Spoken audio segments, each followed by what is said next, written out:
when you know that you're the best and you really got nothing to prove. Yeah, you really got nothing to prove. 'Cause all my life I've been afraid of. Keep going but go. Never give up until I done what I told you. I really got nothing to, really got nothing to prove. Yeah, you really got nothing to prove. 'Cause when you know that you're the best, then you really got nothing to prove.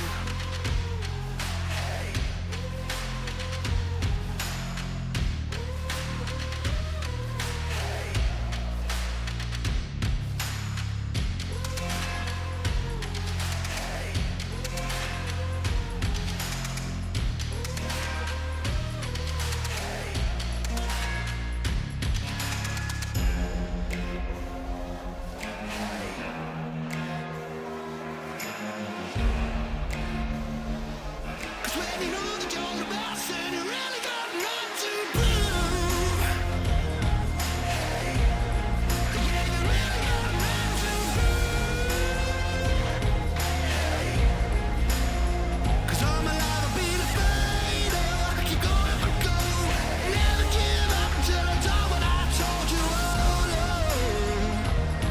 'Cause when you know that you're the best, then you really got nothing to prove.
when you know that you're the best and you really got nothing to prove.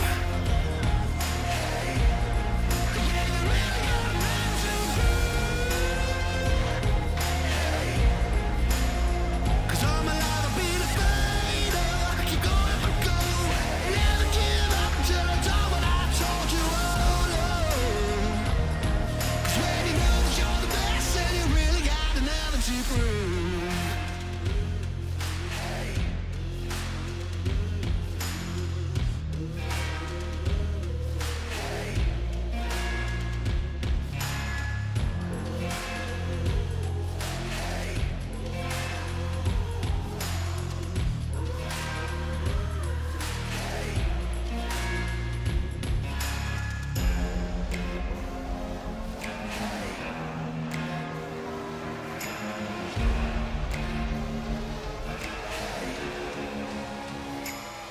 Cause when you know that you're the best and you really got nothing to prove. Yeah, you really got nothing to prove. 'Cause all my life I've been afraid of. Keep going but go. Never give up until I done what I told you. I really got nothing to prove. Yeah, you really got nothing to prove. 'Cause when you know that you're the best and you really got nothing to prove.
And at long last, I caught the one I'd been waiting for.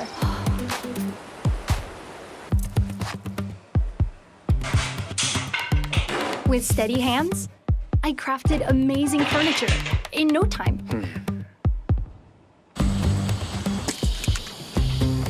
Down the wide, open road, I raced faster than everyone else.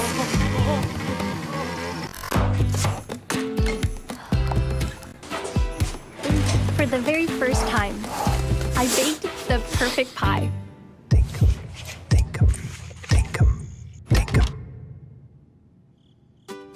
In Dinkum.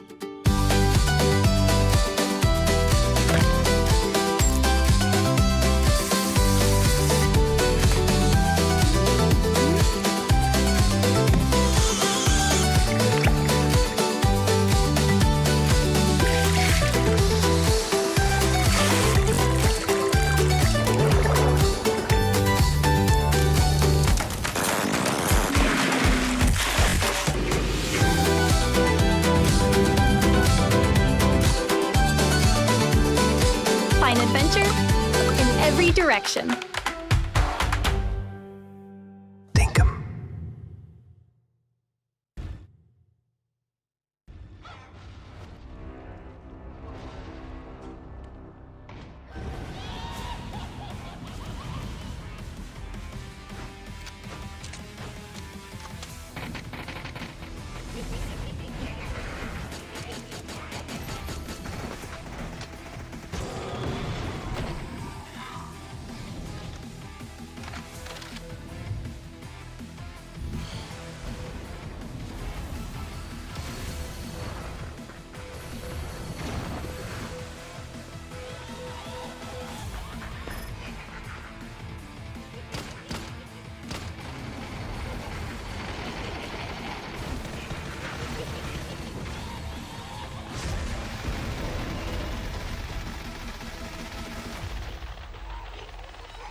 balance changes for SMGs in the Panzerfaust, some updates to the recall system, and a PvE collaboration flush with interesting enemies.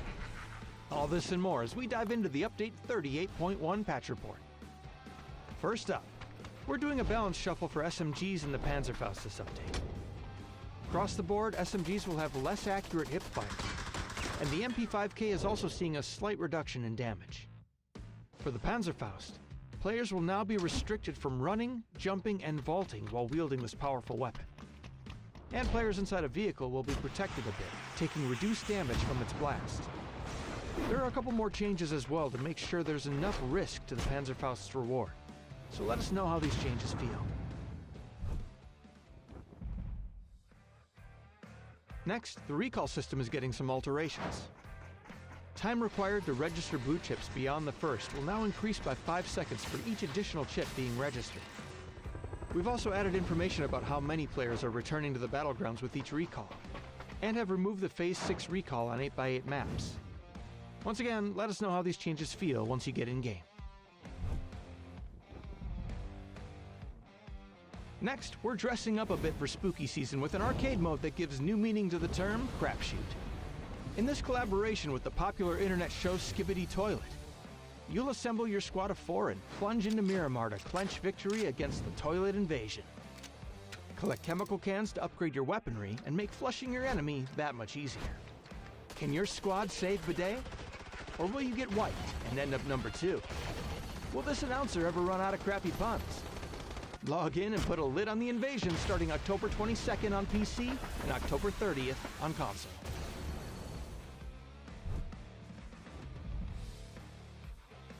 We've also added destructible terrain to Miramar, which doesn't include building destruction, and updated the pass system to allow for multiple passes at once. This allows us to introduce an event pass tied to the new arcade mode, while still launching a new Survivor Pass. Now you can work on both at the same time. There's also a new ranked season, destructible gas tanks on Destin, map bug fixes, and more. So be sure to check out the patch notes for full details. Update 38.1 is here, so recall some friends, aim down the sights of those SMGs, and dump some rounds into the Skibidi toilets. We'll see you on the battlegrounds.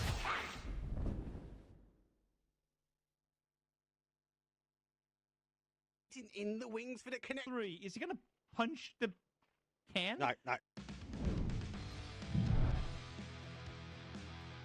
자 여기서 이제 오른쪽 웰컴 수류탄 위치도 괜찮은데요. 자 배고파 진짜 도망가야 돼요. 그냥 쭉 도망가야 돼요. 싹쓸이 这地方是看不到车的。铁拳，哥哥铁拳1红2，提出来打吗？我们还有一个，这是苏泽把12月给炸下来了。在自己还有一发铁拳，苏泽打一个1炮。怎么还有？ You know what? I want to know. I want to know exactly what the devs thought about this. Like, is this a main for the game? Like Toffees, is that assault? 이건 대폭발 상황 아니라죠. 네, 서클 위로 올라갔고 여기서 자, 내가 책임진다. 간다. 더블 히트. 야 파철 피하면서 이거는 뭐? 자 같이 가자. 와 두 개예요. themselves in this position. It has been pretty successful. BWD making a mad dash for it. He goes down. More shots coming in from Lurex. Takes down Spiro. Quizzy, the last remaining one alive, and he gets Slam G here. What a great game for them. How they're sending it in. They want to make sure that this last one doesn't get denied here. Molotov comes in. And if you're Kilyakai, they're on fire. Oh, they got it as well. 然后我在旁边就抽一个，又来，哎呦，太难受了，机会特别大，哦，就看多少分吃鸡了。哎呀，Spaceman 这里急了一点，但是影响不大。恭喜 JDG。 조금만 기다려줘. 기자님한테 좀 말해줘. 나 판단 좀 늦었다고. 좀 늦었다고. 됐다.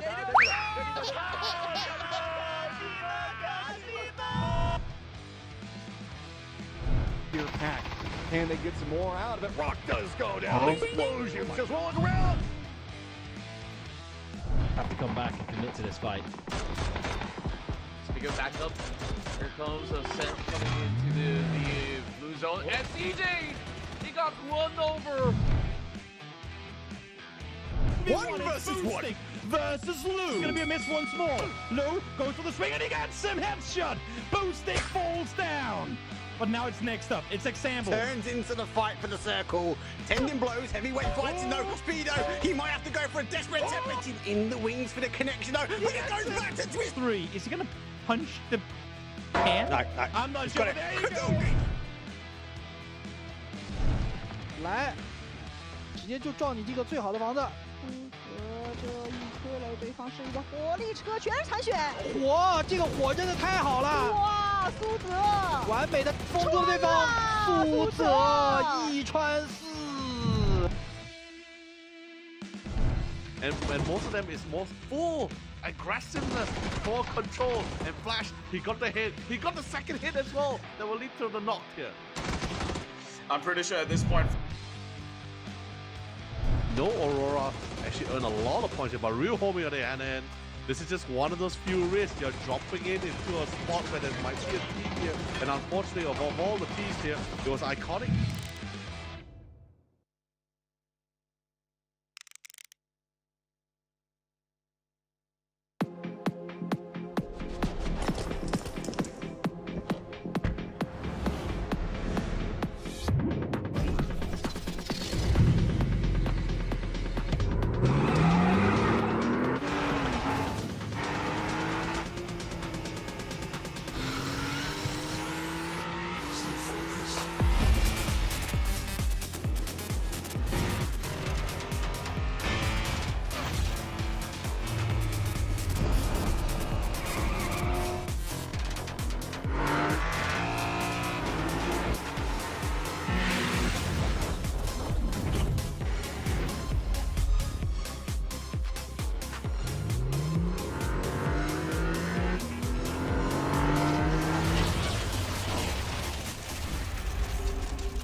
Cool. Yeah, baby.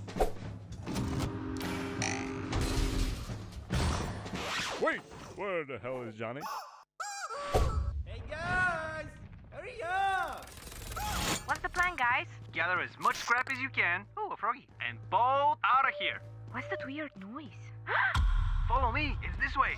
It's not this way. Johnny, is that you? Wait, are you a mimic? Are you? Are you? Leroy! Johnny, no! Oh, a froggy. Oh, a froggy. Ah! Shh, they can mimic our voices too. Oh, what the fuck? Come on, Johnny. Hurry up, man. Hey, wait for me! Hey guys, Huh? hurry up! Hurry up!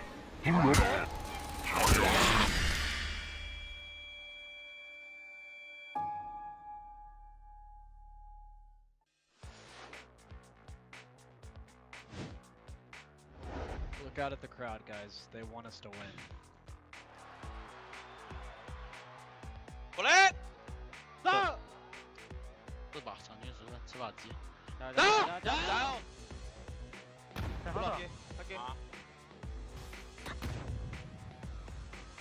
还有，先埋，那种。오케이. 네, 3번. 아래 사운드. 얘 쭉 싸우고. 얘 쭉 싸우냐? 얘 저거 내가. 딴거 피냐? 2층 내려와줘.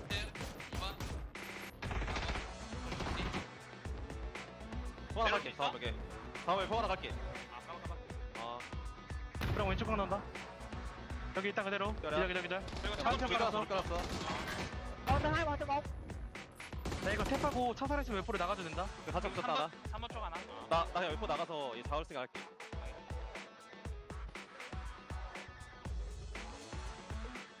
써보라. Đâu hay tầm một vào đây, vào đây cái. Không có tầng 2. Tầng 2 yếu. Một ngoài nhà tao nè. Tao lát trái nhà mày nè. 라스트 3번 좀 조심. 나 소리 안 들려. 핑 때문에. 삐삐삐 밖에 4번. 정확히 4번. 아직도 안 들려.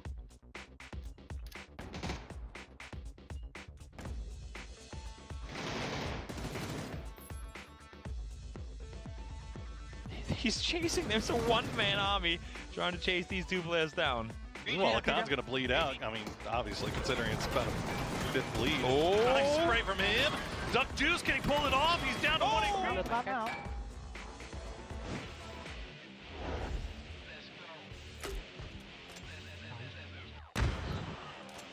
Em nhắm mid thì có khi nó vẫn nghĩ em ở đối diện nó đấy.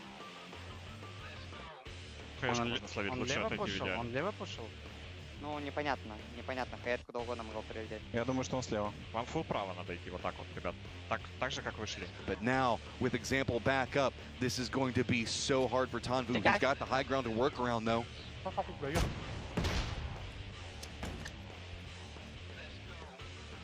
Now has to step away from the angle with the blue zone nade out, the Molotov out. Now he's had to step away. He surrendered the center dot. He has to find his way back in. Does get the knock onto example. Spots out Batulins. Hasn't gotten a knock yet. Batulins drops out. It's going to be Tanvu chasing.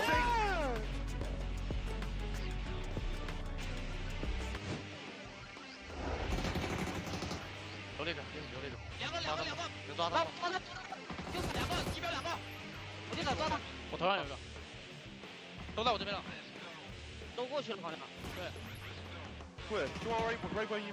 high right now. Go high right now. Go.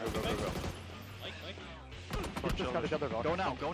Run high right. Take green. Yeah, the guy's on the rock that was shooting at you earlier, right? Yeah, he's still on the Push me, rock. comes. 左边，靠边，倒，就剩下面两个，下面两个。下面两个吗？对，下面两个。别漏。压上来一个。别急，不能急。 Shin now has moved into the high ground, flanking around. This could spell the doom for mission ready if they do not expect it. 他右下可能会拉，我拉左边靠位置，这个树可能有一个。 Can you peek with me? Yeah, I'm gonna stun and peek. Ready on my stun. That is holding your smokes. I know. 还有伞吗？没了，我外面火砸老子身上了，我打呀。打包的。我打头了，抓这个打头了。这里有一个。 Gats wins a huge battle against Shen there. Still very weak. Not feeling like, or I don't even know, he might not have a first aid at this point. 两个。他不知道你。来看，两个都在，左边抬掉。左边有听到。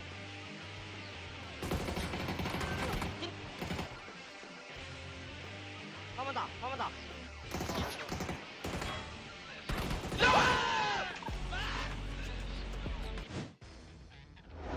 เล่นเลยหาจุดไม่เจอจุดอ่ะถ้าเซนมึงปาตรงไหนมึงก็ปาเลยก็ได้สมองปาขอบอ่ะเพื่อนหาจุดเพื่อนหาไม่เจอเลย One low, one auto. I'm holding that green guy. He's a free kill for me. Nade green. I don't have. Nade him one, please. I'm close on it. ถอยเหลือใต้ตัวนึง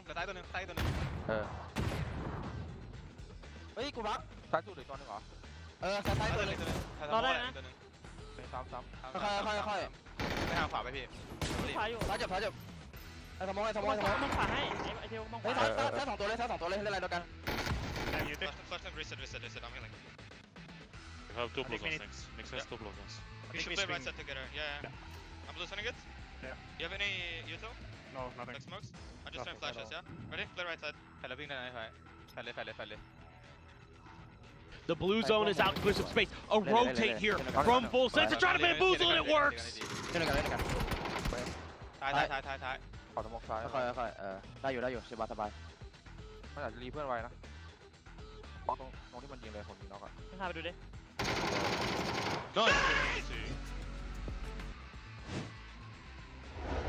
One directly in front of me. Low. Where? I'm nading. Mark him. 245 west. Can you mark him? No, I cannot. It's Careful nades. The grenade follow-up is going to be just a little bit of Tingleton. One will hit, though, as Bean retreats. Let's slow down. Let's look for this gut angle. I'm gonna throw a smoke towards green and we peek gut. Coming in. Another one on the tree in front of me. Alright, then take high ground. Take high ground. Take the left tree. Close tree, close tree. Yellow. Nading it. Killed me. One shot. Give me Naded. 형 바위 쏴줄게. 삼픽 바위 쏴줄게. 천하 싸움. 천하 싸움. 수면 사이 정하나. Low right is smoke. Low right is smoke on me. You tagged low. Low is running left. Last guy anchor. They have the info now. They know exactly where the issue is. They are revealed. 떴다 내꺼. 내가 이렇게 내쪽 뛰고 나 노은패야. 내쪽 노은패 나가. 내시 봐봐. 내시랑 노은패게 그럼 막 팔리는 거 조심하거나. 아니다. 알았어 해볼게. 포기 사이. Where is he gonna be? Can you give us a mark? He's gonna go low right. He can't push high ground. I have a heavy the high ground. He has to go edge. He could be by the tree on blue. He's in green line, guys. You guys can smoke. We're just gonna win from. We'll win from you. Yeah. He's on the edge. He's running up the edge in the wide open. Well done, boys.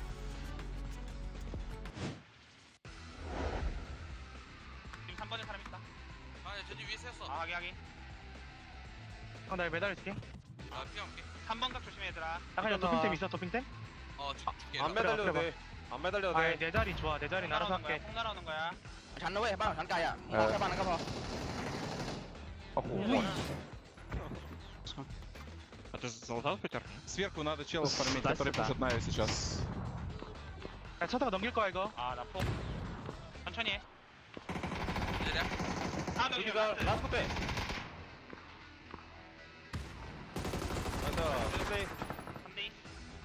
Бля, если выиграете 200 поинтов сделаем.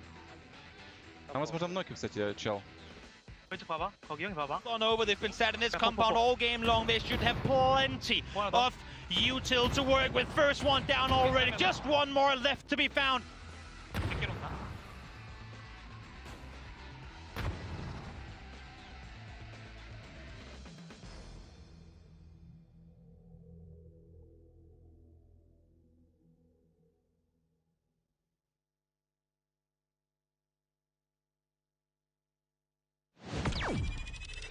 Yeah, hello everyone, I'm Alexander Batulin from Team Twisted Minds. What's up everyone, I'm Tiggleton from Team Falcons. Hello mọi người, mình là Tấn Vũ đến từ đội tuyển Dispensable.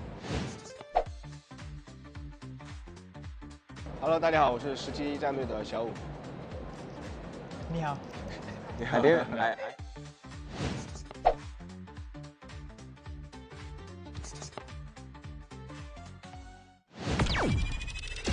Ready, guys?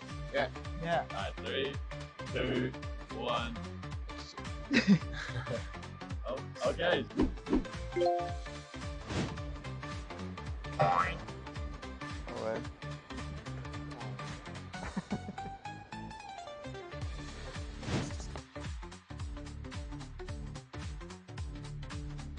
I think we're gonna smash another team because our communication skills are much better and faster, so teamwork will help us. That's just completely wrong. Communication's key, everyone knows this, and I speak perfect Chinese, so Zhao and I can take one free.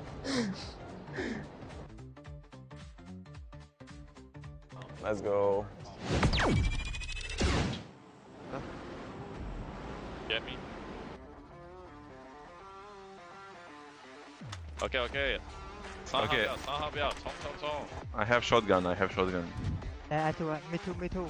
Okay, good. Let's go. Here. Here, okay. Go. Oi, Lalio. Yeah, blue mark. Good job. One more. Kill. No!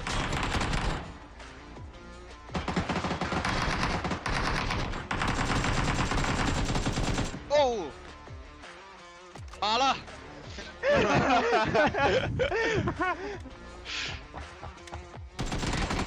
Okay, good job. Now we need to hurry up. Yeah. Oh! Hey, this right. Yeah. Oh, there are so many people. Oh, so. Whoa! Hey! Let's go. Oh! Let's go together. Let's go with Eagleton. All good.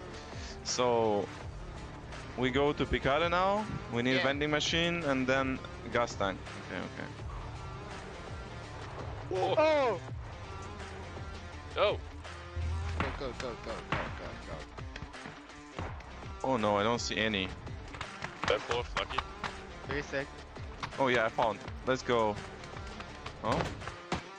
Okay, nice. I have one. It is the one that you needed. It's the first Yeah. No! Let's go. Tambu, come to me. I know how to finish the last challenge. Wait.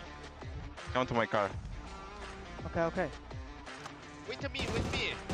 Hey! Fucking hell.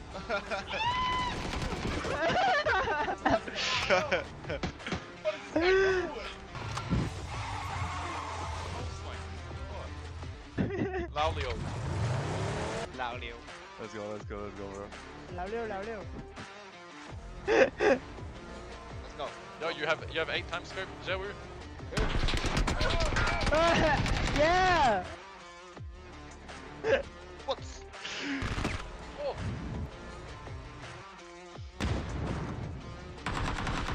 Oh, people fighting. Yeah. You know, there's 2 of them in warehouse. Huh? Be careful, Tambu. Maybe there are people here. Okay. We're gonna win this game now. Just go with me. Nice.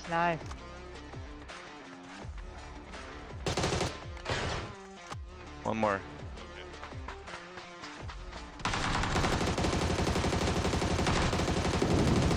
Oh, that was nice, bro. In my house. Oh, okay.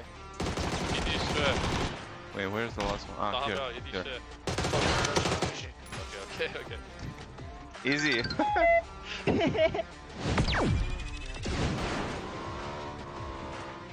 It is in the casino.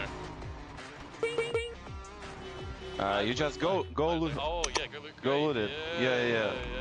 This is chill, you know what I'm saying? Yeah. Here. Gonto. Let's go. Oh, done. Hand up. We also have to win the game, you know? Enemies on blue, 4 guys on blue. Yeah, what? Yo, we're gonna die, you know? Should we just go inside? Play circle, you know, 2019. Okay. Yeah, Falcons, Twisted Minds, let's go. Good. Oh no, guys, don't die. Good job. I don't have smoke. Diggy, you should survive. Yeah. I'm in the middle of the circle. Oh! Good take. What? Holy. Oh. What? Yeah, he naded me from this. Fratella, I coming. There is a guy coming from blue. Right. Orange, you can kill him. Yes. Thanks for saving my life. Wait, I have C4. Let me do it with a style, you know? Don't kill him. Oh, grenade.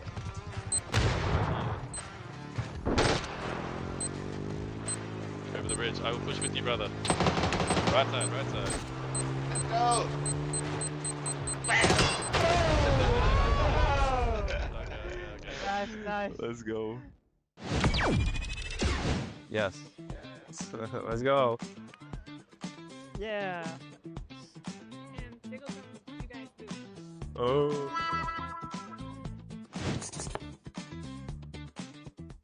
Wait, we have to be in this. Yeah, you gotta eat the chickens. You don't want to eat the chicken? I mean, How low the bee man? Oh, I want the big boy. Come on now, no, now, please. is it really a loser challenge? You want to leave?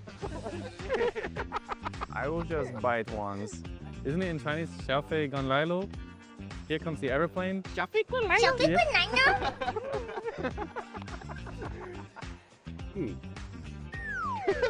老六。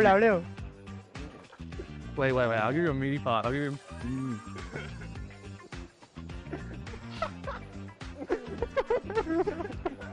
One more.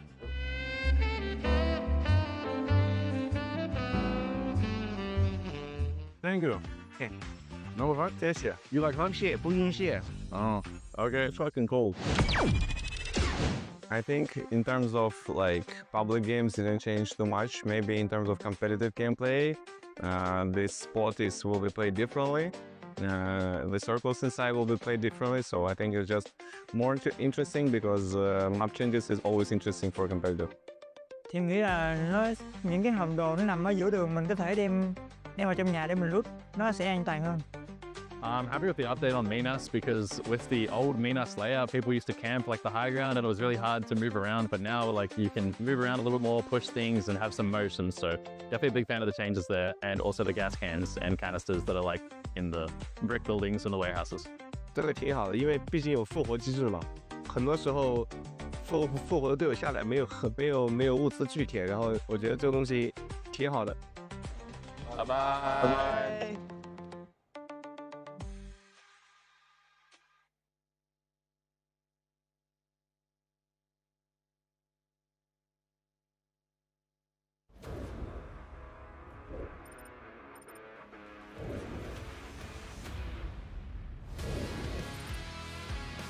Live inside of full set, the Spatulans with a Panzer in hand take out the approaching 4 AM, a triple knock for him. We get the replay here of Batu.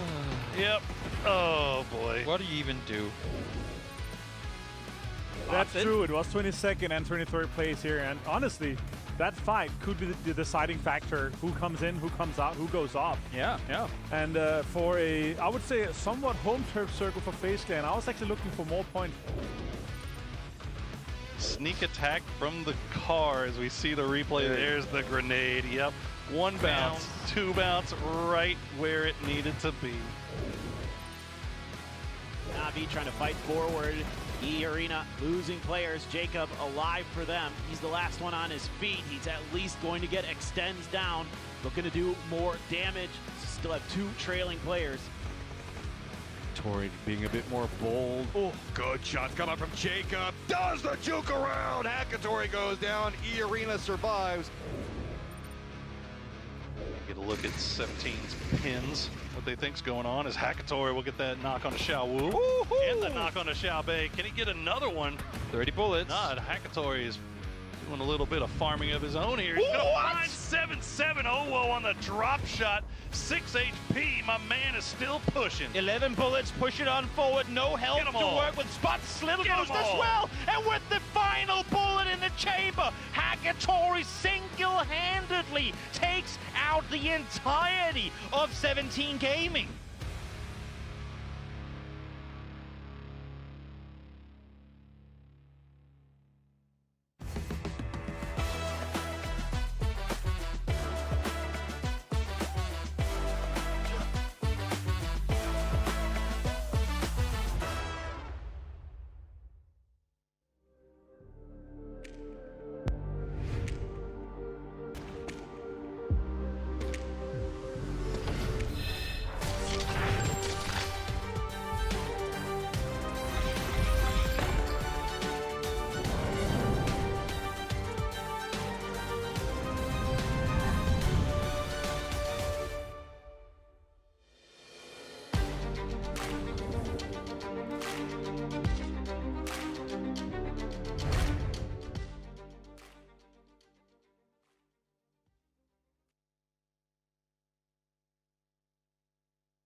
Things are getting spooky on the last stage before PGC here for 2025. It is PGS Series 10 Grand Finals, and we have got ourselves an opportunity for all of these teams to solidify themselves, moving forwards into the World Championships and getting themselves yet another excellent trophy on the board before we get there. Welcome, ladies and gentlemen. My name is Kalaris. I have got Toffees. I have got Avenger, the dynamic trio that we are, as we continue to fill you in on everything that's going to be going on throughout the next 3 days. We have 16 teams here, 15 of which have guaranteed themselves a position at PGC already. Things might get weird, things might get spooky. It's all up in the air. Yeah, I mean, for me, if I had to sum this up, like, I'm excited, but I'm really nervous for a lot of these players and these teams. This is the end of the runway to PGC. PGS 10 is it. 15 teams are going to crash and burn and have to make new plans. One team gets to soar, and everyone's going to memorize what they do. It's a really tough tournament. Yeah, for me, in this case here, it's like, I'm just super excited to get the game started, but mostly because this is the last chance for the teams to actually come in here and get the best possible practice before PGC, right? Because these teams are coming in here, like, they're going to go back to regionals, they're going to be playing regional scrims. It's nothing like the competition level we have here in a PGS finals. There's a lot on the line, and there's potential ramifications for PGS points as well as slots moving forward to PGC. But first and foremost, a huge thank you to Crafton and Heroes Esports for making things happen live here in Malaysia. Of course, we had PGS 9, now we have PGS 10. It's a grand finals once again. It's $300,000, and OP.GG will outline all the numbers and all the stats that are going to be going on throughout the weekend. So head over to OP.GG and overpower your game right now. Not only that though, but we also have some lovely drops that you guys can get yourselves over in the Twitch chat as well. Make sure to grab yourself the Molodoct MVP signature, because they weren't here for these two tournaments, but they're looking in a good position to get all the way to PGC. You know, but they are here in spirit, right? Yes. Because they're watching from home. It's actually a very important tournament for them, or was it's at one point, right? Yeah, and the big thing is, like, does anyone here, do we have some outliers? Do we have some teams that don't have a lot of PGS points yet? Kind of break that, because they are in right now in terms of PGS points, but then again, gonna be interesting. For me, that's the real tagline, and so you guys can also be playing the bingo at home as well and really getting involved, is that for so many of these teams, they know they're at PGC, but this is the tournament that pro gamers at home are going to be paying attention to the most, because they all know there's a chance that they could potentially qualify to PGC via the other off teams. the back of someone else. Yes, exactly. There's a lot of that. And let's focus on what is going to be going down here throughout our next 3 days. We start things off with two heavy hitters. DN Freaks is back into the grand finals, and Twisted Minds, our current PGS champions, 4-time PGS champions no less, is currently representing, although they only got 16th. They did only get 16th. Okay, so if we're going head to head here, I think Freaks is an interesting up story, right? They started very slow when you go back to PGS 9. Right. They are a team that it seems like warm-ups mean something to them, and so they are in a good spot. I think there's a lot of value there. Twisted Minds, on the other hand, the 16th, it feels like maybe they were just trying to, like, go, I don't know. They were 13th. They missed by 2 points. They were 13th in the PGS 9 groups, right? And they go in and smack. Yeah, that's true. Okay. Maybe. I'm taking it much like this. It's like, okay, yeah, the group stage. Everyone is thinking, okay, we just need to get top 16, right? We just there's nothing. It doesn't matter if you're first or if you're 16th, as long as you get there. And they were 13th, and they smashed the lobby, right? They did. I just okay. So hear me out. There is a world, right, where they have won 4 PGSs. Yes, sure. This is the event where you don't have scrims. Everyone's running their systems and getting ready for PGC. They don't need to. And when we talk about them later, I think that they may not be playing the games that we expect them to play. I'll just slop at that. Here's the thing, though. DN Freaks, of course, they missed out on PGS 9 Grand Finals. This is a team that all year long we have been saying should be winning an international Avenger. Yeah, and they should have been in the finals for the last weekend, right? But they weren't.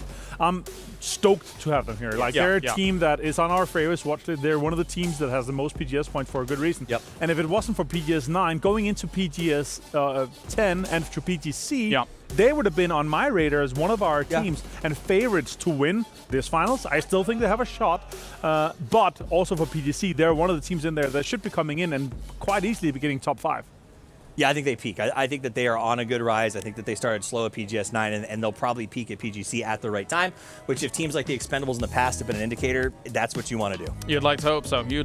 Of course, they did do fantastic in the last PGC, but not quite taking that #1 spot. Here are the points for the PGS points leading into PGC. Right now, the majority of these teams feel very secure, Martin. Yeah, Gen G obviously needs to withhold their points. They need to get a top 8 here to make sure they get it. The interesting thing is, does VP manage to get a top 8? Does Forest manage to stay inside this top 8 here? Because that would mean another spot inside, right? And again, do we see an outlier? Do we see someone that is not currently in our top 8 for PGS points maybe come in and get a surprise top 3, surprise top 2? Because that could be the difference maker, where we see shifts from regionals and see other teams from our home regions, basically, for Americas, for APAC, for EMEA, that is going to come in and come to PGC through that slot. I think when you talk about 480 points for first place, right, there is that world where something wild happens. And so is certain teams getting in? Very unlikely. But yes, because it's a crazy PGS 10, I think Martin's right. There could be some big shakeups. And one of the teams in the top 8, as you were mentioning, Martin, that is currently not secure technically is Gen G. And if you look at the numbers across the board for this roster, regardless of whether it's a grand finals, regardless of whether it's a group stage, every component of Gen G is firing on all cylinders. They're all contributing. There really isn't a weak link, it doesn't feel like, Martin. No, like if you have all your, I mean, Bean is the outlier here. He had way better performance. Orca in our PGS 9 finals, guys. He had 31 kills in 18 games in PGS 9 finals. It was absolute wailing in that. It was just taking so many kills, doing tons of damage. But even Flame, added to the roster, to be blunt, I went to them and asked why you added him, because if you look at his play history, it's not top-tier teams. It's not huge teams. And they said he brings a special game vision to this team. Yeah. And I didn't really buy it. It's rare to see a new player come up and change things so fast, but you can't argue it. And put this on top of the fact that Gen G, besides FaZe, is the only team that has been to every single world championship. To have that sort of as a stressor of you don't want to lose that run right now. The brand is probably looking forward to you doing it. It's a little bit of extra stress on them, but I think they can do it. Do you think that's top 8 almost a guarantee here for them, considering their current form? I will say both for what we've seen in the group stage, what we saw at the finals. They are able to adapt from group stage, doing well in group stage, also able to adapt to go into the finals. I think it's quite safe for them to be inside it. I think that's what they're looking for as well. But still, they're coming into the tournament like, we got to win. We got to rebuild the legacy that Gen G has. And the bricks has already kind of been laid out for the foundation. Esports World Cup looked great. Last week, they looked great. Here, so far in the group stage, looked amazing.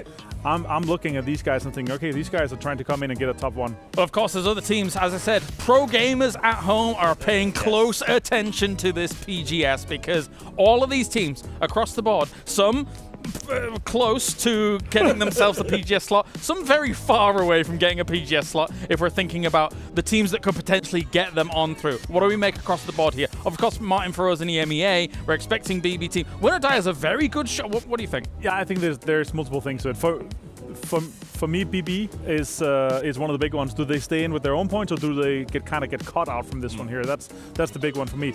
And honestly, anyone's legend, anyone want to see, and everyone wants to see. That's the big name, I think, out of these. At PGC. Yeah, obviously, anyone's legend. They are currently the one rung down on the APAC qualifications. And I think everyone, if you look across all of those teams, we've got a lot of great teams there here, but I think a lot of people's eyes are on them here, Toffees. Yeah, mine's not really on America's. No? Listen, I love Alcatia, and I hope they win this. It is a long shot. That'd be cool. But I also feel like, I'll be holding your hand through this, brother. It's going to be a rough one. The other one that's a big thing for me is like big point earners like Falcons is not here. That should be, sponging out some of the points. That leaves more points for our teams that are kind of outside. That could have a big chance as well. Well, of course, here is the overview. For our next 3 days, we have 16 teams. They're going to be participating across the days in 18 matches. And then from there, we will have another PGS champion. Or will we? Because it does feel like a repeat champion could be on the cards once again. If those boys, Twisted Minds, have anything to say about it. All of the teams are going to be arriving to the arena now to get set up and raring to go. But as I said, Toffees, before everything went down, with 15 qualified in PGC already guaranteed, there's a world where things could get a little bit hectic here. I think that's exactly it. So maybe this is the chance for me to go ahead and go back to my Twisted Minds conspiracy theory, and I think it works for a lot of other teams. So in this world where you've qualified, right, it's this idea of if you play your system, if you're a system-driven team, and you go out there and you play it, everyone studies this. Everyone goes home and watches PGS 10 before PGC. If you are one of those teams and you're comfortable and you know you're a good team, I think you play a little more pub style. Maybe you don't stick to what you normally would do, because best case scenario, you win and everyone studies you incorrectly, or you lose and who cares because it's not your system. You have a different system prepared for PGC. So I think we could see that shake up, and maybe teams like QAD have bigger performances than we expected. What's your take on it today? For me, today is that I don't think we're talking enough about the other opportunity that we could see another repeat champion, right? 17 Gaming could be in there. They have 1, 2. They have insane drop spots. They have the center spots on every single top.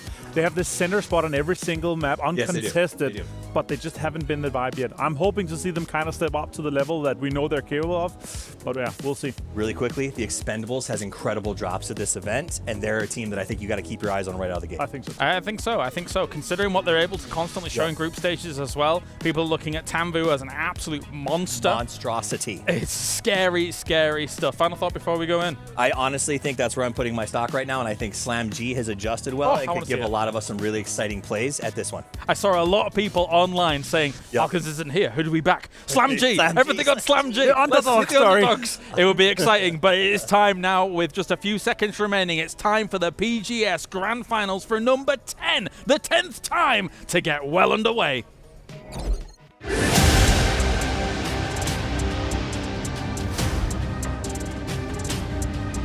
Rise to the top. Rise to the top.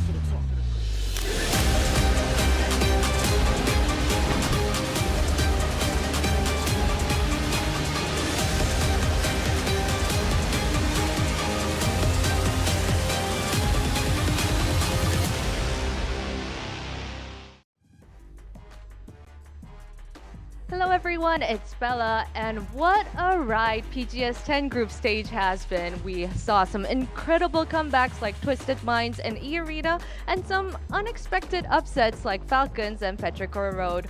Well, the underdogs have risen, the favorites have fought back, and every decision from here on out will decide their destiny. This is the last battle, the ultimate showdown before PGC 2025. The time has come. Let's dive into the PGS 10 final stage.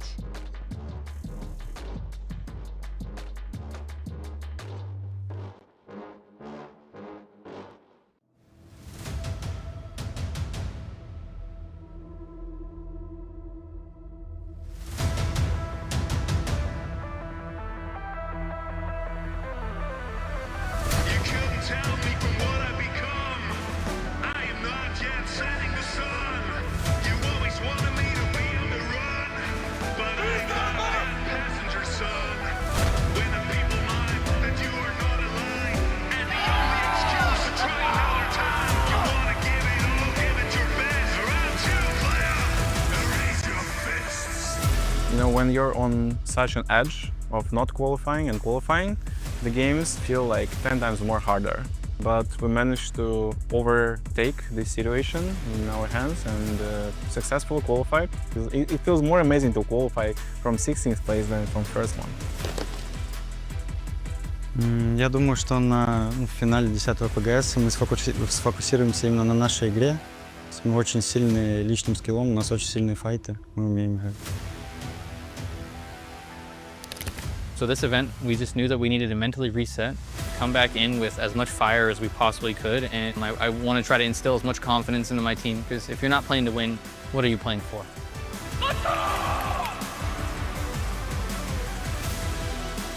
항상 모든 대회에서 말씀드리지만 저희 팀은 항상 우승할 준비가 돼 있고 우승할 자신감이 다들 차 있는 상태이기 때문에 언제든지 우승을 해도 이상하지 않을 팀이라 생각해서 항상 자신 있는 것 같습니다.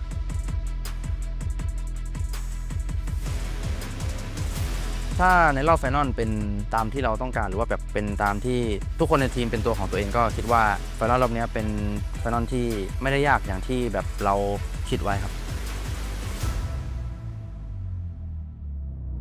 Of course, I have the confidence in myself and in my team. I cannot guarantee that we will win the event, but I can guarantee that we will show up and play our hardest to win the events.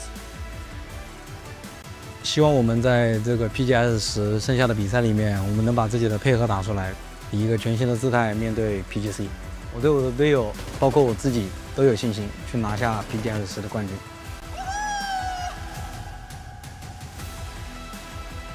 Кожен з цих ПГСів, я для себе їх використовував для того, щоб отримати досвід.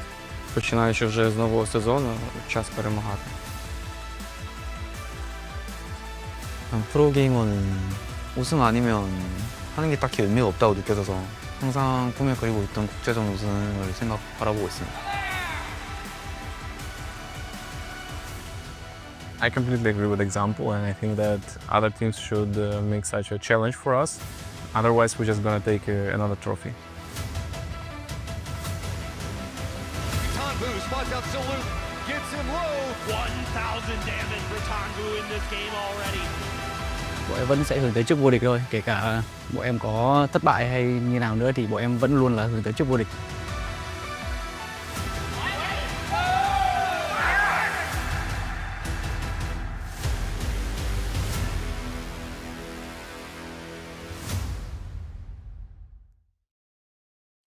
It's the last lap before PGC. Welcome to the grand finals of PGS number 10. And bro, it is going to be a crazy day today. No doubt about it. I mean, a really stacked lobby as always, and a lot of exciting teams that are going to be joining this, well, compared to PGS 9, where we didn't have some of these teams, like FN Pochon making their debut here at a PGS Grand Finals. Really excited to see what that Korean team can do. Begopa just continues to be rock steady. I mean, they're just qualifying for finals. They're playing pretty well. Very impressed with this team, but you know, you got to look at probably the biggest team that's coming out that didn't qualify before, and that's the DN Freaks.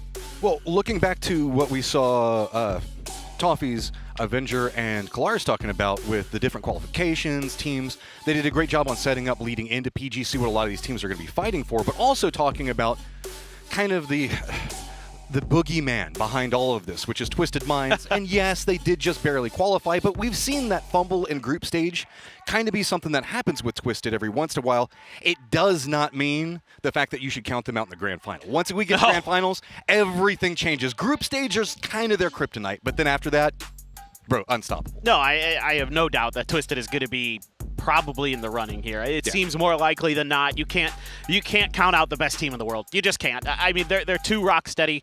I guess the real question for me is, you know, for Twisted, do you want to come in here today and be sort of limit testing? Do you want to try maybe some new strategies or ideas that you haven't implemented before? Put some new stuff on tape for, you know, the other teams to think about going into PGC? I could see that being a consideration for them. I'm not necessarily saying they're going to do that, but I could see myself, if I'm Twisted or if I'm their coach, saying, let's try some weird stuff. So we're getting ready to go into game number 1 right now. We're going to be starting it off on Miramar, but we've got a couple of interesting teams that we still kind of want to dive into.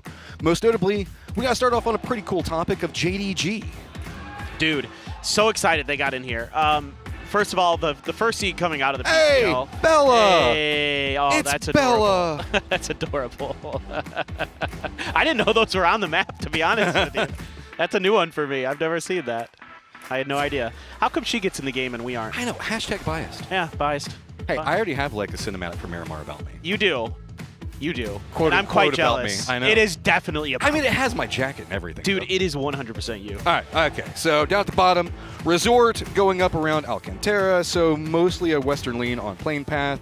We do have a couple of teams that have been going next to Crudo Valle, Campo Militar, Tierra Branca, so a little bit of a longer drop over there, maybe going for some vehicles, but, I mean, pretty chill. Really, the question comes into play. We've been seeing a lot of very, I guess, mean Plain Path into circles, most notoriously hard shifting in circles number 2 and 3. Yeah. So even where we get something like a Picado Center drop in 17, they've been having some struggles trying to find out exactly how to get into some of these circles. For sure. And part of it is because a couple of the maps are pretty wide open with where the circles can go now in terms of what the heat maps are showing us. So it is kind of added some chaos to this. There's not nearly as much land ratio terrain, particularly on Miramar, compared to the old one.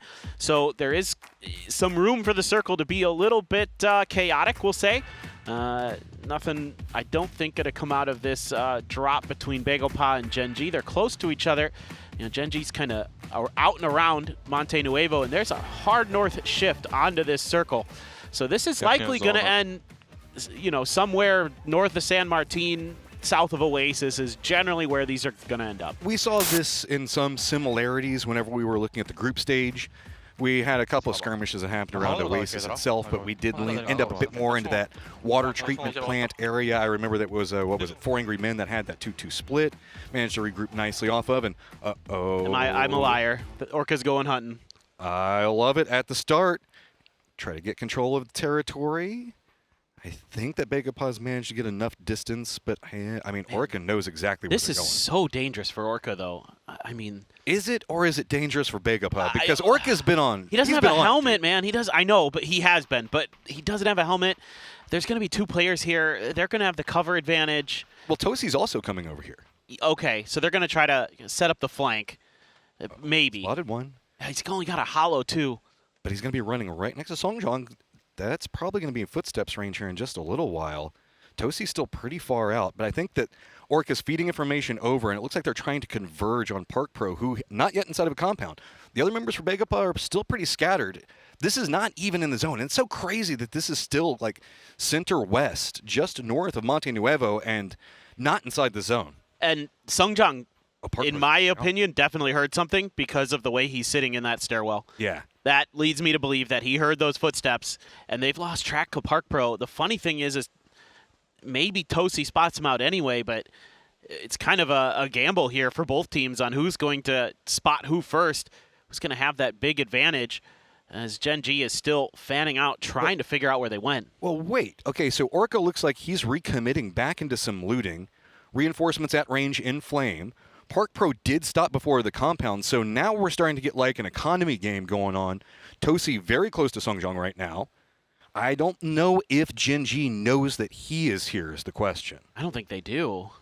The way he's playing, the way he's not checking it, absolutely not. He assumed that they all left.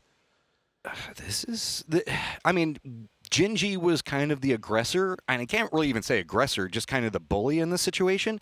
They are starting to get some loot a bit better off, but yeah, Songjong already has an idea where we're going to see the repositions coming up from Tosi. Tosi better not stay on this too long. Songjong's going to have some vision. Ghost Touch does manage to connect, and Tosi already down. Yeah, this is just a kind of a bizarre situation here. I wasn't expecting these two teams to be rumbling right out the gate. But Gen G has shown a willingness to fight early, fight for drops. Famously, they dropped on Power Grid at the end of the group stage to try to keep Twisted Minds from making the grand finals. Didn't work out. Oh, this is a lack of information. Flame's got to be careful. He knows where Songjong is, but they still have no idea about Park Pro. Park Pro is just hunkered down in position. Doesn't have a lot to work with, but looks like Begapa is going to be regrouping. Orca is kind of isolated now, and I don't know if he even has any idea where Park Pro is. Yeah, they're trying to bait out some shots and trying to figure out where exactly Begapa has gone. And Begapa being very, very smart about this, using a con as kind of that flex piece that can go out, find the off angles, try to catch the Gen G players in a crossfire. And it's looking, actually, in my opinion, pretty bad for Gen G unless they can win some pretty impressive fights. Khan's even got a VSS to back up that MP5. So this is going to be pretty tricky maybe for Orca. He's going to scoop up a Vector. That's good for close-range skirmish. How loud is he on the walk? Park Pro shouldn't have heard this yet. Khan is regrouping, so bringing the vehicle back over to the other guys. Park Pro isolated, but it feels like Park Pro has an idea something weird could be going on here and is coming into this a lot slower. For sure. They have a sense that this is where somebody retreated to. They knew there were two players out there. It's not fair. He's got cat ears. He can hear so much better than everybody else. It's unfair. Orca goes for the peek around. Park Pro takes a shot, so now both know. But look at this. It's going to be a Panzerfaust at the start. Orca's all by his lonesome.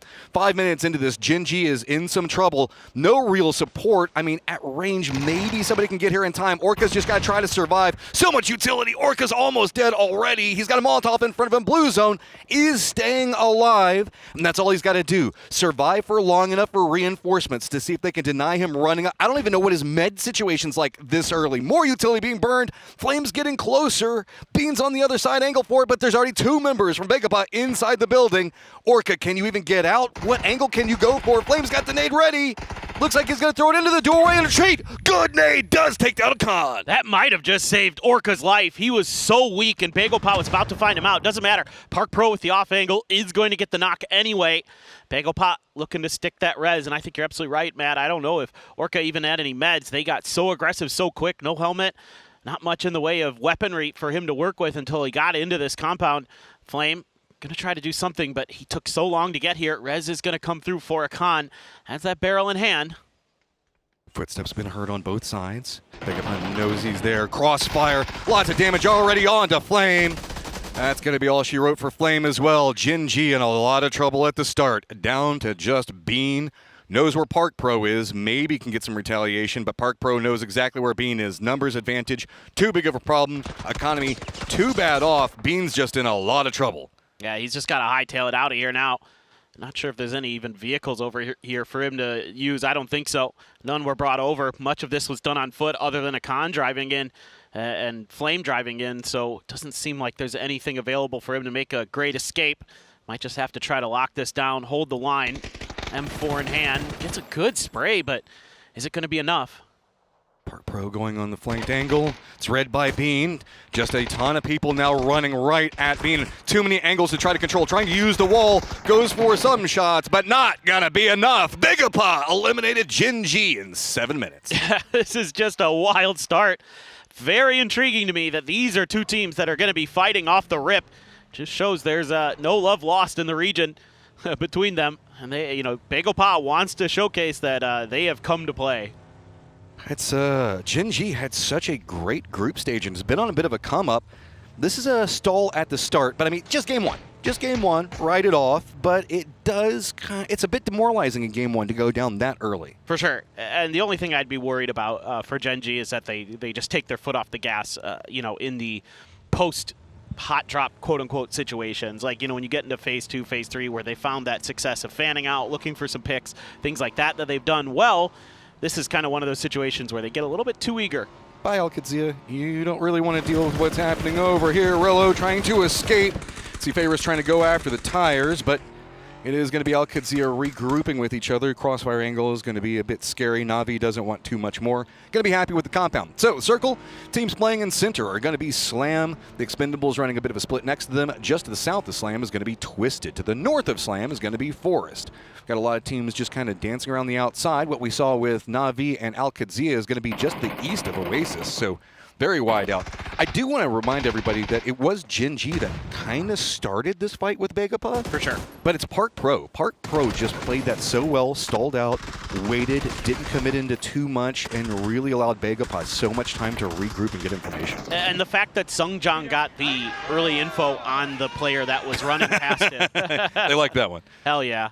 But it was also Sungjang getting that early info so he could direct Park Pro to get into position properly. You could see it there for a moment on the bottom right-hand corner of our screen. Really liked what our observers showed us, the waypoints and the arrows that Bigapa was using in that fight to kind of identify where players were, what was going on. So that's just really well reacted to by Bigapa.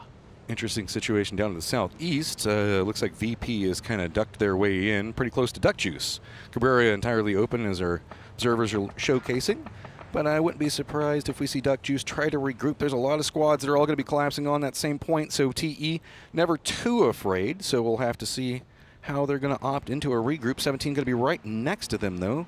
Should be able to pass, but Tandu's going a little bit more aggressive in positioning. That's going to put 17 all right behind him. Yeah, this was a wide split for the Expendables, so they have to be extra careful. Especially don't want to lose Tanbu, who has been the best player for them for a while now. Arguably the best player on the planet right now in Tanbu. So good for him that he's able to get out and they're able to find a little bit of safety in this shanty town. The best driver right now. He just juked through all of 17 and made it look easy. He can do it all. What else is there to say? Even jumped the railing clean just for style. My man's just built different. Yeah, he's built different. Exactly. Freaks there making their way into the east ahead of Na'Vi. Oh boy, VP right next to Full Sense. Oh, stopped off right on top of each other. Trapped in position. Full Sense at least got enough air over the top of the vehicle to get some space and trying to get away. VP has to be a bit cautious, though, as well as Full Sense, because Twisted is very close to this position. But you were talking about, we have the Freaks over into the east and now trying to gatekeep out Na'Vi. The rest of the circle starting to calm down a bit. Yeah, everybody's kind of found some level of foothold except for this fight. But Heaven's out in the open. His car is stuck there. Looks like it's in not good shape. Maybe the tires got popped. Yeah, for sure.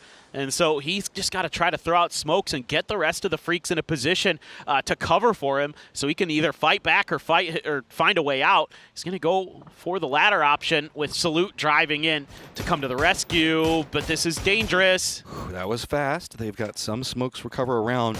The reloads for Hackatory just being at the worst time. That's going to allow enough time for the Freaks to get away with that. And, of course, controlled angles up on the high ground should make this pretty easy from here on out. And FN Pochun's just like, you guys are shooting? What's going on? Oh, breakers. Oh, no, no, no. He has no idea. Oh. He has no idea. Just backstabbed, extends, played it patient, picks up a free kill. breakers now. Where are the rest of F and Pochon going to go?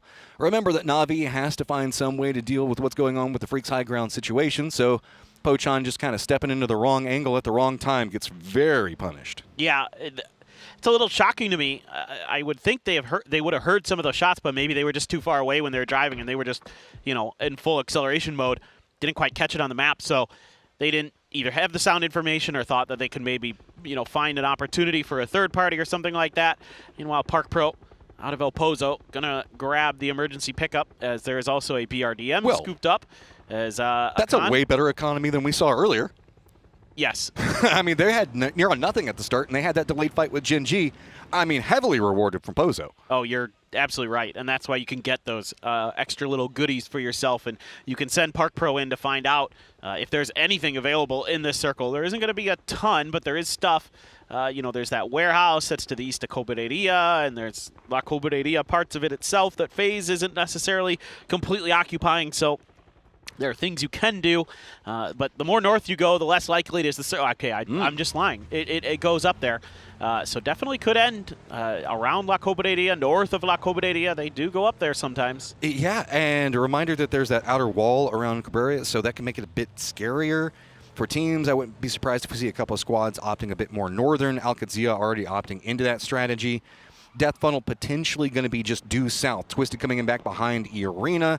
FS looks like they could tail in behind that, but I wouldn't be surprised if they go for a longer wrap. JDG is also going to have to wrap around the western side. A couple of squads could be running alongside them. The Expendables are kind of controlling over into the east, while Twisted is just going to run right up into the face of E-Arena, and E-Arena wants nothing to do with this. There's a lot of squads stacked up on top of each other, but Batolins at Perfectix spot out Jacob. Yeah, Jacob trying to maneuver himself into a position where his teammates could cover him, but just not going to get there in time. Even had a grenade prepped and ready in hand. Ends up going down to it, but it will be Perfectix who finds the kill for Twisted Minds. A good start for them. The Freaks trying to drive ahead of Na'Vi once again, and they are in trouble. They're taking a ton of damage. That's not a good angle to be played from. Now the Freaks are going to have to run more to the south. That's going to put them very close to the Expendables, who are trying to get into the zone as well. Duck Juice should be able to spin around. Some support from the low ground could provide something, but Alcazia is even lined up after this. Freaks don't have a lot of options, and neither do the Expendables. Expendables just have to run out. Delwyn already down. Duck Juice heading away. Heaven's lucky to not get knocked there. He got headshot from afar, so just barely going to escape with his life, and the Freaks have found the entrance into the circle. I thought maybe Duck Juice was just going to fight that, but he decided to pull back a little bit, showing a little bit of temperance for Duck Juice, who's usually a little more, especially in group stages, the Expendables, they'll get a little bit aggressive. Duck Juice feels himself, right? And whenever he thinks he's got it, he'll stick with it, but, he can acknowledge whenever he's disadvantaged. That's true. Like 10% of the time. 10%, yeah. I imagine, though, that now it's in the Expendables' mind. Either we're going to go for a fight or we're going to try something a little bit different. You're on the edge of the circle. You're in a crappy compound. Time to try something a little bit unorthodox, maybe, as E-Arena has punched back against Twisted Minds. Found some big knocks. Batulins trying to reach out a bit, maybe get some info, and thought he could be a little bit safer. Perfectix as well, out in the open in some smokes. There's just no way they're going to get him, so Batulins should be resable. Meanwhile, Perfectix, I think, no hope there. Yeah, smoke dissipated, popped him up. Easy, but we still have most of our teams playing down to the south. Due centered up right now is going to be Forest. Twisted going to be to the south of E-Arena, Forest, and FaZe. FaZe, the only team that's really gone to Cabrera right now. JDG very far to the south, right along the high ground hillside. Dude, Cold. Dude, we got to watch. Just like, get a camera on Cold when he's got a bolt. The man is insane. Gimme, I want it.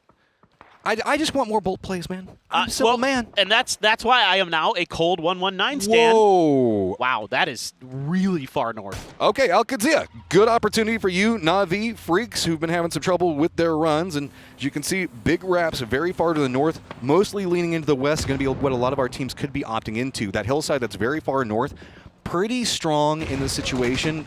I don't want to say it's really great, but Example tries to hold out for Twisted, and he is going to go down. Full Sense going to be the ones that just kind of chase into a very weakened Twisted at this stage.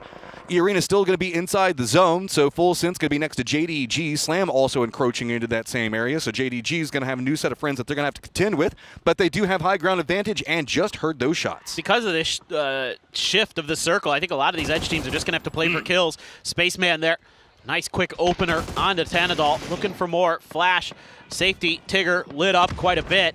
And there is a lot of util coming in. Oh, Alcadzia holding the line against the Expendables. Arenak here by Duck Juice, the flush to follow. Couple of peeks, Duck Juice inside the building. D knows exactly where he is, but doesn't want to go too bold with it. Right on the side, does flash him right into Duck Juice's face. How aggressive does D want to play? The support's coming in from the other side from Alcadzia. Duck Juice just in that little cubby. Does he have anything else that he can really throw? Looks like he's going to go for a double up. Does catch the corner of the building, so Nate doesn't look like it bounces the way he wants it to, but does a lot of damage to D. That was a nice little trick grenade there. Oh, follow-up. It's good. It's looking good. Oh, he took so much damage. Duck Juice very alone over here and goes down, so Alcadzia keeps the center of the circle. That grenade exploded the Molotov. I thought maybe that was going to catch an Alcadzia player, but a little bit of trickery from the third-person camera view came up just short. And JDG, no option here really but to try to either fight through or wait this out and make a long rotation. But you don't want to wait too much longer. Phase 4 blue is where things get a little bit tricky to make those wide wraps. Meanwhile, a gatekeep here for Na'Vi. Rex, who was ferocious the other day at the end of the groups. Couple peeks. He's not done yet. Does at least get Sosa down, extends, get the knock in. This is going to make him done, though. Gets the flush. Pochon just trapped on the outside, and this is a really peculiar circle when we look at it. Phases have multiple people that are now very far to the north. Here's what's happening with Na'Vi, or at least sees it. Doesn't have a good backstab onto it. FN, I mean, they're just in a low ground position. Just, I don't even know how you wrap out of that clean. Yeah, it's going to be tough. They couldn't cover Rex either from where they were, so that's even worse. Grenade goes too far to connect onto Salute. He's going to throw a smoke down below, trying to cut off the vision of Corexi, but that might have given it away a little bit. Corexi, though, still anticipating that he'd be a little bit further forward. Salute under a lot of pressure in kind of an awkward position. Teammates here. It's pretty hard because whenever you're in the Freak's position, you can't line up the nades as easy as those that are throwing it uphill. It's VP stepping in slowly. They don't want to overstep into an angle that's too open. They know that the setups are going to be very strong for the Freaks. Freaks just keep having to retreat from utility. Given looks like he wants to play it aggressive, but every time the Freaks step in, it's just a bit of utility. Dropped in the face. Given finally, though, spots out Luke Rux. Gets knocked onto him. Salute on the low ground. Gonna run down, but Beamy spots it clean. Yeah, nice counter punch from Beamy. Tough angle to take. Heaven, though, gonna respond in kind, but he's extremely weak. Nixie's got one. You've got another wrap coming through here. Virtus Pro all but taking DNF out, and somehow DL still firing. At range, and now just DL on one side. Corexi running forward. Nate goes a bit to the side, and Corexi manages to finish it off and should have some time to get these reses. Yeah, just enough time there for VP to make a counter move. Navi's falling at the hands of FaZe. Goodbye. Star-Lord able to get in there, clean one up, and at least find some revenge for FN. But he is in a world of trouble with a couple FaZe players. Fex making the wrap down to his bottom. I don't think Star-Lord is... Oh, he just moved in time. He almost got caught out there. FaZe still in control of this high ground. Remember, FN just no real way out of that bowl that they were trapped in for so long, but FaZe came up, provided some support. Can they use this opportunity to get away? FaZe not going to really give them anything. Jeems high, Fex low, nice 1-2 punch to finish that. So FN Pochon now out FaZe in control of the north, has easy access to a compound. Slam kind of caught up right now with 17 in the south, taking some shots into those guys as they're kind of hunkered into the hillside that we saw VP fighting around a moment ago. Yeah, you're going to lose a player here. As 17, though, Lil Ghost trying to find a flank, but I'm not really sure that with all those smokes down, anybody else is going to be able to help him. So instead, go for the grenade, see what you can get. Oh, that's so good. Yeah, just put it right in the cubby. Little Ghost says, hey, it worked once. Can it work again? Angle looks like it's got to line it. Does hit the damage, but doesn't want to really run in. Remember, 17 heard the firefight with VP just a moment ago. Nice bounce along the hillside. See if they can follow up yet again. Alcadzia still in control of the center while 17's trying to regroup. VP pretty content to kind of let this one chill for right now. It's got Zhao Bei very far to the south for 17, kind of defending his low ground members, keeping VP at range. Yeah, those are some decent grenades, but you haven't found the knocks. You got to clear this out as 17 because you know VP's up on the hill above. There's no way that Molly doesn't connect, but that grenade does. The vehicle's on fire. Mogor trying to get out of the way, going to use the safety of the bus. 17 still pressing forward. Notice Little Ghost playing that smidge of high ground, seeing if he can get vision over the top of the cars. Does! Gets the knock onto one. Goes for the peek back around. Picks them both up. Now Zhao Bei has plenty of information to feed to his teammates. exactly where VP is gone. FaZe, though, spots him on the other side, and VP in some trouble. That's great news for 17 because VP was tunneling in towards 17 with that high ground advantage, looking to take him out. Fex here lining up with some grenades, trying to see if he can get that flush, and he does. Really nicely handled here by Fex and FaZe. Now they have an opportunity to just back off. You took a kill. You know that you kind of poked the bear's nest here. Let's get out of the way. Circles leaned more west. Forest made a push into Alcadzia's compound. Alcadzia has shifted to the east. Bagapa is just going to be to the north of that. So there's going to be our teams inside the circle with Jeems as well as 7-7. VP in their high ground in that pinched position. A bit scary for right now. But let's not forget JDG still has a member in this one hanging out way down to the south. Yeah, I'm just trying to heal through the blue, it looks like, for JDG. What an interesting game this could shape up to be at the end with Bagelpa and Forest kind of up there. Alcadzia only 2 in the mix right now, although they do get a big knock off screen. Jeems, oh, this could be devastating. Up on high ground. Fex already got the knock onto one. They know. Drops a Molotov right on him. He has to get out of the smokes. Running away. Can he get the meds? Yes, it looks like it's going to be enough of escape. Jeems couldn't chase after him, but now on the hunt, gets the med off. Does he know exactly where this is set? Fex is kind of caught up looking at Correxy, wanting to make sure to finish that one off. 17 still playing low. This is stalled out the movement right at the edge of the zone. This is for high ground control, so both teams wanting to make a commitment in. Fex going to regroup with Jeems before they go peek around this very scary rock. Yeah, Jeems just didn't feel like he could get any further in towards VP, so they are afforded the opportunity for Nixie back in the fight. Gets the first aid off. Fex looking for the heads, just saw it. Oh, good peek around. Now it's going to open it up for Jeems to fall in. Just beautiful. That was clean and efficient. Fex down, easily rezzed. 17's Jalbei, no angle on it, so that means that 17's going to be closer and closer to Alcadzia, presently sitting in second place overall. Toffees and Martin were talking about it, that Martin was going to be holding the hands of Steve the whole time. Alcadzia's hopes and dreams, the only squad in America, but starting off well. I don't know if Toffees needs any hand-holding right now because Alcadzia's looking really nice. Yeah. They got deep into this game. They've got some kills. Definitely a very solid start for the Americas squad. Just D left right now, though, trying to hunker down inside of these rocks. Just waiting this out as long as he can, hoping that the teams around him beat each other up. Forest is back up to 4. They took a couple players off of Bagelpa as they tried to get a little bit active off of the knock that we saw off screen. Decent damage here, and I was going to say the big winners out of that FaZe VP fight was really 17 because they've got really nice, kind of angled into positions into this circle. Well, they also have the most information, right? They were eyeing so much of what was happening in the east where a lot of these squads were fighting. They managed to get some information on Forest and how they kind of shifted into the center. They don't really know much about Bagelpa.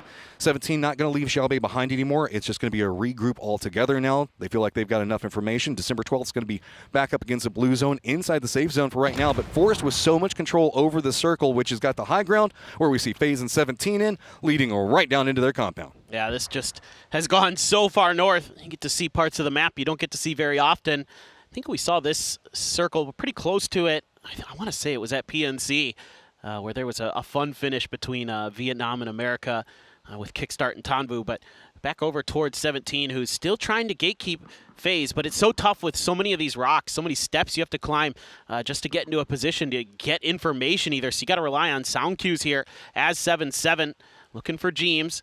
Jeems, though, has a frag grenade ready. It's got to be perfectly cooked to line this. It goes for a couple of bounces. Thought it was a bit closer. Not going to connect. I do see that December 12th might have spotted out Xiaobei on the hillside. He's very just beaded in on that position. Keeps looking to the north. The fight that the squads over into the east are really wanting is for Forest and Bagelpa to maybe skirmish something. Scappy and Baron keep kind of juking over into the west, trying to spot out Bagelpa, but really it's just this firefight going back and forth between 17. Fex does spot out 7-7.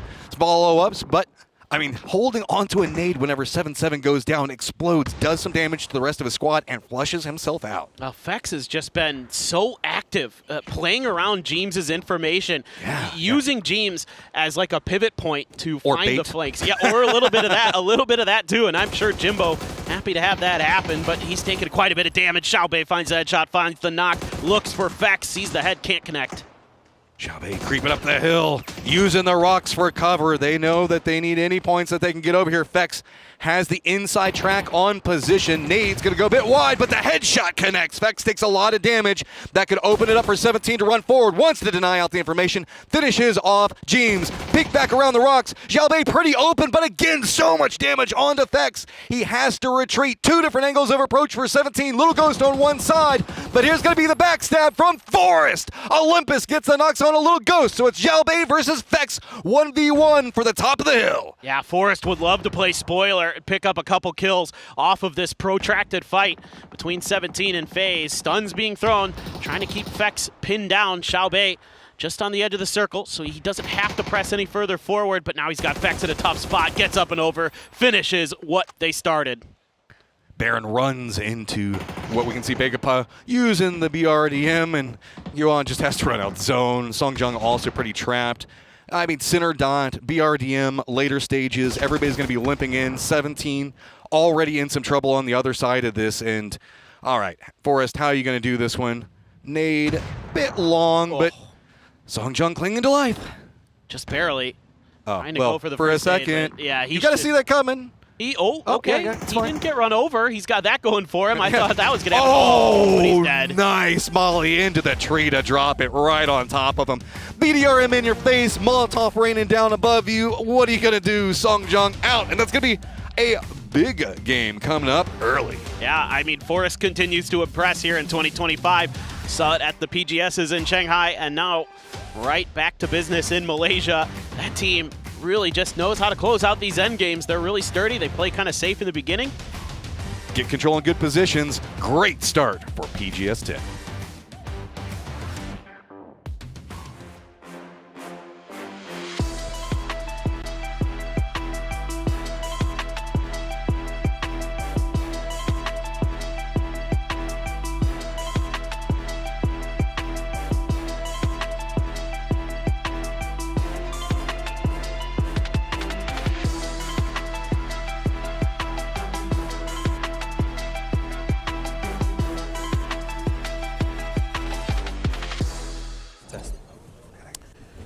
Forest Natural Gaming starts off the grand finals here with a big win here and being able to capitalize on having strong center position. And there was a bit of a divide going on. I was a little bit concerned for them for a second, but they rallied back together and were able to take out all threats from all angles. Joining me, Toffers as well as Avenger, to talk about this one, Toffers. Forest Natural, there was a moment where we thought, yeah, trouble arises. But I'll tell you what, I think it was the kerfuffle on the rocks that saved them. The fact that none of those teams could get out of there. Yeah, honestly, that's the thing for me here. When you have these kind of northern close to Oasis areas, right? There is so many dips, divots, drops, dives, docks, anything. All the Ds. All the Ds is in there, right? And you can accommodate so many players, right? And that is kind of baiting other teams. Like, we have a play in here, we have a fighting line. The fact and the reality is that the fighting line is through 14 other teams, because the teams in the south and coming in from the west, they're just going to be coming out of one compound like 17 Gaming did, or coming in from the kind of dead center that Forest had for a long time. Then also coming in with a BRDM, like, I think the highlights said it all. Most of the highlights were at the Rock fight, and then it came down to 17, Bagopah, and of course, Forest Natural. How do they make the moves at the end?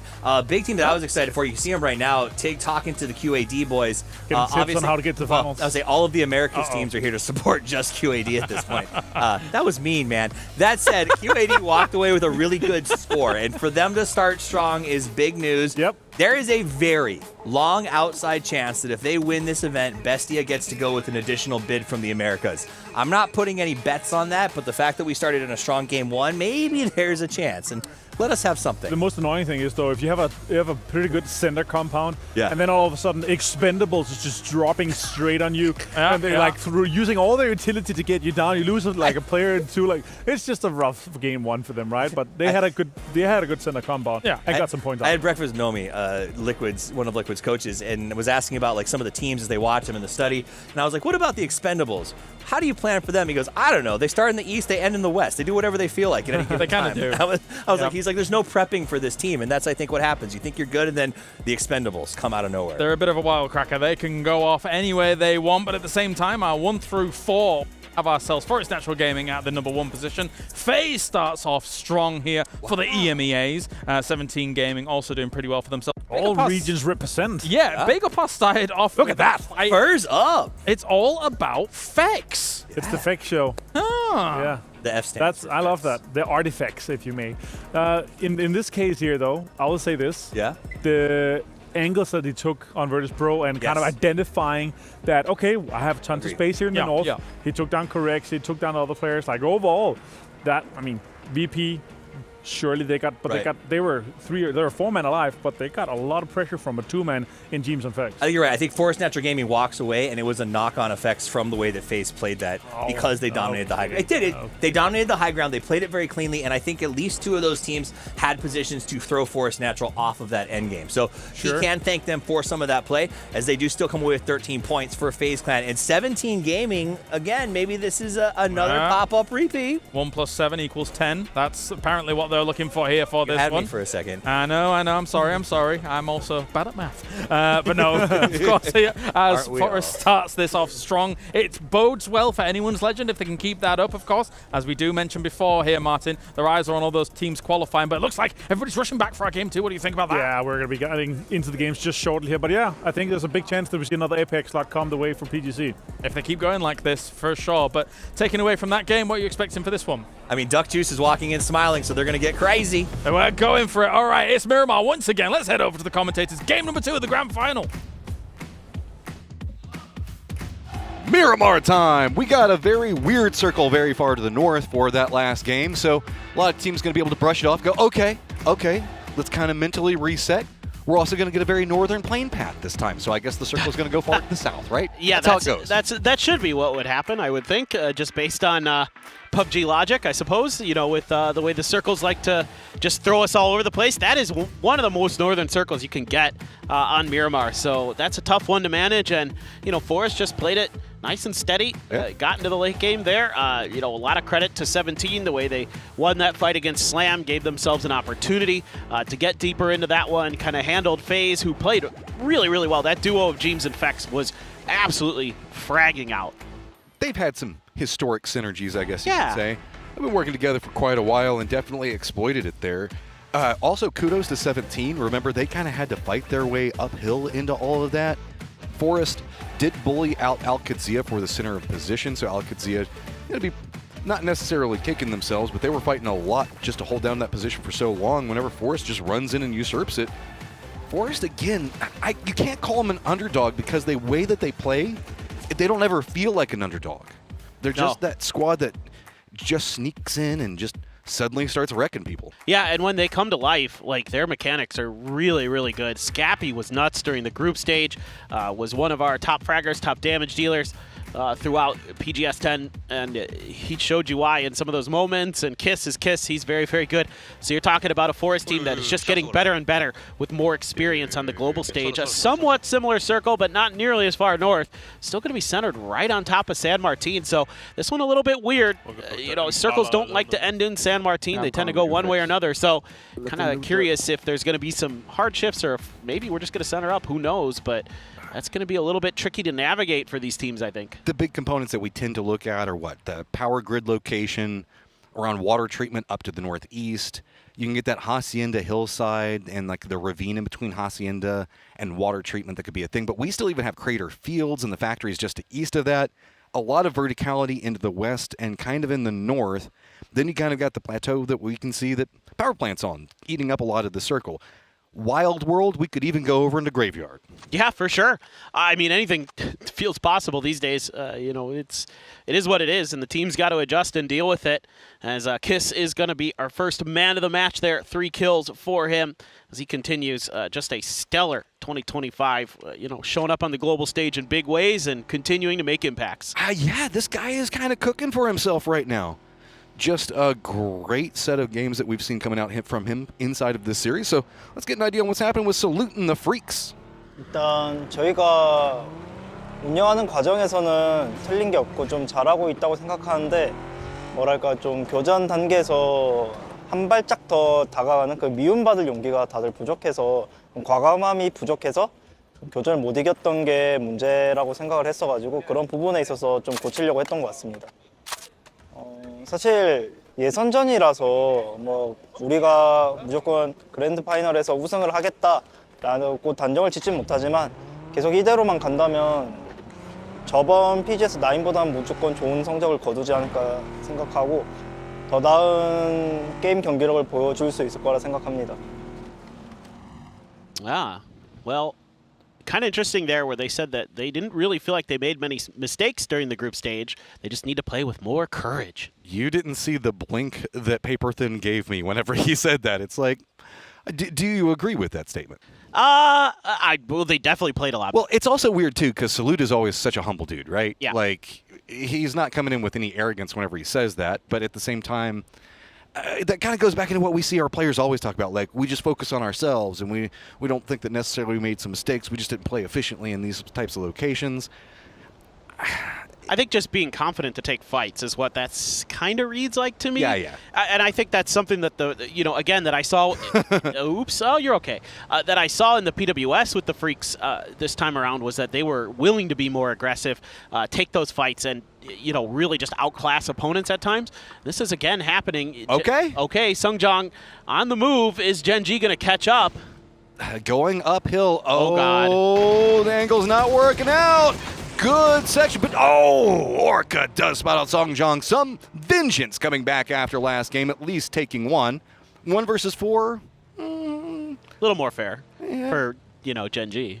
I mean, considering what Bagel Pod did to him last time. That's all you can really say. I guess this is just going to be the sermon that we see continuing. Meanwhile, Navi has bumped into DL. DL just parked his vehicle. Well, it's going to be holding the line against Hakatori, trying to prep up some nades. Looks like they wanted to go high, and goes for the flush as well, respecting the potential of what Navi's Hakatori can bring out. The rest of the Freaks coming in. That's a huge win for DL there. That might break this fight open for the Freaks as they're reinforcing. Both teams are.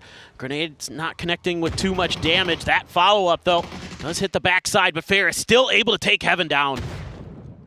Pace slowing back down a smidge more. Navi wants to secure this firefight, or at least get in Hakatori so that way they can maybe go for a res on it. It feels like that's the commitment that we can see coming out right now. Guman got the shot. He gonna pop around the corner and pop Soset in the head. And he gets the spot as well. Confirms the position of Fairest. So DL just trying to avoid the nades. Guman with a tight angle, able to do some damage, but isn't able to prevent the flush onto Heaven. Pace back down, slow again. Just trying to play it. See if they can set up Soset kind of the bait right now. More smokes coming out from Fairist. Is he going to take the bait? No, Guman just drops the nade right on top of him. It's going to be the Freaks in control with cost right now. Slam also juking around into the northeast, but I think that they're going to just let this one pass by.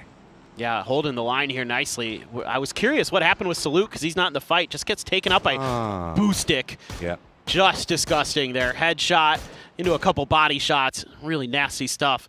But Navi in trouble. Extends with an AK. If you get the Freaks to overextend a little bit here, could punish them. Smokes have almost firmly dissipated, so said trying to use the car for cover. Looks like that's what Freaks wanted to wait for. Extends committed into the res right now. Should be good. I don't think... Yeah, Sosid can feed footstep information over and says, hey, they're coming after you. You got some time still.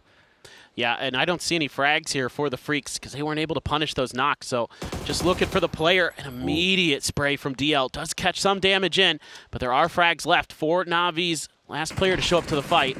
DL going to run forward. Go ahead and finish out Sosid. Now has to brave and run across. No fear coming up from DL right now. Just drops Fairest as well.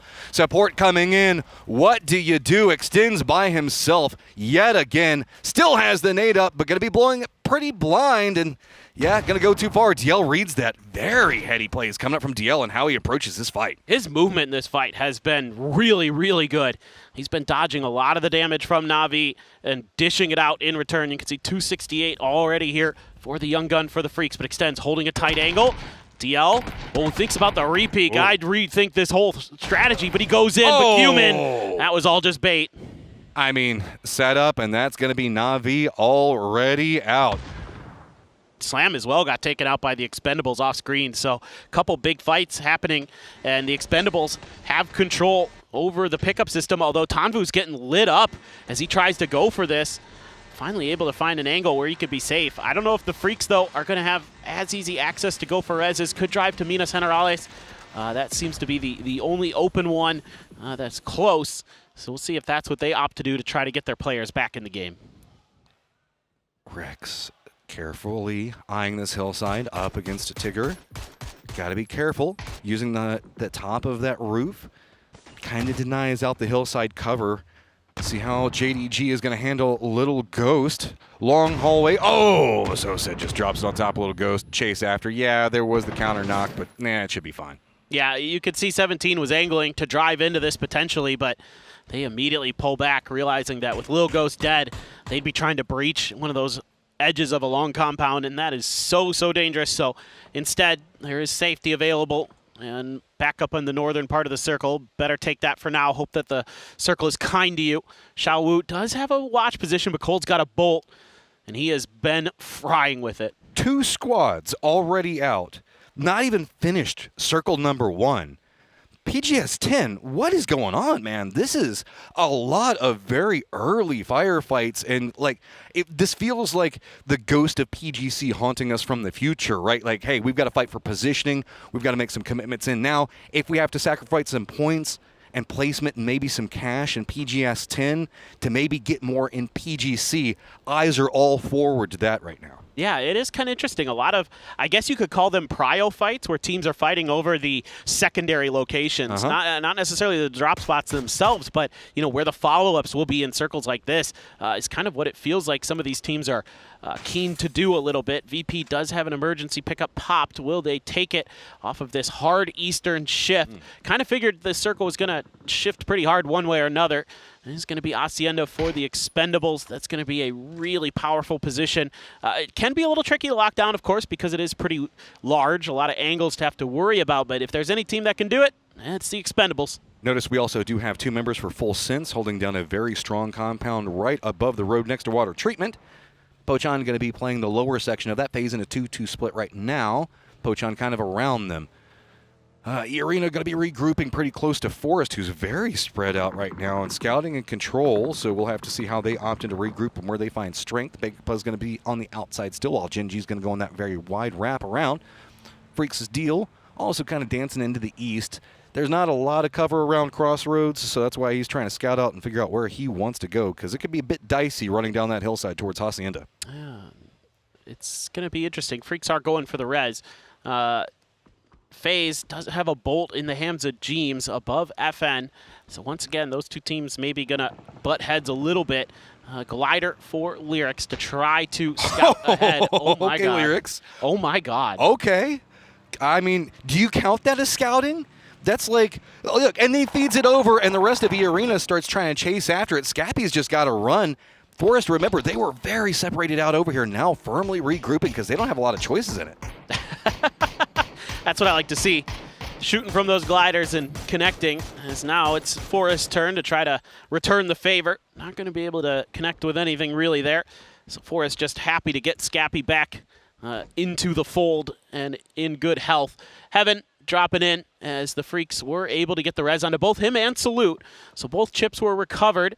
DL waiting, saying, all right, at least I've got some space over here. Not sure what they're going to have available for loot in the area. Careful, though. We also have Jin G that's encroaching behind VP, who has the closest sight lines, as well as JDG onto the Freaks.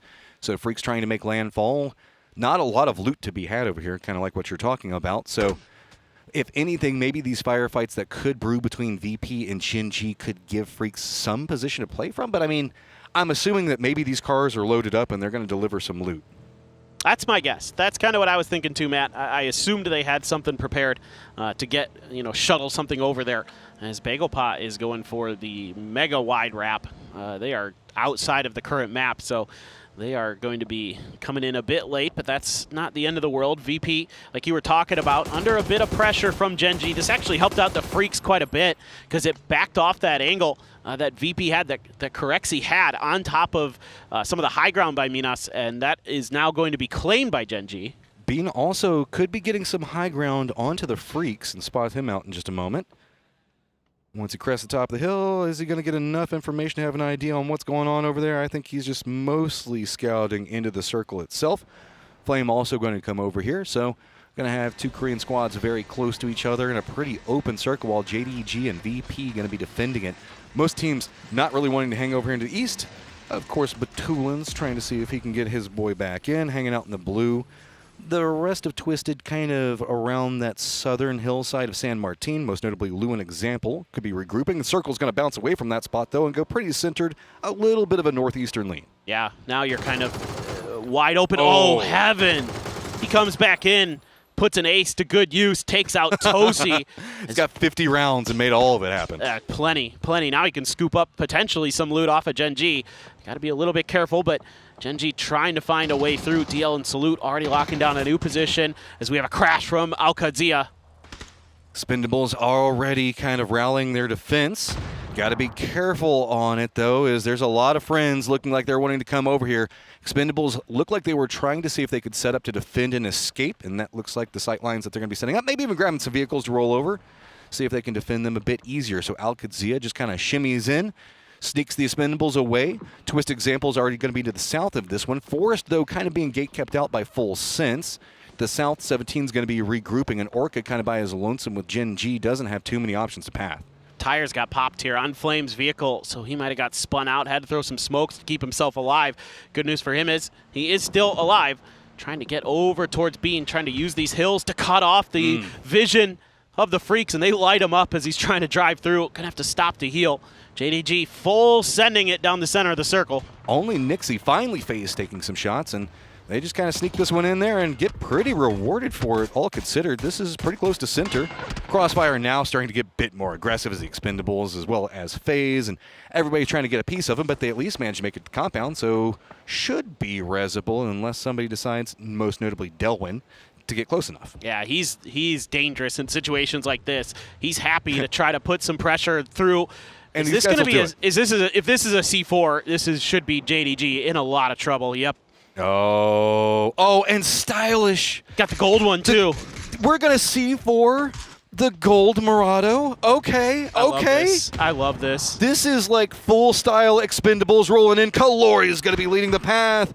Tons of smoke down for defense. Gets some shots, but, I mean, it lands close enough. Forces JDG away from the compound. That's going to open up FaZe sight lines, and there you go. JDG out. Yep, perfectly thought out there by the Expendables. Just a question of if they lose a player in the process. Obviously, Clories did get cut down trying to drive in, but Delwyn was right there to get him back up on his feet. Oh, this is what you love about the Expendables. They see an opportunity, and they go right away. There's no hesitation. Run in. Most of the loot's on the side that you can't really go for. Remember, FaZe is still in a 2-2 split, using the fields between them as well as the road. 17, down to the very far south, still in control of Hacienda. Looks like they were trying to eye a bit more into that eastern lay, and VP not going to let too much of that happen. To the west of 17 is going to be San Martin and Twisted, right on the kind of outskirts leading into the foothills where Al-Qadzia is going to be playing from. All right. Let's see. 17, pretty southern edge. It's the Expendables. Yeah, of course it is. Of course. They're just turreting and shooting at anything that moves. Just crazy good. And I believe we do have a 4-man Twisted again.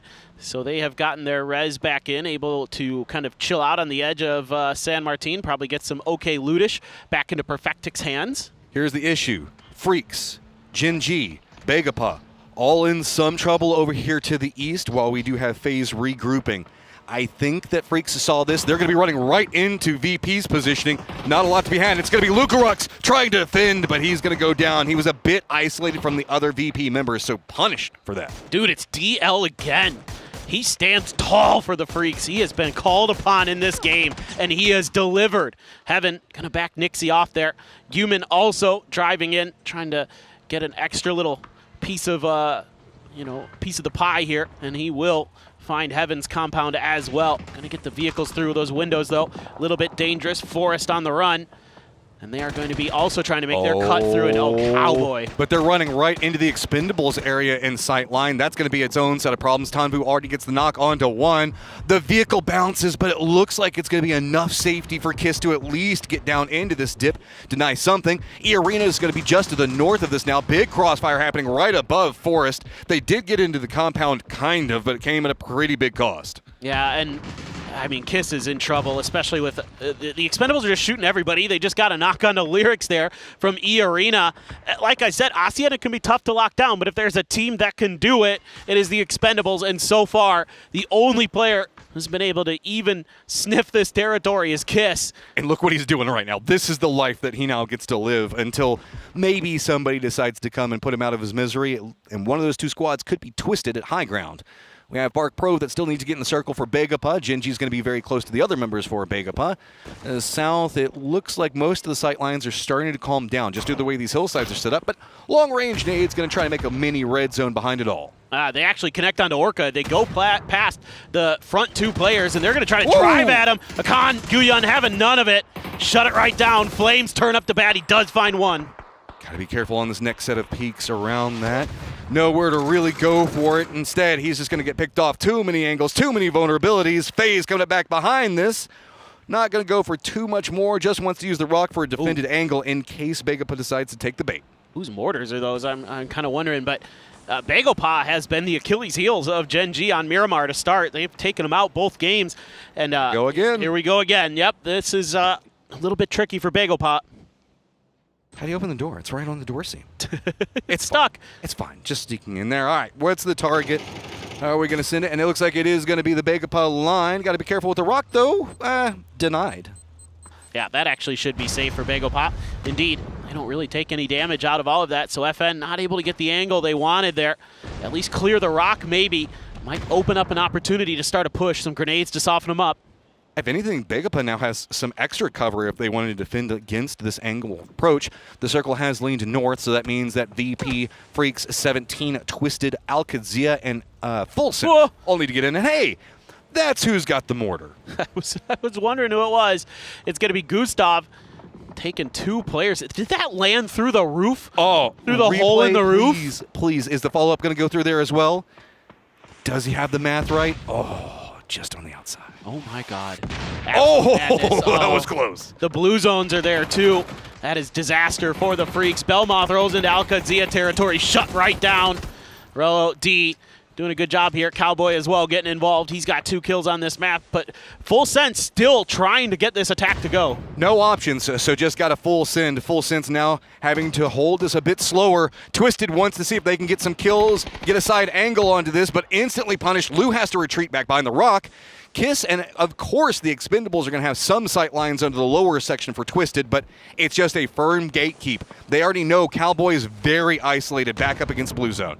Yeah, I mean, it's just so great the way that the Expendables understand these angles. They've already got 8 kills in this one. I think I see a P90 in Flash's hands. That could be really tricky for Alcazia to deal with. D got lit up. He's able to get the first aid through, though. A response grenade into Tigger's face. Tigger knocked there. Are they going to be ready for this P90? Gotta be so careful. Flash playing right into the smoke. Steps out, but good exchange coming back from D. Got to be careful. Here comes the Twisted boys. Go ahead, throws in a nade. The rock going to eat most of it. Not going to be near far enough to land onto Alcazia. Can the follow-up get closer? Rolls right up next to him, and yeah, but Schoolens picks up 2. Love the way that Twisted takes these third parties. They're so efficient. Yes, they lose a player, but they're getting points in situations where it looks tricky too. That's what has made them the best team for quite a while. They are just so smart about their timings. Use those angles to cut off the Expendables from Hacienda. Yumin falls. The Freaks actually only lose 1. When all is said and done here, Salute is so good at those sprays, but it's actually Fex who finds it. Salute takes damage from FaZe in response, so FaZe has a pretty good, kind of fire control set up onto the Freaks who want to take this fight against VP. This fight is a symptom of the circle. FaZe has control of a great compound, but it's mostly fields around. Everybody in the Hacienda hillside just has to scrap. You got to get what points you can and fight it out. Salute very close to Beamy now. Nixie's going to start getting more information to work with the closer and closer that Salute gets. While this is happening, we do have 17 in the Expendables getting to a skirmish right on the other side of this hill. And of course, it's going to be the Expendables that's got the better end of it. Yeah, Salute really wants to get this last one. It's perfect. Well done there by the Freaks. 17. The Expendables both losing a lot of players. Tanvu isn't even needed. He shows up with the Panzer like, I'm ready. Oh, fight's over. All right, well, I guess I could say save it for later. No problem.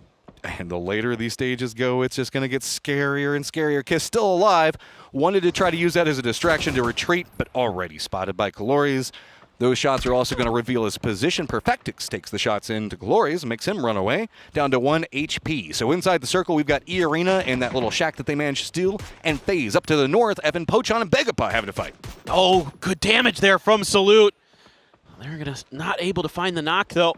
And the Duck Juice again, by the skin of his teeth. FN surrounded here in the smokes. Bagelpaw's just running, reckless abandon, but it's a turn from Rex. He finds one, finds the flush at least.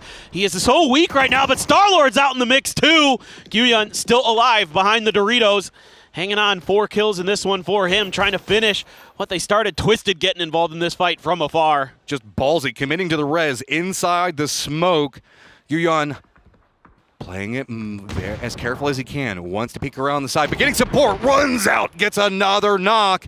Now eyes to see if they can spot out. Runs into the smoke. Can he get more flushes? Does, juking through the bullets and the explosions. Begapa clinging to life. Rex on the other side. Gotta be careful. Tries to go for the drop shot, but Rex denies. That's a big win for FN. Able to hold on versus Bagelpaw, who is playing with a lot of confidence today. Already up to 18 points in 3rd place. Twisted, still a role to play in this for sure, but the Expendables are running away with this game. 15 kills, all 4 players up, trying to get into this next circle. The real issue is going to be the sight lines that teams are going to have down on top of them. You can see Twisted as a little bit. Maybe FaZe can get involved, but they're busy shooting at E-Arena. So for the Expendables, they really want to get further in this game, but a good grenade connects onto Calores. Duck Juice has to escape, and he does. This foldable shield, though, providing a little bit of extra cover for him. Expendables trying to play for the later stages instantly get punished. E-Arena, Twisted Minds, Crossfire just too strong. If they can hold out long enough, Twisted has to come down the hillside, and that's all they're trying to do. They're playing for the next stage. Nate, though, coming up from Jacob, lands, knocks another 2, and it's just been chain rezzing into chain rezzing while Twisted is going to use the opportunity that the Expendables have set up and get into the circle. FaZe trying to mirror on the other side, and there's a lot of targets for E-Arena to try to go for. Yeah, this is a nice timing and a even better shot there from Vard. Gets the knock onto Perfectix. Rezible for now, as FaZe doesn't seem too keen to go for any aggressive driving maneuver to try to follow up off of that. The big question for me right now, what role is Rex going to have to play in this? We saw what he can do as a solo during the group stage, where he almost spoiled a game against JDG in a 1v2 scenario. JDG was able to get the win, but Rex sure made it look interesting. Let's not forget, Tanvu still has a nice little toy to play from.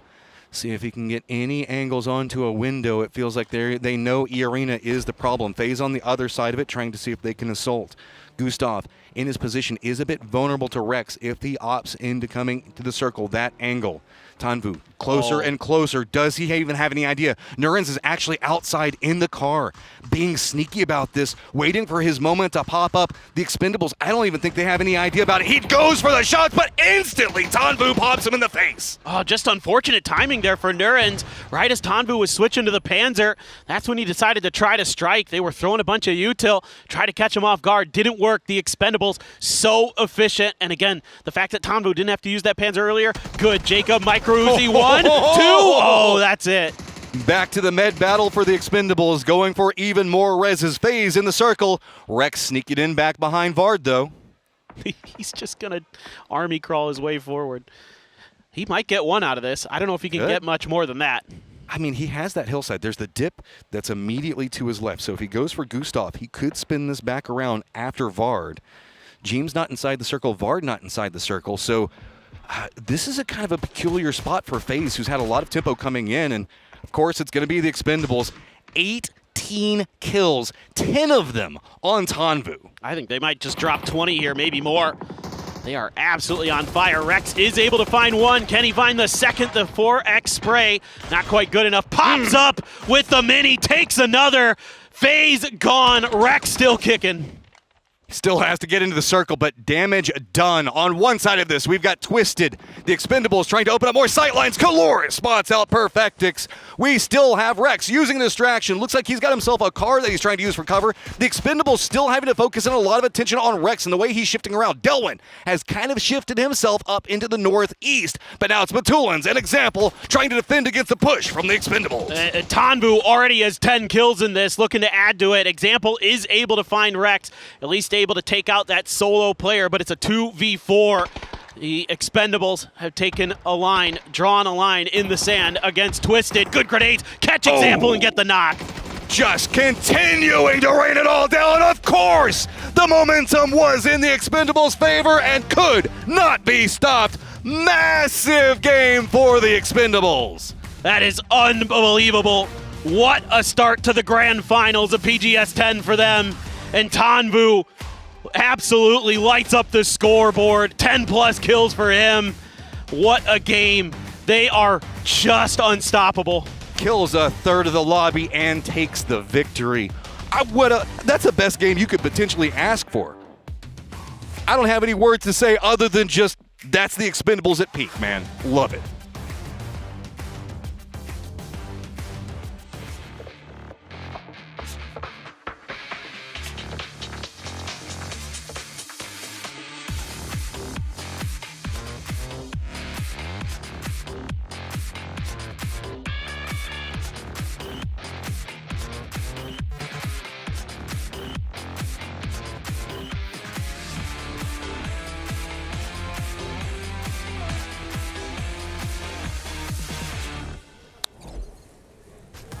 It might be the most spectacular game of the last two PGSs. The Expendables, the current reigning world champions, gets a 22-kill chicken dinner, and Tanvu goes absolutely mental. He might be the greatest player in the world right now. That was an insane performance. Joining me, Avenger, as well as Toffee, to talk about this one. Avenger, what was this? Oh my god. Just an unbelievable. It's so rare to see a team being able to get out of Hacienda alive with 4, but they're just fragging out.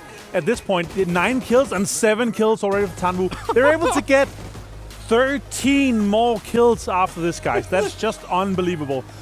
And they're roughed out. They had 3 knocks at that point. Tanvu managed to rest the majority of them, then got the push onto the arena. What an insane game here. Record-breaking times here, and what a perfect time for Expendables to ramp up their performance towards PGC. Again, right? And the best part is that highlight reel. We didn't cut it to just be an Expendables highlight reel. That was a game highlight. That was all the highlights. But they were the highlight of the game. And the crazy part is, before this match started, we talked a little bit about Expendables is unpredictable. Nobody knows how to deal with them. They do whatever they want. Whether it was double Panzerfaust in the long run, whether it was grenade attacks, that push on JDG with the C4, like, these guys do not care. They come out, they expect to win, and if they go down, they're having a good time doing it. Tanvu, MVP has to be, right, with the way that he played. Also, I can't wait to see his res count, because every time that those fights ended, he was like, oh, come on up, boys, let's get back into it. This for sure is going to be the greatest MVP from this tournament. That's crazy. This also might be a record in terms of, like, total damage kills. There's a double digits of 10 kills from him alone. But also the amount of damage he did in this game, they revived. Like, if you're looking from, like, an overall contribution towards the team for this one here, this might be a record-breaking one. That's crazy. What an insane game, I'm guys. in awe. We were losing our minds backstage watching this. And imagine that not having Tanvu captain. Oh, stop it. No. I thought I went all EMEA. I'm just completely committed. But I will say, this was wall to wall. Like, it might be the most close we've got to a perfect game from a team when it comes to this. It's 3,200 damage. 22 nades from the Expendables. Wow. They were, because again, you know, they went through strife. They went through some toils there to try and get towards the middle of this game. I didn't think they were going to get the win, but they were just so resilient and blew everyone out the water. They're menaces. I mean, that's the way that they take fights, the way that they go in. Tanvu, 1,200 damage and 10 kills, 8 knockouts. Monstrous. Put in work everywhere, but still 600 plus on everybody else and 6 on Clories. This is a crazy stat sheet. And look at the amount of damage taken.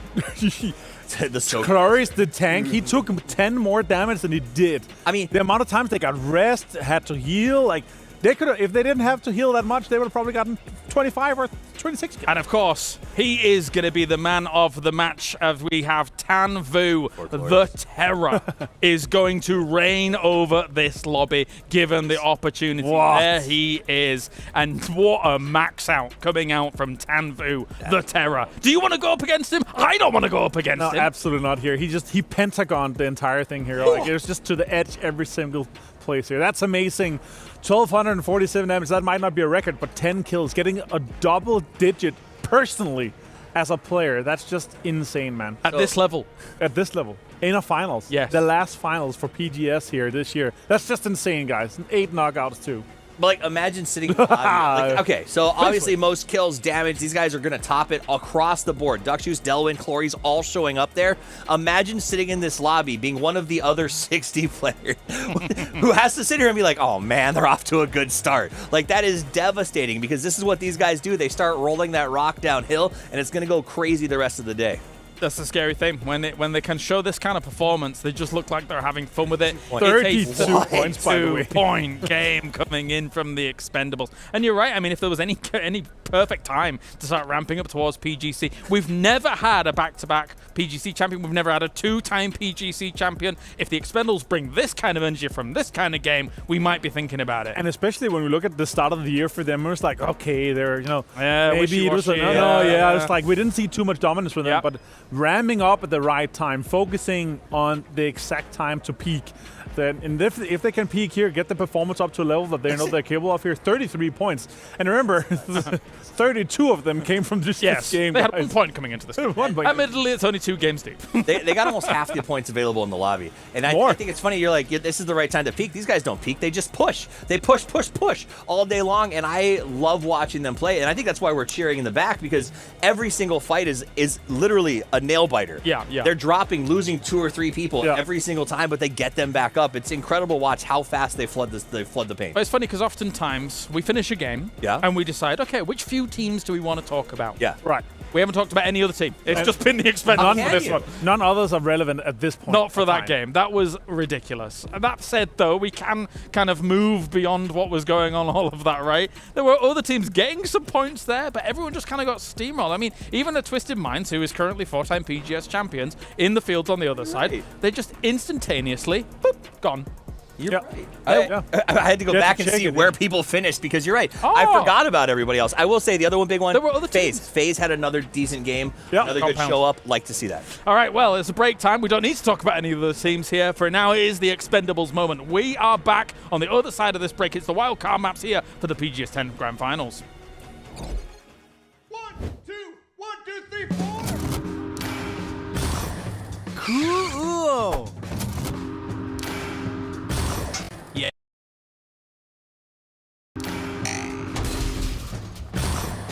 Wait, where the hell is Johnny? Hey guys, hurry up! What's the plan, guys? Gather as much scrap as you can. Oh, a froggy. And bolt out of here. What's that weird noise? Follow me. It's this way. It's not this way. Johnny, is that you? Wait, are you a mimic? Are you? Are you? Leroy! Johnny, no! Oh, a froggy. Oh, a froggy. Ah! Shh, they can mimic our voices too. Oh, what the fuck? Come on, Johnny. Hurry up, man. Hey, wait for me! Hey guys! Huh? Hurry up! Hurry up! Hurry up!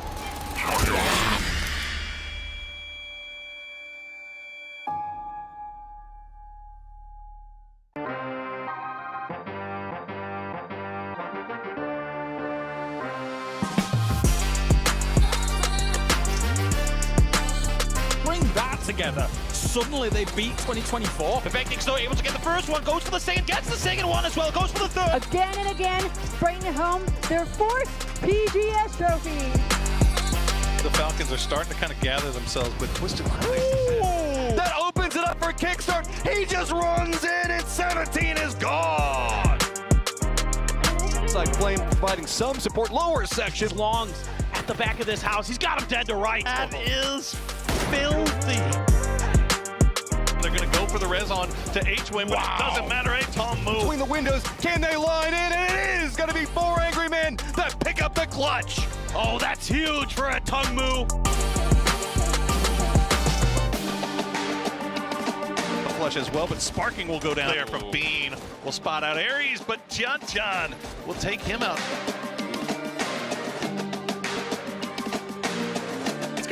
It's going! Oh, it perfectly plays from Guyon! Oh, there's a space man can do something, but it's not gonna happen. Fago Pop, they won't be Tago Pop. Going to change the game, has a problem. Oh, mission ready and trouble. Oh, is this going to be support? He's got some kills. This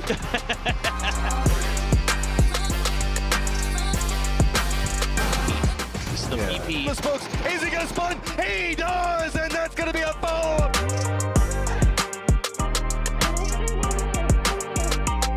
And now, oh, Shrimsy had to go somewhere. Yeah. Pretty Curdy gets an opening knock onto it. Alo follows up as well. Go for this one, doesn't want to go around too fast.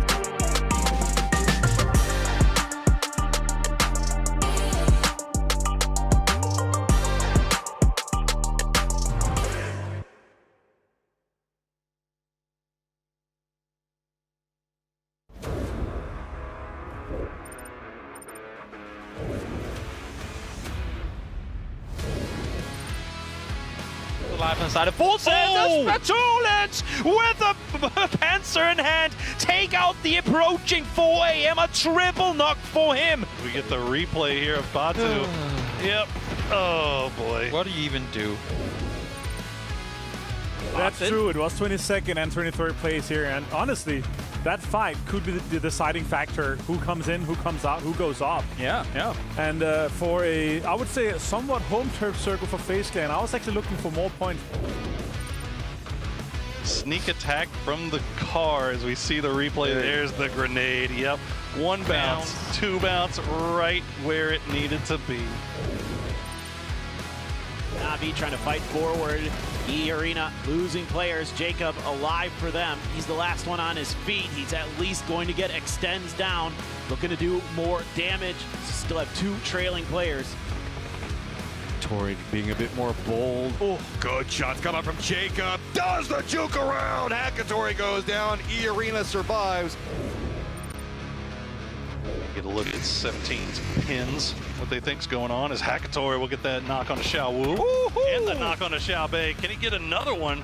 30 bullets. Not. Hakatori is doing a little bit of farming of his own here. He's gonna find 7-7 Owo on the drop shot. 6 HP. My man is still pushing. 11 bullets, push it on forward. No help to work with. Spot Slittle goes as well. And with the final bullet in the chamber, Hakatori single-handedly takes out the entirety of 17 Gaming.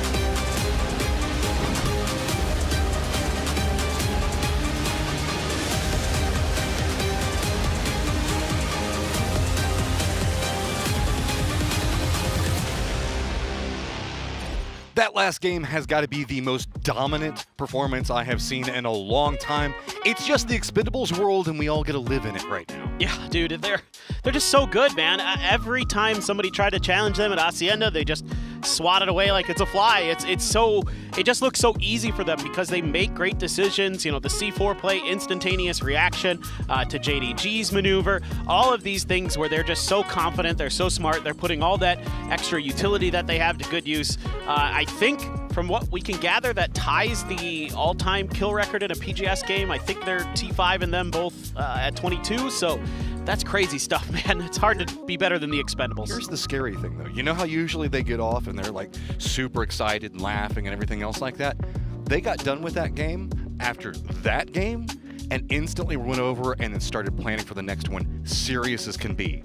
I think that terrifies me more than Duck Juice Happy, seeing them just be like, not good enough, I want more. Yeah, I mean, and the way they're playing, they can definitely get more. I'm not going to be surprised if maybe they just kind of start to run away with this. Might be a little bit reminiscent of what happened at PNC with Team Vietnam, where they just kind of took over and slammed everyone else shut by the first, the end of the first or second day.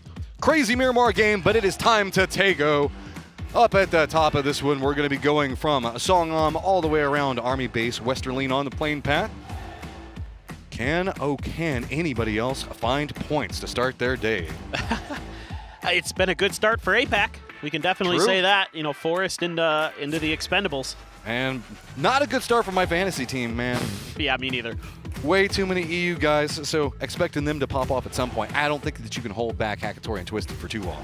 I would imagine not. I mean, it just feels like one of those things where eventually you're going to see somebody start to pop off there, whether it be them or VP. Who knows, maybe even Slam has got something in store in their first appearance here in a Grand Finals internationally. Kind of curious about that, as this is Twisted's all the way down here at Songam. I guess the plane path too far away from their terminal split. Begapa they get friends at the start of every single game today is what it feels like. So not going to be Jin G this time around. Twisted instead. Very quickly trying to see if they can get Lutz situated enough. Example going to be the closest guy to Begapa, while Lutz on the other side starting to be a bit more clean. Park Pro, the guy that managed to scout out good repositioning for the Gen G fights at the start in game number 1. Going to be a bit isolated, while multiple members of Twisted still just going to take their time, see if they can spot. A couple of, at least a nade in the early start is going to be very big if spotted properly. Yeah, a little bit of bait with the sound cues there by Akan. Breaks a window, just looking to hear if there's any reaction, but example wise to that game. Hasn't moved too much, not giving away anything to his opponents so far, of course. Yeah, why not?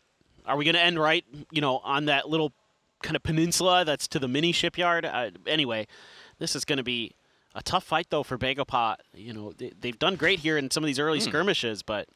Look at Lu's positioning. This is a bit sneaky. Both sides looking like they were trying to wrap around. Lu's got himself the SMG. Songjong, if he overpeaks this, could find himself punished pretty fast, and instead, going to use the walls, play it safer, play it as quiet as possible, but that door going to give a lot of information. Yeah, now Lu knows for sure he's in there. What's going to be the reaction, though? He has no frag grenades, so can't punish it in that regard. Has a couple stuns for a potential push, but Songjong just maybe looking for an off angle so far. Hasn't really opted to try to continue to take space, but they'd love for him to try to push to the building to Songjong South, because they're going to have an angle on that. And you can see Lu feeding that information over to Perfectix, kind of say, hey, he might go for that play, but so far Songjong happy to lock this down. I wouldn't mind seeing Begapa be a little bit more passive here, kind of put the pressure on to Twisted to make a move. That's kind of the situation that we're looking at. Both sides playing this pretty slow. Batulin's getting some loot for Twisted, and wouldn't be surprised if maybe he brings some of that over there. Park Pro kind of mirroring that on the other side. But we have the pressure that is building in this position, that this is as far away from the circle as you can get. You got to get some meds. You have to assume that there's going to be some blue zone damage. So the longer that both of these guys play this slower means the longer that they could just kind of be trapped here. Yeah, that's also part of the problem. And, for Begapa, you're just wanting to have the best finish you can in this event. Twisted, again, a lot of this feels like preparation maybe for PGC. Guyun saw, but Perfectix not able to connect with the AK there. It's a little bit scary, close range. Songjong actually leaves the house, I think, or at least on the other edge of it. He's just waiting here as Lu looking for his opportunity to punish. He's been extremely patient. Example was playing a bit more mobile, and I think might have fed over a little bit of footstep of information that Akan heard, but hard to tell given the range. Batulin's in support of Lu, because remember, he's pretty low economy right now. They realize that Songjong's probably isolated across the road. So doubling up could give them the opportunity, but Songjong, I think, picked up a shotgun just a moment ago, so if they opt into a push, that could be punished heavily. Yeah, just, if Batulin's has some throwables, that could be the difference maker, so they don't really even have to get in the danger range of that shotgun. That's kind of what I'm looking for here as Batulin's inches his way closer. There it is. This frag, if it's good, could be devastating to Bagel Paw. How cooked is it going to be? Playing it slow. Which window does he have the information to roll with? Gets some damage, but instantly switches shotgun. Songjong realizes the push going to be coming after him. Batulin's going to be the guy on one side, but Lou denies from the window before it even kicks off. Yeah, it's just great coordination there from Twisted. They isolated Songjong early, and that's why you put those players in those sneaky positions where they can just relay the info off of sound cues. We saw Songjong actually do it earlier in the fight against Gen G on Miramar. This time it's going to be his turn to suffer the consequences. It's now Bagel Paw trying to retreat a little bit further. Perfectix just going. You stay there. Yeah, you stay down. You're not allowed to come any further forward than that. Twisted just again with control. Park Pro playing so far away now has to keep an eye on the compound where Songjong was just at. Knows that there were a couple of members for Twisted over there, but Lou has already retreated. Looks like it's his turn to loot. Most of our teams have already gone into the circle. We've got the army base, the predominant area that most teams are going to be playing from, so you guys get an idea on that. The only team that's playing south of Shipyard right now is FaZe, but they're still in vehicles. They might cross over. Outside that, really, this is the focal point that so much is going to be hinging on for the later stages in rotation. Yeah, for sure. But quiet, maybe before the storm. A lot of teams have already centered up in the circle. Again, heading towards that edge of the northernmost island, towards the Shipyard side. Circles can go over there. They're pretty likely to. It's not fair. The Expendables doesn't have anybody to shoot around them right now. They're just roaming around, and they've got, like, nobody within any sight range. How do the Expendables even play this way? Yeah, this is unfair for the Expendables. Come on. Where are the players to shoot? Yawn. I mean, what? I'm sad. I'm always sad when the Expendables. But, hey, there is something interesting brewing over into the west. Slam has a bit of a bridge camp that E-Arena might be biting into in a moment. Well, that might be something. E-Arena, just kind of curious how much info they have on that. If we're watching every kill that the Expendables get, we could be here for a while in the last game. This replay could go for a while. Hey, I love it. We didn't get to see every aspect of what was going on, but, man, they were just piecemealing teams around them, using the train so well. I love the fact that even in their successes, like the things that didn't necessarily feel the best, using the C4 was still beneficial because it forced the squad that was inside of that compound out into FaZe sight lines. They got more information off of that. This squad loves to force teams to firefight and then exploit that. Not necessarily being the third party sometimes, just forcing somebody into a different sight line that they can then usurp a position or just get a better angle of approach into the circle from. Lyrics wary of this bridge. Maybe he saw something out of place and don't want to give up that BRDM early. And we could see that Slam did have a Panzer ready, so had he driven close, that could have been disaster for E-Arena. But we want to hear from Kiss, our Game 1 winners here at PGS 10. Hi guys, it's Bella. I'm standing with Kiss from Forest Natural Gaming. Well, your team has been pretty consistent over the global events. Well, what's the team talk like, have been like for you to make sure that the trophy is in your hands this time? ก็สำหรับฟอร์เรนนะครับทำผลงานได้ดีมากๆเลยในรายการ global แต่ละครั้งตอนนี้ทีมเรามีการคุยกันยังไงบ้างครับเพื่อให้ได้แชมป์ในรอบนี้ ก็คุยกันแค่เรื่องส่วนตัวครับแบบว่าไม่คุยเรื่องแผนไม่คุยเรื่องการเล่นอะไรยังไงแต่ว่าคุยแค่แบบว่าการเรียนรู้ตัวเองการเขาเรียกอะไรนะเขาเรียกว่าการเข้าใจตัวเองแล้วกันครับว่าให้ดีขึ้นแค่นั้นเอง To be honest, we didn't talk much about the game plan or game strategy. We only focus on the player mindset and team vibes. So yeah, that is the thing that we are focusing. Yeah, vibes only, right? Thank you, Kiss, and let's go back to the game. Catching in some action on the western side of the bridge coming out of Shipyard. It's going to be 17 and FaZe that have bounced into each other right along the edge of this one. Xiao Wu, I think, heard exactly where that car stopped. See how well he cooks the nade. Roams it down, drops it very close to Vard. He has to retreat. New angle on the nade. Not going to be enough to get the knock on him, though. This is an awful position to be in as FaZe. You are completely surrounded. You have nothing but a hillside to work with. You're going to need to find a knock, and a big one, to dissuade 17 from just tightening the noose around you. They are right on top of, look at this angle Xiao Bei finds, but there's a big knock. Fac's able to respond.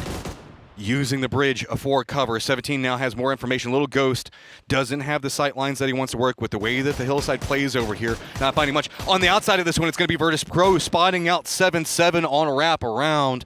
This is getting more and more problematic. 17 realizing that they're trying to get out Bard, tries to jump in and does take down Little Ghost. 17 now in absolute shambles, having to run into the circle. And remember, VP is already holding the angle. FN Rex coming in back behind this one. They're also crossing the bridge that FaZe got locked in on.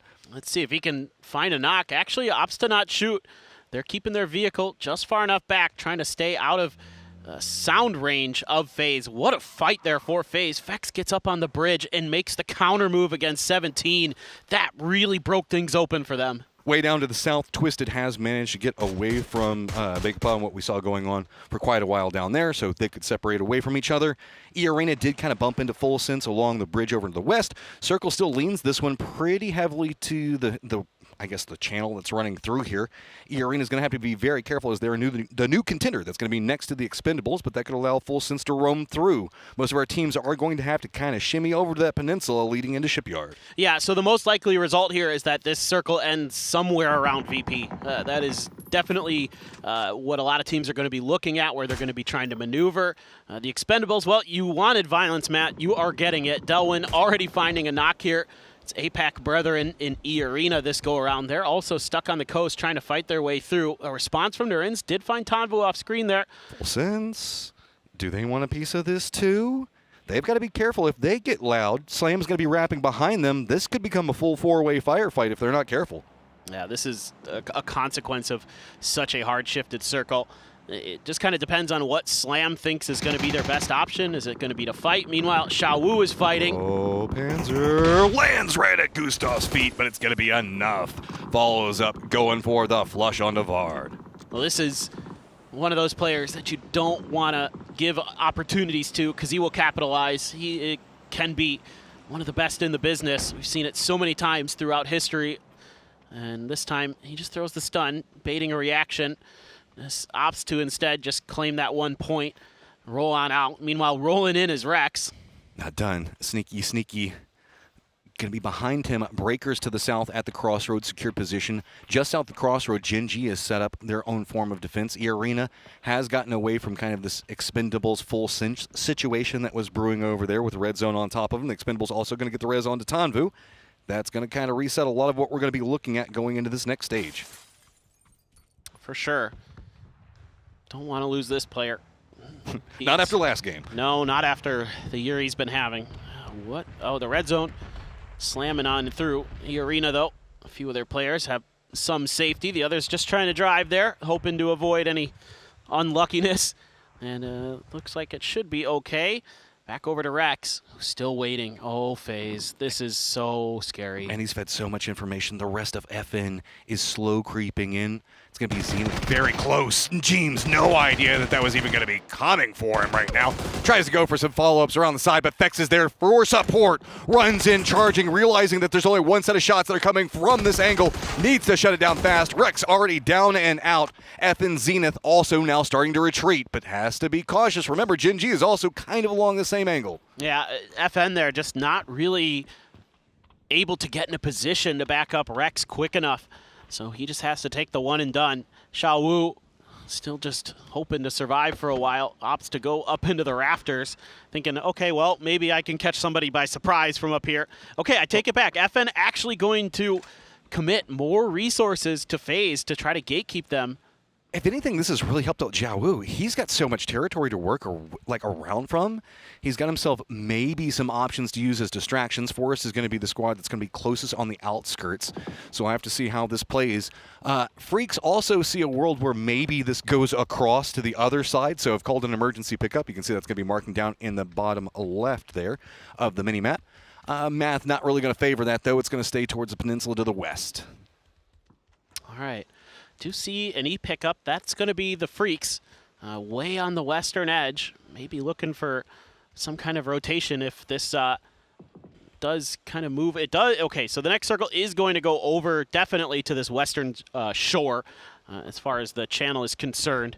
FaZe on the boats. You don't get to see this every day. looking up and over to try to figure out what the hay is going on. Well, see, FaZe knows that Xiao Wu's over here. That's what's making them a lot more hesitant in their movements, glancing all the way over to where they know that they encountered him a little while ago, assuming that he's still just lurking in the background. Knows the fact that they can get backsteps, so they have to be a bit more cautious. Slam Rap very far over to the north, knows exactly where Roth is. He's just going to take a bumper to the face, get bounced away. Easy flush now as Al-Qadsia very aware that they're going to have a new squad encroaching right back behind them. Freaks also could get vision on both Al-Qadsia and Slam trying to get in the circle. And of course, who's it going to be next to the Freaks? It's going to be the Expendables. And Twisted Minds just rolls up next to Tanadol, and Batulins pops him with the Mark 12. Absolutely nasty. As Full Sense is like, what the heck is going on here? We're on the edge of the other bridge. There's a team that's gatekeeping it over there. It's Na'Vi, so we're just trying to find a way through, and then Twisted just rolls up behind us and picks players off. Al-Qadsia just full sending it here after Roth got rubber banded onto the edge. That's a good shot from Corexi. He finds the knock. Just peeking barely over the rock. Cowboy now knows nowhere is safe. The hills are alive, and it's with VP players. So just got to send it as far in as he can get. He's going to have to stop at that hillside. It's kind of, I guess, close to some form of cover, but it's also kind of close to Xiao Wu. That pony's not in the best of shape either. Did get that level 3 gear, but how much further is he going to be able to go? Twisted chasing down Full Sense, but has to peel back. The angle there going to be too good for Full Sense. You can see even a knock and a cleanup there onto Batulins by Belmoth. So Twisted trying to get ahead here. There's still a little bit of the circle that cuts over into the kind of peninsula that's on this side of the river. No fear, it's time to go. There's firefights to be had in the middle of this. Baron does line into Colores, gets the knock. VP on the high ground takes the shots into Baron, forces him to retreat down off of the rock. Delwyn trying to get some high ground of his own to work with. Baron just has to juke around the entirety of this one. Vex getting caught right on the edge of this. Gustav gonna get spotted out, but breakers shuts him down. No angle save from Pochon right now. A nice double kill there for the young player, and patience is going to pay off for FN. Slam, here we go, right into Forest. Just rolls right up on top of all of it. Slam realizing there's some vulnerabilities, but Olympus up on top, using the roof to much effect. Slam gets at least to the wall, but that's going to be very hard to deal with. Olympus continuing to rein in more. Got to be cautious, get shot from the side, and of course it's the Expendables. Yeah, they're gonna tunnel in on this fight. There's so many knocks here. Both teams with only a couple players alive.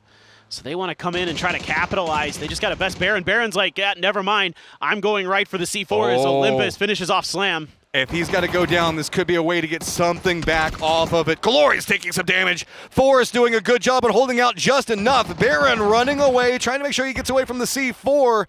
Duck Juice realizing he could be a bit too close. He's going to go play that outer wall. Forrest on the other side with Kiss spots out the Expendables, but it's going to be too many angles that he's trying to defend from. He has to drop down to his belly. Baron now on the outside of this, trying to see if he can go back after the Expendables, but the Expendables are starting to rally. And the Freaks arrive to try to do some damage, to try to pick off some kills. That grenade out there is going to kiss. And Delwyn goes for the up and over, but it's actually Baron who bails out his teammate. Forest Natural Gaming hanging on by a thread, but they are still alive, taking down the Expendables. Tough team, especially when they're aggressive. Kiss, good for one, has to prone down. Duck Juice holding on, but into blue zone grenades. Trapped, nowhere to go. Forrest cleans it up, and the behemoth that is the Expendables from that last game down. While that firefight was going on, the Freaks have now moved into a position to maybe catch Forrest. They have to be very careful how they come out of this compound. Yeah, Freaks are taking a little bit of damage, though, from VP when they go for some of these peaks, so they have to be a little bit extra careful. You can see Xiao Wu still alive over in the mini shipyard. Kiss is getting quite close. Hey, look at him. He's waiting.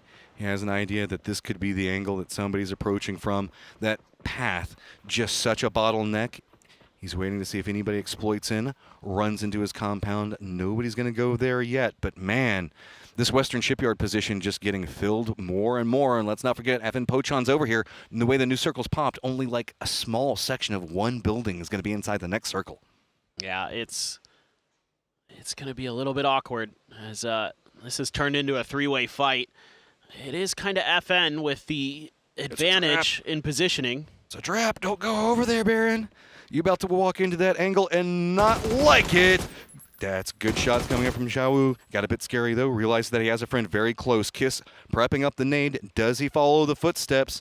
Doesn't get the bounce on the way he wanted to. Doesn't go through the window. So Xiaowu right up against the blue zone. Everybody's going to be having to run into the compound. FN Pochan's already got control over it. So now Kiss going to be blindly running in. Very aware of Xiaowu's position. But does he have any idea FN Pochan's going to be here waiting for him? Nade's bouncing right next to him. Can he fend? And yes, does take down breakers as well. Knows where Xiaowu's coming on the other side of this one, using the wall, bouncing between the two. Xiaowu actually took damage from his own grenade in the initial exchange with Kiss. Both players fumbling on their grenades, but it's Kiss who's able to take the positioning. FN trying to get their player to safety to get the res. Kiss wants to capitalize. There's smokes down in his face. He's taken a lot of blue zone damage quickly. It's phase 5.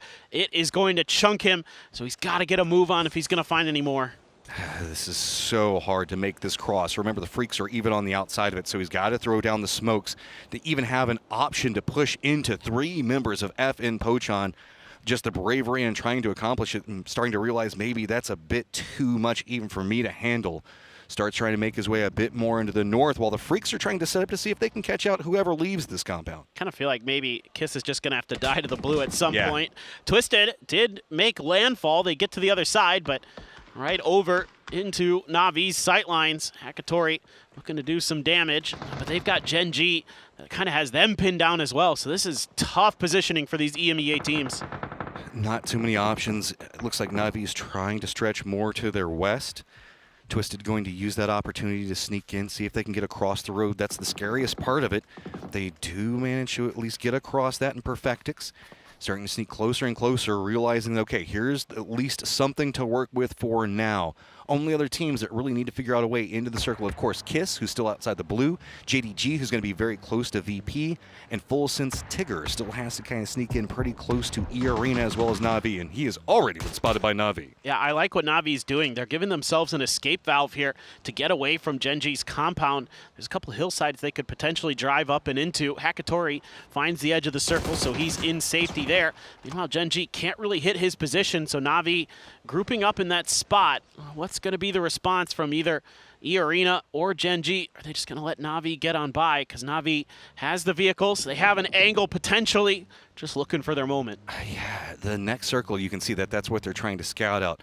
BRDM rolling in front of them is going to make it very scary to make the cross. There is some hills just to the north of the road that Genji is not going to have the best sight line on due to how the compounds are laid a bit lower on the other side of the hill.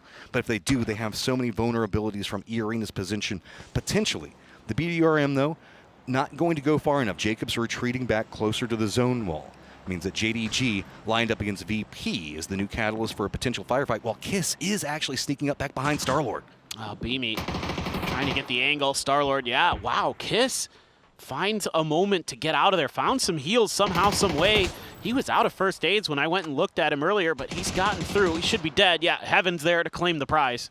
Hey, it's at least another point, and no surrender coming up from Forest right there. I thought that they would maybe go for blue, but instead, nope. They still saw a potential in getting more options. New circle has revealed itself. Of course, going to be kind of northeastern lay on this one. So Navi's just got to make their send. This is exactly where they were trying to scout out a moment ago, and they're finding it a little bit more open than they thought. They've got pathing to at least get into this dip. It's going to be pretty close to VP, but VP's caught up looking at Freaks right now. Yeah, I think Na'Vi should be offered an opportunity to take a fair fight against E-Arena. E-Arena hits some shots, but Hakatori, good for the knock on to Jacob. And E-Arena gonna have to suss out a way. They do have the BRDM, so they do have some level of safety. Opans hits some good shots of his own. They need to open up this path. They know that this is going to be a very difficult rotation.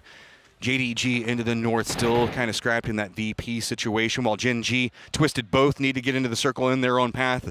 Got to be careful with the nade. Bounce gets right on top of Perfectix. Follow-up, not enough to get the knock onto him just yet, but Perfectix and Example both know that there's a strong squad right next to them, and they have to find a path around this. E-Arena is going to be sending it in right back behind Na'Vi. The BRDM going to be enough to get them close. So said down flushed. The members from Na'Vi trying to see if they can get nade something on this, but they don't even have an angle that they can peek back over to the BRDM. Yeah, Ferris trying to find a counter angle here. They're not really doing much damage to this BRDM just yet. There's another knock onto Hakatori. Jacob finds the nade. Is the flush to follow? Nope, goes a bit too far. Lyrics just driving around, harassing poor Extends, who's just trying to dodge it. Could light it up. He's got a barrel. That'll get some good damage into that BRDM pretty quick, but does have an angle from Opons to back him up. Oh, he tried to use the car for cover to deny out the BRDM's movement. Lyric spots it, instantly jumps out. Favorist isolated, has to be careful as he now has to find a way into the zone, but he's already been spotted. E-Arena bullied their way in, finds some success. Tosi's going to be creeping behind this one, actually hears it as well. Navi gets eliminated. VP caught in a crossfire between JDG and the Freaks. Freaks on full gatekeeping control. VP not a lot of options to work with JDG so close. That was Tosi who found that knock onto Opons way across the other edge of the circle. DL, Famas, level 3 gear for him, trying to get up close and personal with VP. Saw Beamy, knows he's lit up. Finally, Human able to find that headshot. And JDG trying to figure out which direction they want to push. Meanwhile, the Freaks have completely surrounded VP. Oh, VP just, there's no option for them to work with. They just have to shoot their way out. Nixie was trying to find something, but the double up coming up from everybody on JDG, playing right along the smoke wall. Crexy's just in the thick of the smokes, and he's going to go down. That's going to be nades coming out from the Freaks on the other side. JDG aware, too many threats. They're going to be walking right into that same firefight position, and Freaks going to come out very beneficial from it. This is just great rotating from the Freaks, trying to take third parties. Salute almost oversteps. Takes quite a bit of damage. Only has a K2 for a rifle. That's not generally a favored rifle amongst pros, but you know what? They're getting there, and they have got 6 kills. They've got themselves a top 4 minimum. Genji, another Korean team, looking to climb the leaderboard in this game, but only 4 kills for them so far. E-Arena on the outside of this new circle with the Freaks kind of really curious about what they're going to do. So a lot of eyes in their direction, and Breakers the solo here for FN Pochon. So a heavily stacked Korea lobby right now with just E-Arena. Well, we did see the Freaks. They were kind of a catalyst, a lot of the movements that led into Western Shipyard, right? They were the ones that kind of funneled Forest over there. And we know that FN Pochon should have an idea that they were playing along that line for quite a while. So the Freaks at least do manage to get down into the crates, or using that for some cover, maybe a little bit of replenishment as well. E-Arena was eyeing another set of crates very close to that, but the way the ridgeline sits, not going to feel the best. Genji playing the lower ground has some categories that they can work from. At least gets vision on Human, who was going after that loot. Yeah, the Freaks need to get into the next circle, so they have to send out some scouts to find out if there's anything safe. And the problem for the Freaks is they're on a downhill coming into the new circle, so those trees and other things, yes, if they can get there, they can find some level of safety, but it's definitely not ideal, especially if E-Arena maybe turns their attention through. But if E-Arena does that, Genji might just punish them, so it's kind of a tic-tac-toe game here. Who's going to kind of step forward and offer up the sightlines first? Genji definitely having the strongest position right now in the circle. You can see they've got a hillside to work with here for Bean and Tosi. You've got those back angles covered by Orca and Flame. This kind of allows Genji to let the other teams make their move. Hey, you know, get some vehicles to work with. It's enough to get some scouting and some cover-ish. You know, just got to be a bit careful of the rear end of the vehicle. E-Arena doesn't have too many options. They know that high ground above them is going to be the Freaks, so they're trying to see if they can open up something onto Tosi to find some angle, maybe that can allow them to encroach in. It feels like E-Arena is leaning more into the Genji side. Jacob now starting to be a bit more aggressive into the circle. The other members for E-Arena going to be following up back behind it. While it's going on, Breakers still trying to creep in. He could absolutely backstab the Freaks if they look to third party this. The Freaks, I think, are still trying to figure out where Breakers went. They know somebody from FN is still in the game. They'll let Genji fight E-Arena. They want to clear their flank. I think this is 100% the right play from the Freaks. Breakers tries to go down to the blue, but not going to be the case. DL going to claim another life. E-Arena trying to stick a res on top of Nurens. Lyrics in the smoke. Looks like it's good. Jacob sat down by some shots from Flame and Genji. As Genji continues to maintain their circle control, E-Arena has an edge. The Freaks figuring out what they want to do. Looks like Humans looting up a little bit at some of those crates. Tosi playing this one, going aggressive, runs into E-Arena, sees the fact that there might be a vulnerability that he can exploit. A lot of utility can be coming out. Doesn't get too much, but does get the knock on Endurance. Finally spots it out. Gets a good angle onto Jacob as well. E-Arena instantly goes down to Tosi on the other side of this. Bean did a good job on holding back the Freaks for long enough. Orca comes up to regroup with Tosi, and that now allows Flame to wrap around. It's going to be a lot of pressure onto the side of this with just Bean, but he's going to get a ton of information and feed that over to the other players for Gen G to work with. Opportunistic stuff from the Freaks. They claim a lot of circle control off of that brief fight that Gen G took. All eyes were on E-Arena. What a play by Tosi there to get up close and personal and wipe out E-Arena on his own.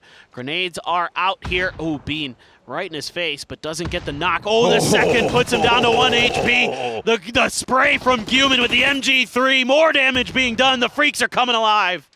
Freaks, they've got this hillside, they've got so much control. Bean just trying to cling to life. He's been doing such a good job, but so many nades landing right up against the Dorito and the cover that it provides. He has to try to stall this out enough for maybe Toasty to find something to work with. Can he get an angle onto DL to get the knock? No, it's going to be DL and Salute finding so much in this. It's just going to be Toasty. Other side does at least get the knock onto Salute. Playing from the smokes, everybody for the Freaks knows exactly where he is. He is so caught out in position. What can he do? Orca comes crawling in. Maybe he can get something, but no, not even enough information to work with. Oh, Guman there at a moment where you can see him. Goes for the spray, goes for the re-peek. A bit of an awkward fight. Just needs to buy time for his teammates to get into position. Swaps over to the DMR. Somebody help this man. I mean, he doesn't have time to get any meds up. Tosi, that's all that's happening over here. He just wants to get some tools to work with the later stages, but the Freaks deny it. Chokehold until the end. That was a clinical game from the Freaks, taking third-party fights, taking safe third-party fights all across that northern edge for so long, and were diligent about clearing any snakes, any solo players, any weakened teams, and set themselves up for success in the late game. That was a crazy set of circles going into this specific plane path as well.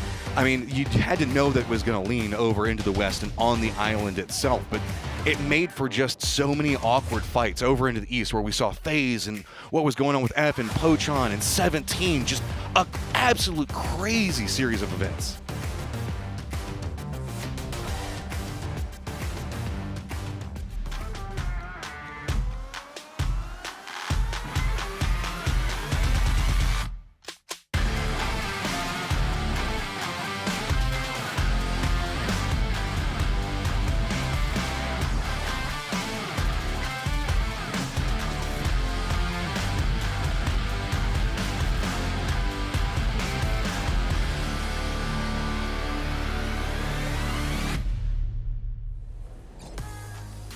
DN Freak shows their quality as they take the Tago by the horns and are able to dispatch of Gen G, the South Korean head-to-head at the very end. DN Freaks looks to make a statement up towards the top, although they're not going to be able to take it just yet off those expendables, one would think. But anyway, joining me we have Toffees as well as Avenger to talk about this. Yes. Hello. What are you thinking?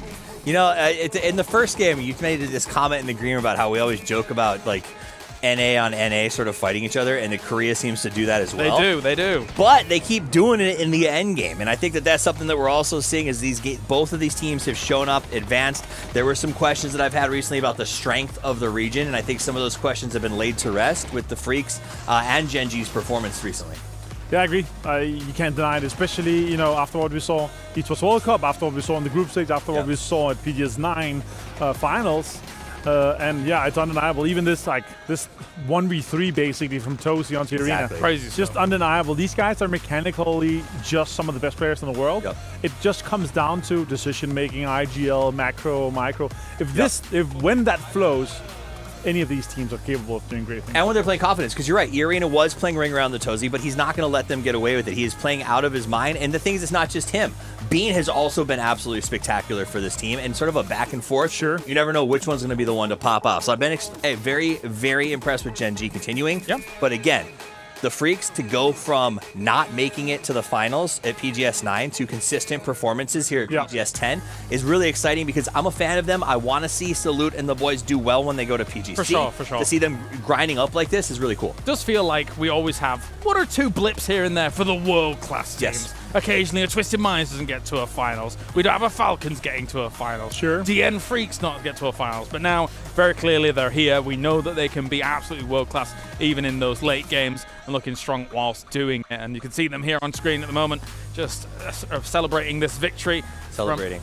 Well, briefly, you know, I mean, they know that it's not all done, right? It's only 3 games down, lots to go here. I hear if they win again, they'll let them put their jackets on with both arms. That's nice. Yeah, it'll be nice. They need freedom with the mouse. I did notice that all of the, like a lot of the Korean teams are doing this. Genji boys are doing this as well, so like I don't know why it's a thing. It's a fashion statement Maybe. because the mouse arm needs to be free there, James. Let's ask Bella, she'll know, maybe. Yeah. Sure. 11 kills here though for DNF, and of course the 7 for Genji. I will say this though, rough game with how the water worked out, how everything kind of sent in. We have the second zone being quite a significant amount of water here too, and of course it's gonna be deal. It's gonna be no deal. It's gonna he's been bapping some heads there in that game. The Babsang head. Babsang head. Deal. He's the real deal though. I mean, he's putting in plays. He's helping with the team, and this is one of those teams when you've looked at it, you've been like, oh, it's a salute show, and if it's not, then it's had someone else, right? Like, but Deal coming up and making the plays constantly has added the Hydra factor to the Freaks. I do just wish one day, maybe one day, we'll get his old name back. That would make me a very happy boy, but that's 21 points going the way of them. It's all South Korea at the top with Genji taking 13 points. E-Arena, some much needed points here with 11 going their way, and Forest Natural Gaming continues to represent and try and push forwards into those higher positions for the APAC region. I foresee, guaranteed, in my mind, anyone's legend at PGC with them doing what they're doing at the moment. Yeah, I think so too. I think it's definitely possible. Halfway done. Halfway done with the day here. Expendables. I think so too. 32 points in one game, and then the other game's not so well. Like the pull up here, it felt like it was kind of off. We're just gonna own these guys. We're gonna pull up. There's a C4 defense in the building. There's kind of crazy here. But Freaks to jump into this one, obviously amazing. Nobody not really running away. It's either like one big game and then you're kind of slow on the other ones. Heats right? are off. Definitely. Well, we're seeing everybody getting ready and good to go here into Rondo to get things a-rolling. Anything you're looking out for? I don't think there's going to be any test track Neox Factory shenanigans, Avenger. It's definitely going to be split with Na'Vi and Twisted Minds. I don't really see. I think it's going to be 17 gave it up a while ago. Yeah, share. It's going to be shared, and 17. I honestly think that's on the map you want to give it up on. You want to go somewhere else. I think there's better spots. I like Hungchang myself. I think Stadium is fantastic. Interesting. VP is going to win this one. I don't think there's a lot of time, so I figured I'd throw that out there for you. Back to EMEA, let's hope so, because we're not doing that great at the moment. It's time to head on over to the casters. We're ready to Rondo. Right. His big takeaways from that is Babsang Head and Rondo. Appreciate all the insights that you guys provide for us, as it is time to set up another interesting game. As it has been exactly like the desk was talking about. Big game followed by some quiet here or there from squads. Yeah, sure, for the Expendables, like the middle game, very, very, very good for them. Game 2 was good, yeah. Yeah, but outside of that, they've been a little quiet. They're still doing damage. They're still making things interesting. Obviously, I am very happy to see my boy DL going absolutely crazy. The guy is just cracked today. He has been a real stalwart for the Freaks, so that is a big part of the equation. I'm just trying to figure out, is Big Up going to get into another fight? In God, the I hope not. It feels like everywhere they go, somebody wants to just come be friends. Leave him alone. Leave him alone. I mean, I think the one with Genji, not their fault. Hey. I don't know what's going on with Twisted, but in that last game, but 17 points on 3 hot drops, though. Big Up, respect. Look, they're a solid team. I mean, they have good kind of zone control, I'll put it that way. They do a good job of backing each other up, finding their crossfires, things like that. Just some of their macro decisions can be a little bit wanting in my opinion, but overall they're still quite a solid team. And I mean, at PGC, you will, in theory, from what I have been told, be seeing the return of PO. So that could be interesting. Small leaks. I'm excited. It's not a leak, I don't think, but I'm just more making jokes. I hope it's not. So the question is, where's the replacement? I don't know. I think probably Gyuyun, considering he was picked up to come in for this event. So that's my assumption. A far western circle, though, in this one. We are near Fongtun. Yeah. I kind of like this circle, though. We often see it kind of go into that open area that's pretty centered around this one, where we get kind of those footpaths and some interesting pushes that can kind of happen. But if you commit into it early, you're really going to be punished by like throwables, BRDMs. So it becomes kind of a game of chicken on going for it. Al-Qadsia opts into going for it pretty early, while we do see that the Freaks are going to be pretty far up into the north. Pretty fine for the time being. Other squads that are already eyes on the circle is going to be Full Sense. They've got 2 members going to be getting very close. JDG looks like they're going to be wrapping into the southern area around Jiao 10. All right. Well, this is going to be curious for me because this part of the map, in the heat maps that I've seen for where the circles like to go, is pretty heavily towards Fengtun if it goes more west. If it goes east, it can do a whole bunch of other stuff, and that's actually maybe the more likely scenario here, is that this circle hard shifts to the east pretty quickly. But if it keeps going west, we'll have to wait and see. But we want to hear from Spaceman from JDG coming into these grand finals for the first time. 是我感觉哥几个都没有发挥出自己的真实水平吧。其次就是受row点影响，然后大家都比较没那么亢奋。最大的改变就是不着急了吧。其次这次我们也没有什么row点挑战，然后就是主要是游戏过程是以我们自己最开心的打法来吧，就是怎么开心怎么享受，不能像之前一样打得那么憋屈。I mean, just too cool for these guys, right? JDG, this is a lot of, I guess, expectations coming in for them in this event. And so we know the fact that there's a lot of pressure that can be put out from China as a region for their teams and the expectations for them. Right now, going to be just barely ahead of 17 game. Yeah, just really tied, just off of placement in the last game. Yeah, I mean, they're cool. You could say they're cold. I see. It does get cold in December.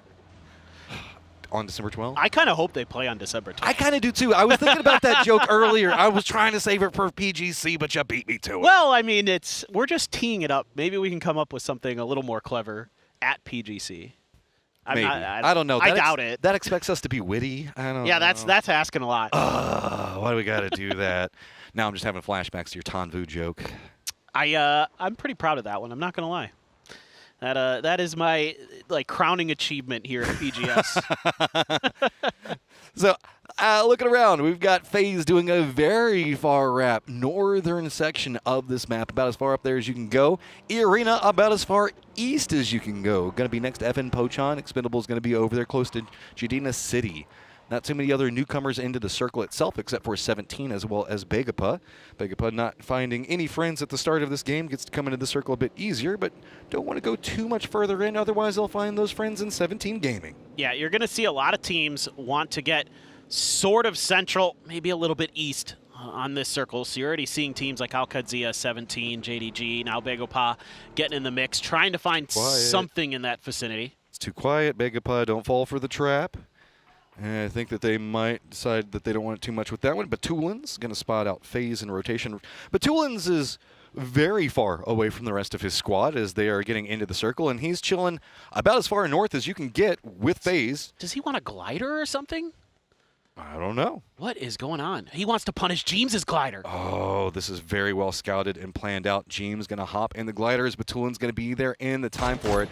Easy shots. Jeems down, and now it's just going to be a hit and run. Does FaZe turn around and come back to see if they can get anything for Jeems? You can see that they're kind of like, why is anybody else even up here?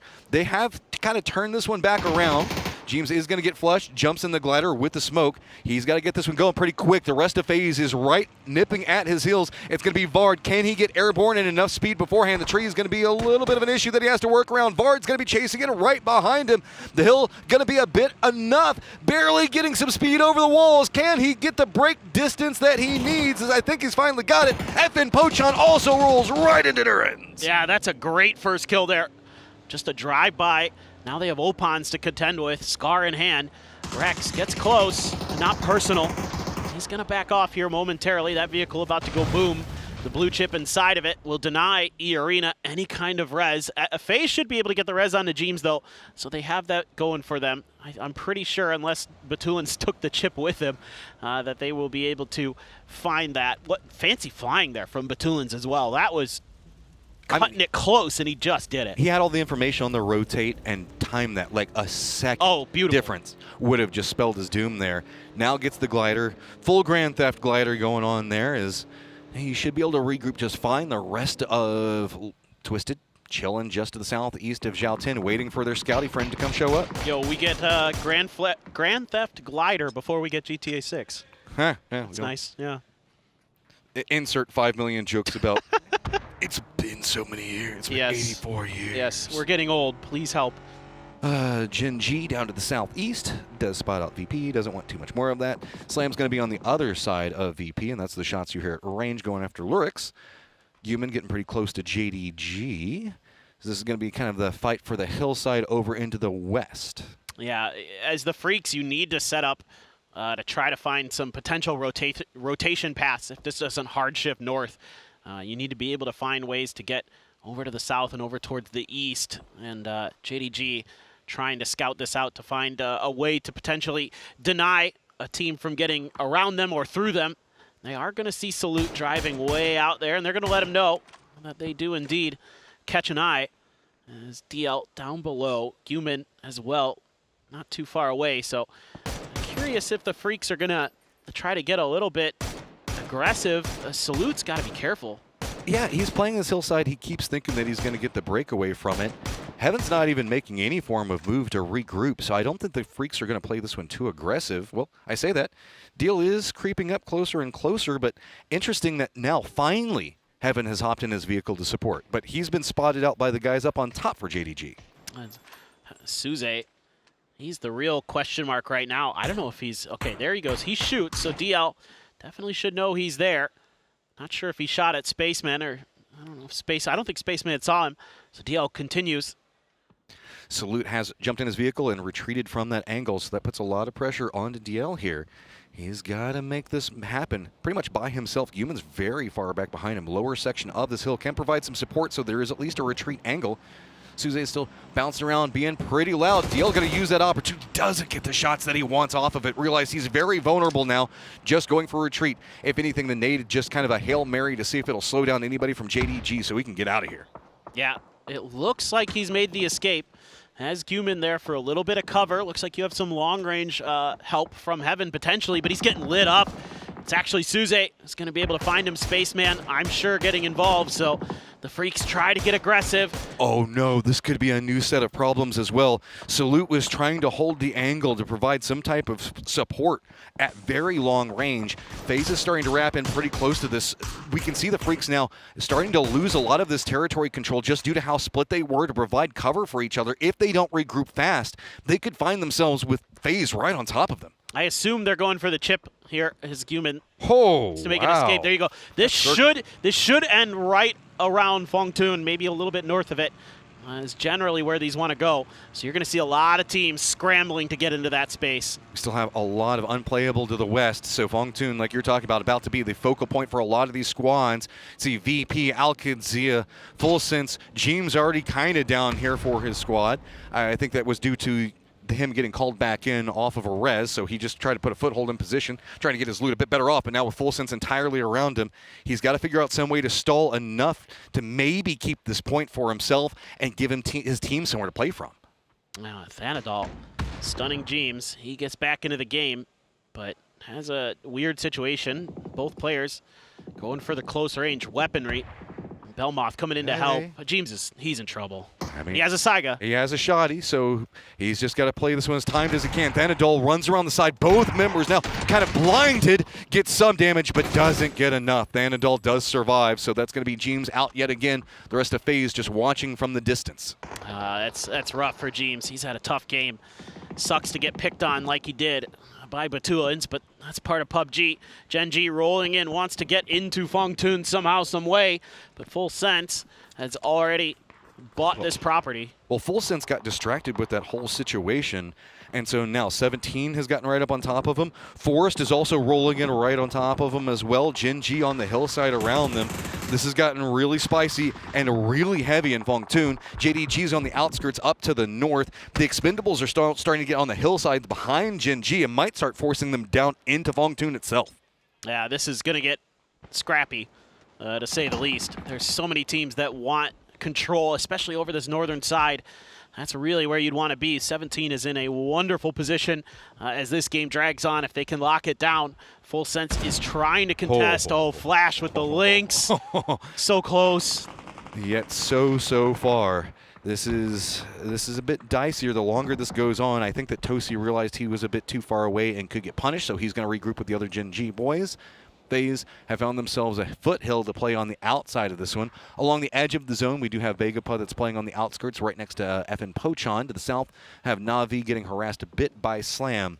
Given the fact that there's so many teams that are kind of stacked on top of each other, it's mostly Slam taking shots from right on the outside into Forest, but Gen G is realizing they don't have too much more that they can go for. They've got to start trying to creep around this rock. It's given them some cover, but not enough. Got to call down a bit more to give you something to play from. Yeah, I think for Gen G here, honestly, you might just want to play outside of the city the whole time. There's just so many teams and players in there. Unless you scout out an open building that you can claim for free and maybe send a player or two through, you might just have to use this hillside to try to just play a little bit of zone control. It's so hard with that rock facing there, right? Because you can't control all the angles around it, and you're always going to feel like somebody's playing the other side of it away from you. So I guess that's just hunker down on one side and hold it the best you can and use it for cover to deny out anybody that's on that more field side to the west. Here comes E-Arena regrouping right next to multiple members for Slam over here. The other duo a bit down to the southwest from this position. Navi's Fair is kind of starting to scoot in between the two duos. All right. Yep. About what you expect here. Just going to keep centering in towards 17 in the north side of Fongtun. Alcadzia has claimed a little bit of space. VP as well inside. Forest on the outside of the main part of the city. E-Arena in a similar spot. Slam hoping to maybe get this 2-2 split to coalesce into something. Na'Vi outside. Oh man, FN outside. Bagelpod, Twisted Minds, all trying to make landfall inside of this new circle. Gen G still not vibing on that rock. Opts to leave it. They kind of run away. They're going to go ahead and get into one of these little dips. Play it for now. It leans a bit more into the north. They're hoping the fact that the circles are going to start leaving Fongtun lean more into the north.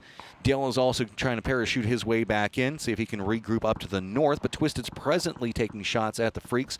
FaZe Gustav also might get some vision in just a little while. Meanwhile, Begapuz starting to just find a pretty open path into Fongtun Hillside northeast. If JDG has mortars, I'm worried about Gen G. They can see them there, so I'm kind of curious if maybe there'll be a setup for that if they had found any. Guyan Bagelpot seeing a glider. When glider leaves, DL in the air, and Gustav and others are going to be shooting at him. Gamers do look up. Poor DL. Just trying to coast his way in. Feet take a bit of a bullet there. Fine. Just a flesh wound. You can keep on going. Nothing to worry about. If you can just get to the hill. Actually, FaZe just going to go ahead and use everybody taking the shot at DL as a way to sneak into the circle. JDG as well as Twisted, very focused in on them for right now. Means the fact that FaZe can kind of sneak their way down, and DL even manages to make landfall. Yeah, it should be some stuff in there, maybe. Just a Panzer? What other guns do you need? It's fine. Helmet, vest? Nah, just a Panzer, bro. Oh, and a BRDM for Zalut, so some toys for the Freaks. Poor DL's like, all I get is a Panzerfaust, and Salut's just rolling around with all the loot. BRDM, bullying FaZe, jousting alongside of him, jumps out. Gustav does survive, but he's got to be careful going down the hillside for now. Tries to get back into the sightlines where his teammates can support, but this is pretty open. Nobody on FaZe feeling too comfortable for it, instead just trying to get to a hillside of their own. The other car for FaZe trying to provide some support to see if maybe they can at least get ahead of what's going on with the Freaks. Nice driving by Gustav. Had a tire popped by Salute and still was able to drive on. That's a huge win. Teams on the outside trying to fight their way through. The Expendables dialed in towards Na'Vi. Catching a little bit of damage there though. As, Tanvu going for the flank. So sad. Better. Oh, that was a big knock.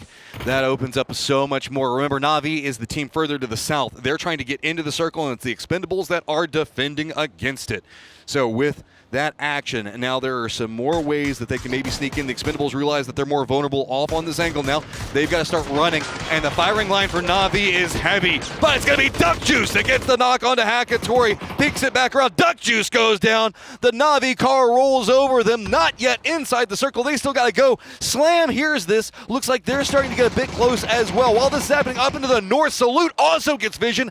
Everybody's trying to get involved, and it's going to be the Expendables. Not enough angles to defend from, while Slam now getting right up back behind Na'Vi. They have to be careful. Glory's going for the big grenade there to try to finish off what they started, but can't get it to go. Sosa in the blue wants to also finish off Delwyn. Stops to go for the heel. Slam, though, going to be right on their side, and here they come. Just rolls right in, slams right into Navi, Boostic, Lurix, Artix, each getting one easy pickup. Sosa now trapped out in the blue. New threat, though, is going to be Calori's up in front. He's going to go ahead and have some issues that he's going to have to deal with as he goes down as well. The Freaks now starting to realize that there is a very, I guess, aggressive squad very close to them, and the circle has bounced entirely to the northeast away. Looks like they're maybe hopping in their vehicles, thinking about just getting out of this position. Yeah, well, maybe. I thought they were too, but they're sticking around. They have that Panzer. They maybe are hoping that Slam rotates in their direction. Oh, that Panzerfaust could be big. Slam's going to run right into his face. Shots now starting to come out onto Slam. Big connection. DL takes down Lurix. On the exchange, Heaven also finds one. While this is going down, Heaven's going to go, just, hey, got to conserve ammo, man. Look this. This is low economy that the Freaks are working with right now. The DL goes for the punch out to try to get some gear, but Artix is driving around, causing havoc, and peels off. The Freaks in shambles a bit. But Arena? This should be the end here for Artix. Oh, yeah, there's nowhere to go. He at least gets the car for cover. BRDM being spotted at range on the other side of the hill. Lyrics just wanted to get into the zone, was hoping to follow in back behind. Artix realizing, okay, what do I even do in this situation? I'm kind of stuck here now. Yeah, the grenade's not really able to get there, though. That's an option. He's got a Panzer. Goes for it. Oh, arced it too high. Yeah, that's going to stall this out pretty heavy. Well, looks like maybe some of the Freaks are trying to see if they can salvage any of these kills and maybe get some loot to work with. Lyrics is going to spot out Artix, take him down. Slam G being very aggressive, does find some points, but can't find the circle afterwards. Quiet over here on the eastern front as Twisted has angles onto Star-Lord, and yeah, that's easy pickings. Star-Lord went prone, was still exposed and going to pay the price. So FN throws out some smokes, trying to use this angle here as breakers to counterfire, but Perfectix has a tree there. It's giving him a little bit of extra kind of vision cover, but he still takes some damage from breakers, and Twisted Minds just going to maintain their control, not offering up any knocks. Freaks still need to get in the circle into the west. Lyrics for E-Arena down to the very south west. Forest trying to get into the circle, and Vongtoon itself. We still have just a ton of teams, so once we see the circle pop away from it, just to give you an idea, we've got Full Sense, 17 over here, VP, Alcadzia, and Forest, all hoping that this is going to pop to the south, and it does continue to lean that way. Yep, still that hill that Bagopod has been trying to control in play, but I think with a couple different teams coming from the edges, it could be a little bit dicey. I have to wait and see if they're able to hold on. 17 is going to be big chillin' there. Maybe FS can take that one compound and group up in there, but that's scary. It is going to be Guman who goes down, though, to FS as they're the Freaks down to one player trying to just somehow, some way get in. Genji hemorrhaging players here and there in their kind of ponds that they took over. Just res. That's it. Just chain res. Keep those med numbers up. Trying to find some way to survive with JDG on one side, FS on the other, and potentially FaZe now moving into the lower ground. I guess rice paddies with not too much else to work with. Perfect's taking shots at them, making this a bit more difficult, but they can maybe sneak their way over through the cover. Oh, yeah. This. You don't always need a ton of ammo. But he has the links. Oh, can he line it? Oh, BRDM gone. Cover is just roaming away from him. Now it's just going to be the trees. Freaks pretty caught out right now, and it's going to be multiple members of FS taking the shots, and yep, there you go. Salute just gets popped. Yeah, I mean, this is pretty much the end for the Freaks. Guman just going to sit here, maybe scoop up the meds and other things from Salute to try to survive a little bit longer into this one. Indeed, that will be the case. So Ken first aid a little bit, only had 4 in there, though, so getting much further in this game, going to be very difficult. Getting into placements, I think, not in the cards for the Freaks. Finpochan has to wrap around the other side of the hill that Begapa's been trying to control. Looks like they're going to just find themselves a little bit of a cubby away from Begapa, away from as much as Twisted Minds as they can get away from. Find some comfort in that for now. They did leave Rex behind, keeping an eye on what's going on with Twisted. Twisted, of course, using whatever high ground that they can to their advantage. JDG just to the west of this, right along the road. Looks like they're trying to regroup. pretty calm circle, and that's just due to the way that these hillsides are kind of set, right? A lot of the teams that are inside the urban area in Photong can't really see each other or really be too aggressive just yet. Al-Qazia's actually kind of left Phongtoon itself and is trying to use the road to get more north. Left 2 members still back in the city proper, though. Yeah, this is a great position for Twisted Minds to get a little bit, at least a little bit further, probably much further into this game, because they're going to have so much vision, so much control, and then they can opt to either swing down towards FN or Bagel Pod, depending on what the circle does, kind of wait some of these other rotations out even potentially in the next circle pop if it does leave their hillside. They're just going to be able to watch and decide. That is just such a scary thing for the rest of these teams when Twisted's in positions like that. 7-7 as well with the Lynx, so a lot of level 3 gear falling into the teams that are inside of these cities, and they've been putting it to good use. 17's playing the most northern compound series inside of Phongtoon itself. Circle still leans kind of south, keeps a good section of it in. Full Sent's going to be the one that's going to have to brazenly run into 17, or at least try to find some way to wrap around them. Not too many more options. Gen G, FaZe also in the rice paddies are going to have to find some type of way to get into the circle. There's going to be a little bit of an area potentially underneath of the F that they could find for cover between the two. They'll have to fight it out for it. JDG up to the north, going to have to make a move. Evan Pochon as well as Twisted, and it looks like Twisted's goal is to try to weaken Begapa as much as possible. Well, that vehicle about to blow up in front of a con there.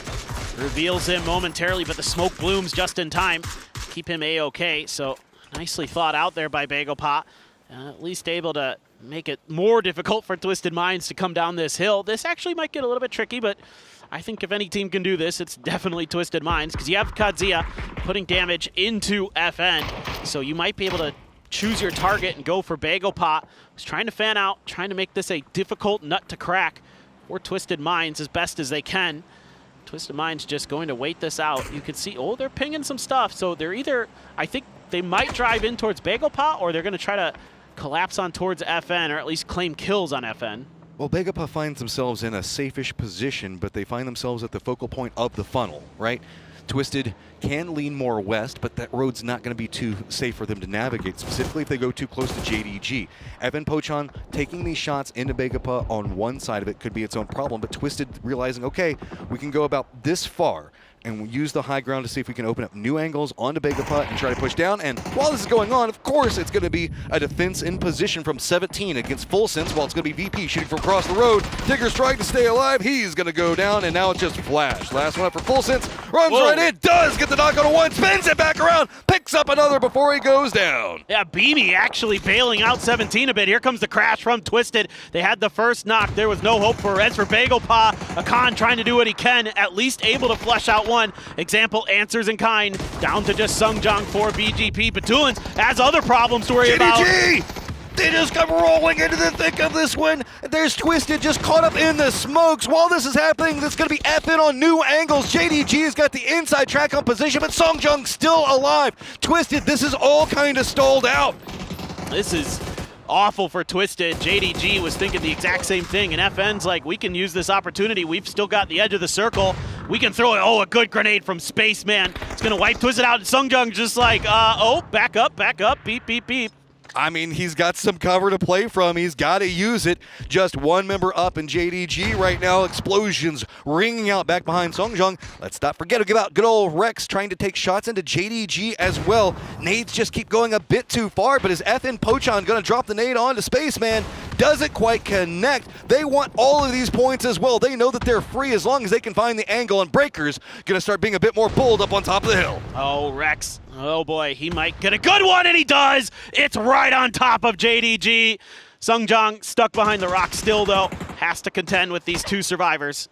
Hillside going to be the focal point. Nobody really inside of it except for Al-Qadzia right now. With Songjong going down, that means that it is going to be a path for FN Pochon on the high ground. Gen G has pushed out from the rice paddies into the compound 17 was trying to defend from, so they did kind of usurp that for now. While this is going on, 17 trying to regroup. VP still has to find some type of path into the circle. They don't want to go to the Al-Qadzia side. They have to keep an eye on what's going on with Gen G and 17. Kadzia just needs to really focus their attention north onto FN and then play gatekeep on the west side here. Couple different angles to worry about, but they've set themselves in a position where they could get a big chicken dinner. Flame, does he hear those players outside of this window? Wants to try to get into an angle to put that barrel into players' faces. He is so close with such a good gun in that situation. Orca has a Panzer as well. So Gen G here could do a lot of damage, but 17 gets up on the roof. Yeah. They don't want any part of this. Playing it much slower. No real assaults coming into the north right now. It's just Breakers taking shots at 7-7, who's gotten kind of down into the dip on the outside of this one. Gen G playing this very slow. Doesn't want to overextend too much into anything that's going to be happening over here. While Xiaowu just has to take the peek in. Big explosion, and Orca takes himself down to get the knock onto Xiaowu. Well, did what they could. Tough position to be in. VP's turn to try to strike, try to punish onto 17 now. Nixie gets back in the car, looking for a new angle while Beamy watches his back, but Alcadzia just gonna keep holding the line. Just don't want to hemorrhage any more players here. Cowboy's got to play his wife, Xiao Bei, trying to do what he can, but Nixie, oh my God, he almost gets Nixie. How does he even get out of this situation? Rex on top is taking shots into Nixie. Blue zone going to be enough to take down 17, but Rex does drop a nade onto Nixie. VP now in a lot of trouble. It's going to be Alcadzia with multiple members playing this hillside. Looks like they're trying to wrap behind. Cowboy Roth might be trying to sneak in. Rello trying to play up on top of the hill. Has to be careful as he's getting very close to Breakers. Oh, Beamy. That Molly right in his face. Oh, not like this, Rello. Oh, and he gets lit up. It's actually Rex who finds that knock from the other side of the circle. Alcadzia loses their anchor behind them, retreats from the VP firefight. That means that FN on the high ground has so much control. Beamy all by his lonesome. FN just using the information and coordination so efficiently to stop Alcadzia in their tracks. If Rex can win the 1v1 against Beamy, it's going to be a full-on 2v2 against Alcadzia. They still will have a bit of a positioning advantage, but Rello tried to flank out and paid the price. Rex trying to keep track of Beamy there. Put some shots in his direction, but doesn't feel like he can continue to hold that angle just right now. Maybe expecting the grenades, but there you go. Finishes the job as Beamy tried to reposition. Make it 7, and now Alcadzia looks like they're trying to sneak over. Cowboy runs to see if he can get a res. That's just going to put him into an extremely vulnerable position for Breakers.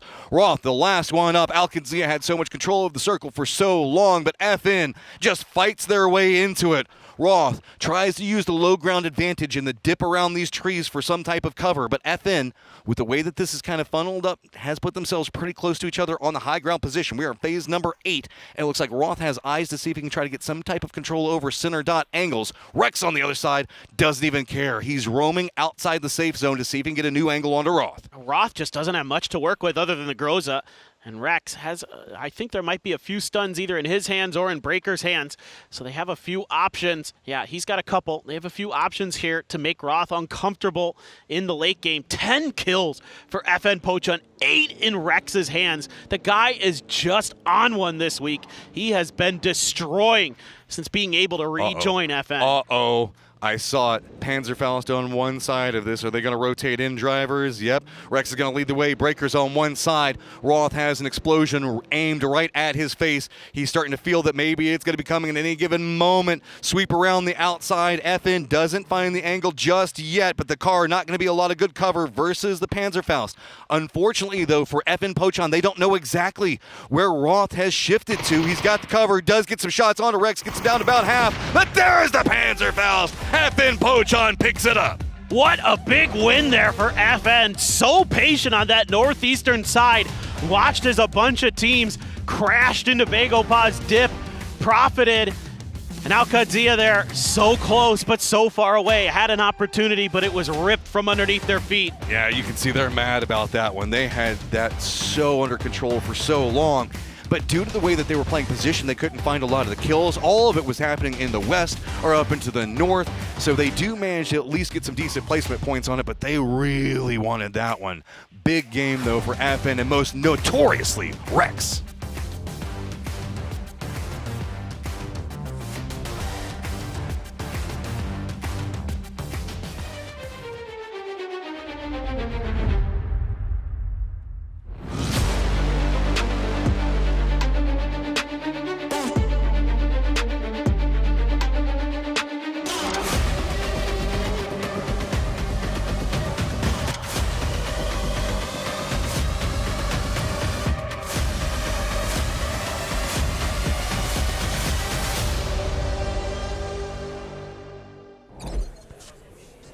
Korea is on absolute fire. F and Ponchon will get themselves the victory here on Rondo. Absolutely blasting and dashing America's hopes and dreams against the rocks. They've been shattered, they've been burnt, absolutely brunted and bruised. It's tough times for Americas here. F and Ponchon has the time of their lives. What do we think about that, Toffees? Things are still going better than I expected. Oh, okay, cool. So I think we're in a good spot.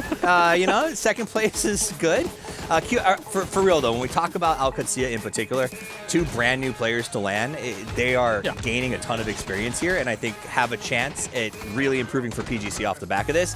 That Cowboy Res was questionable, but sometimes you gotta take a risk.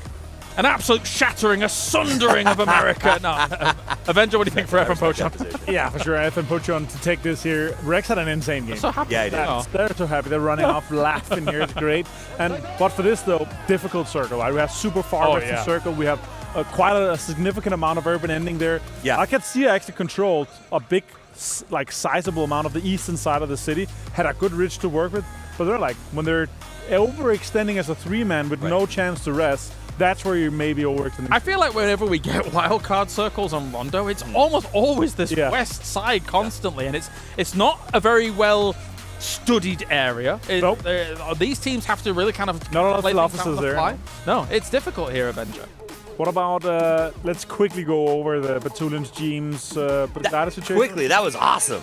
Okay. I like that setup. Do you want me to? Yes, you go. I'm surprised Jim gets caught off guard by that for FaZe, because this is a staple in EMEA of people like Batulins. They go far afield, they know that there's some spawns up there for the gliders, and they come and steal them. I'm surprised that James fell for that. I mean, I think I'm surprised he fell for it, but what I loved is Batulin was smart enough not to go straight for it. He scouted it, and then he waited for James to fill it up with gas before he popped him in the head, so he could make one of the coolest escapes I've ever seen, even up on the hill. That was exciting. That was exciting. There's no denying that. I love that. That was great. Honestly, for me though, in this case here, them having northern side, that pull up onto Begopar for Twisted Minds, that would have been massive if they were not getting third-parted by JDG. It was the reason why F and Ponchon was able to do this well was because we had 4 teams fighting in that ball on the northern side, right? But huge for Rex, though. 8 kills, 717 damage, though, for F and Ponchon. I mean, what a game. We'd be going crazy over this for Rex. I mean, we should be. It's still a fantastic position if it wasn't for the Tambu situation prior. But this is fantastic here by Rex. 8 kills, 700 damage. Fantastic for a player who, if you guys aren't up to date on sort of what happened with him, he was injured at EWC, had to sit out, had surgery to get himself back up and running, missed the opening series at PGS9, managed to come here and start off with the team, and has been getting better and better. But to be honest, 2 of his fingers were not very working as well as he would have liked not long ago. And so he's back, he's playing well, and he is dominating. It's true. We're gonna have to have a special salute. Yeah, we know which 2 fingers as well, so we've got a salute. It doesn't look bad. It doesn't look bad, guys. Don't worry.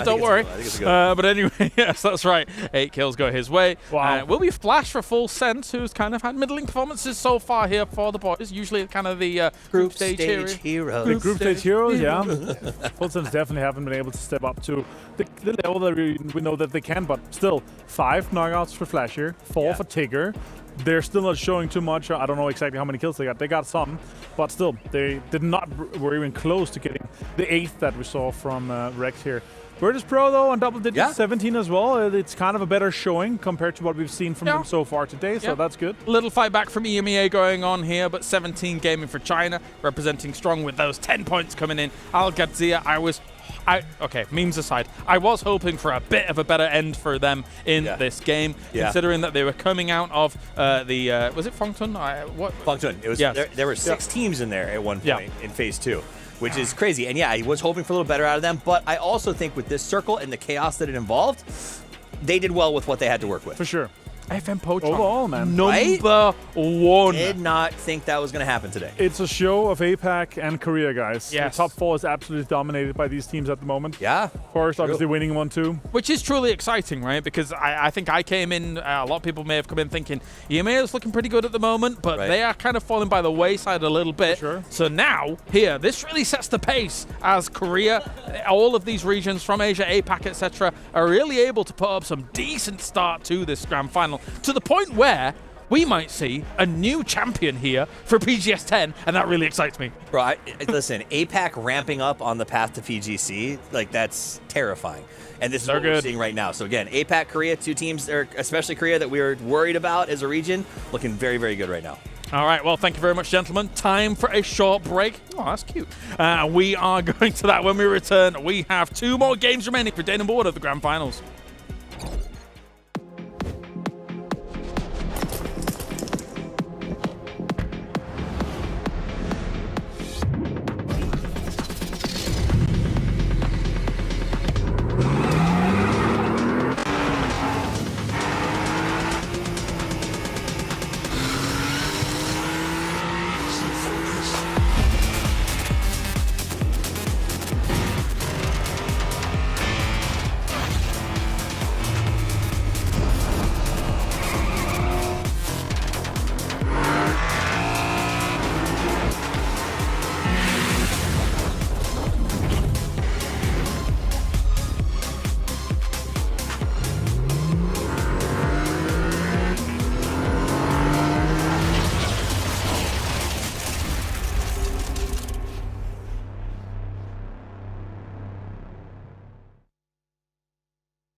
In the wings for the connect. 3. Is he going to punch the can? No.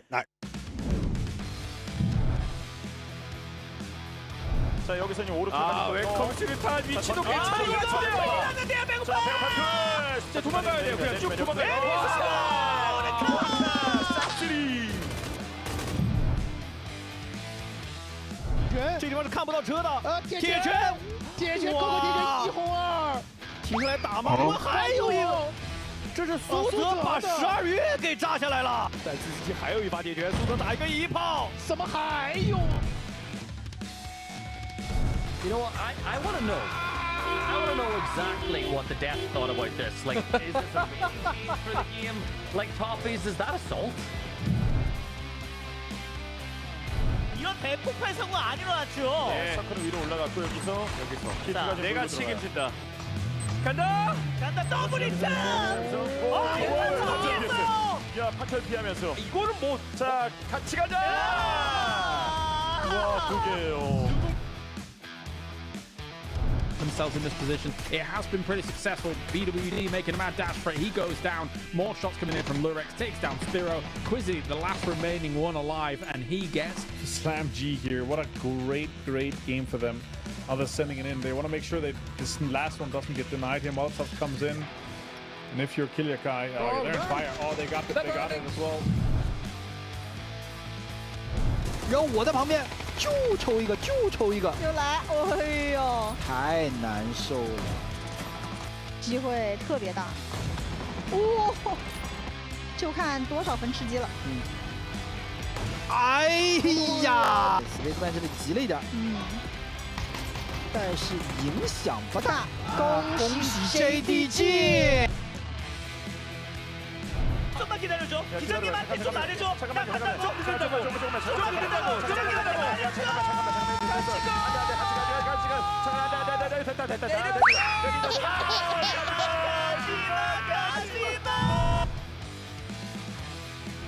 Here pack.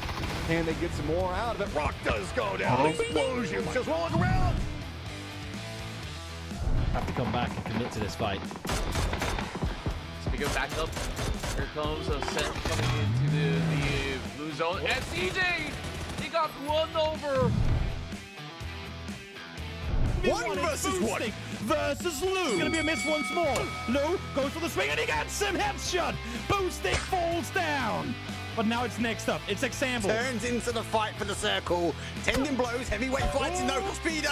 He might have to go for a desperate attempt. In the wings for the connection though. But it goes back to twist. 3. Is he gonna punch the can? No. I'm not sure. There you go. 来，直接就撞你这个最好的房子。这一推雷，对方是一个火力车，全是残血。火，这个火真的太好了！哇，苏泽，完美的封住了对方。苏泽1穿4。and most of them is more full aggressiveness, full control, and Flash, he got the hit. He got the second hit as well. That will lead to the knock here. I'm pretty sure at this point. No Aurora actually earned a lot of points here, but Real Homie on the other hand, this is just one of those few risks. You're dropping it into a spot where there might be a team here, and unfortunately, of all the teams here, it was iconic.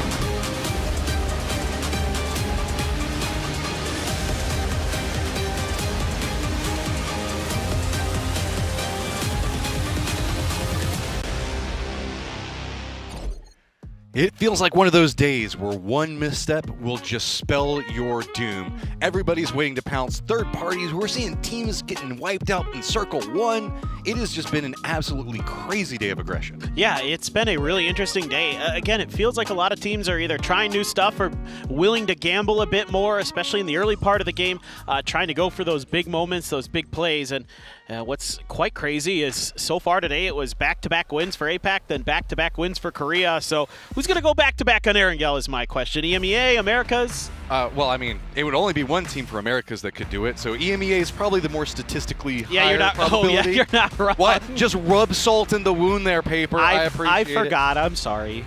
Oh, I'm willing to bet a whole bunch of fans probably haven't quite yet, given the way social media's been so nice. Oh, they always are. Erangel time, though. Let's kick this one off. Erangel has been hot and heavy through this series. I cannot wait. It's 2 games. Figure out who's going to come out ahead. So we take a look at some of the players who are in that Hall of Fame. Zhao Hai going to be one of them in there, as he has been a tremendous player in his day. Does this put Bella in the same category as them since she has her own little flag? Don't even. No. That's the Hall of Fame. That's its own. Oh, Bella. Somewhere around here, probably just finishing out an interview. I'm willing to bet we'll see it in game in just a bit. Plane path into Circle has been pretty crazy today. So plane path up at the top. Beamy jumps early, try to scout out for the squad, but we're going to be going kind of down around Novo to finish it out. And military bases keep getting danced with these circles. Well, maybe. Maybe we get a Millie to start Erangel for the grand finals or something central. Who knows? I am just done trying to predict the first circle because you just never know. Yeah, who even knows, man? They'll kind of just go. The circles are just feeling themselves today, and everybody else is just kind of along for the ride. We've seen a far western lay in that last one. I mean, it's been crazy. It's fun though. I like seeing these different behaviors for the circles and how people are wanting to play. Looks like we got a bit of jockeying around position over here, but I'm going to go ahead and make landfall and go ahead and get yourself a motorcycle. Yeah, both players going to have their Akira moment and get their motorcycles and leave. Do the Akira slide to park it. Dude, I know. Do it, Jeans. It's the coolest. It's the coolest. Do it. I kind of did. I kind of did. Close enough. I'll give it to you. After the glider, I'll give it to you. Yeah, that poor guy. If you feel so bad in moments like that, but again, that's just Twisted showing that they'll still read the situation. They'll look at the tape from previous games and see your tendencies and punish them. As it is a Yasnaya centered circle. Seen a few up in this area, of course, and maybe another near those Yaz fields could be in store for us. Meanwhile, Slam, are we chasing down Rex? I mean, eliminating Rex early would feel really good for the rest of the lobby, given that last game. Quick drive-by, picks him up. Rex takes down the Titan of the last round in Rex, and that is a first kill for a Slam. This is just the most PUBG stuff. Yeah. You have an 8-kill game to get a chicken dinner in the previous one, and you're the first one eliminated right out the bait. Oh, but hey! Oh, no, we're going to do him this way? We're going to do a Rex interview? Just keep us on the crate. Hi guys, I'm standing with FN Pochon's Rex. You've been around long time, and this is your first final stage with FN Pochon. Tell me, how's the synergy with the team? Because you're doing so great. 렉스 선수 워낙 오래 활동도 하셨지만 이번 파이널이 FM 포천과의 첫 파이널 진출이기도 하거든요. 팀의 분위기, 좀 시너지에 대해서 들어보고 싶습니다. 일단 저희 팀이 되게 다른 팀들은 뭐 어떨지 모르겠는데 저희는 좀 형동생 느낌으로 되게 좀 많이 친한 것 같아요. 다른 팀들보다. 그래서 그런 부분 때문에 저희가 지금 조금 잘하고 있지 않나 생각이 드는 것 같아요. Well, I don't know about the other teams, but like my team is really, really tight. We are like all bros, the younger bros and the older bros. So I think that's why we are really living up to the standards and, you know, getting better with each event. All right, thanks, Rex. 감사합니다. 감사합니다. 네, and let's go back to the game. 안녕. 안녕.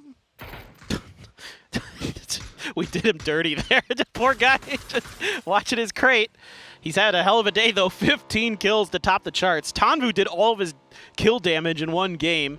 DL up there. Nice to see the young player for the Freaks getting involved. Fex had a solid start. Nixie continues to be Mr. Consistent for Virtus Pro. Example? This is bold, for example. Well, what do they know? Is the real question. I was focused on the interview, so I'm not sure. And of course, it's Begapa in the early stages. At least they managed to get some loot, right? But quickly regrouping. This is actually going to be a full encroachment around this duo for Twisted, though. I don't think they know Gyuyun's here, or if they do, they're ignoring him intentionally because of the other players that are showing up. I think that they saw him a moment ago, hence why they're kind of holding these weird angles, but oh, Gyuyun. That's going to make a push into this compound very scary. Yeah, he could go for the, canister play at the stairs or something like that if he feels like he's going to get pressured, but it's turned into a bit of a standoff until he strikes. He peeks right out the window, and Lou is donezo. How much more of this does Twisted want, though? This has kind of put them in an awkward spot. They at least get the retaliation knock.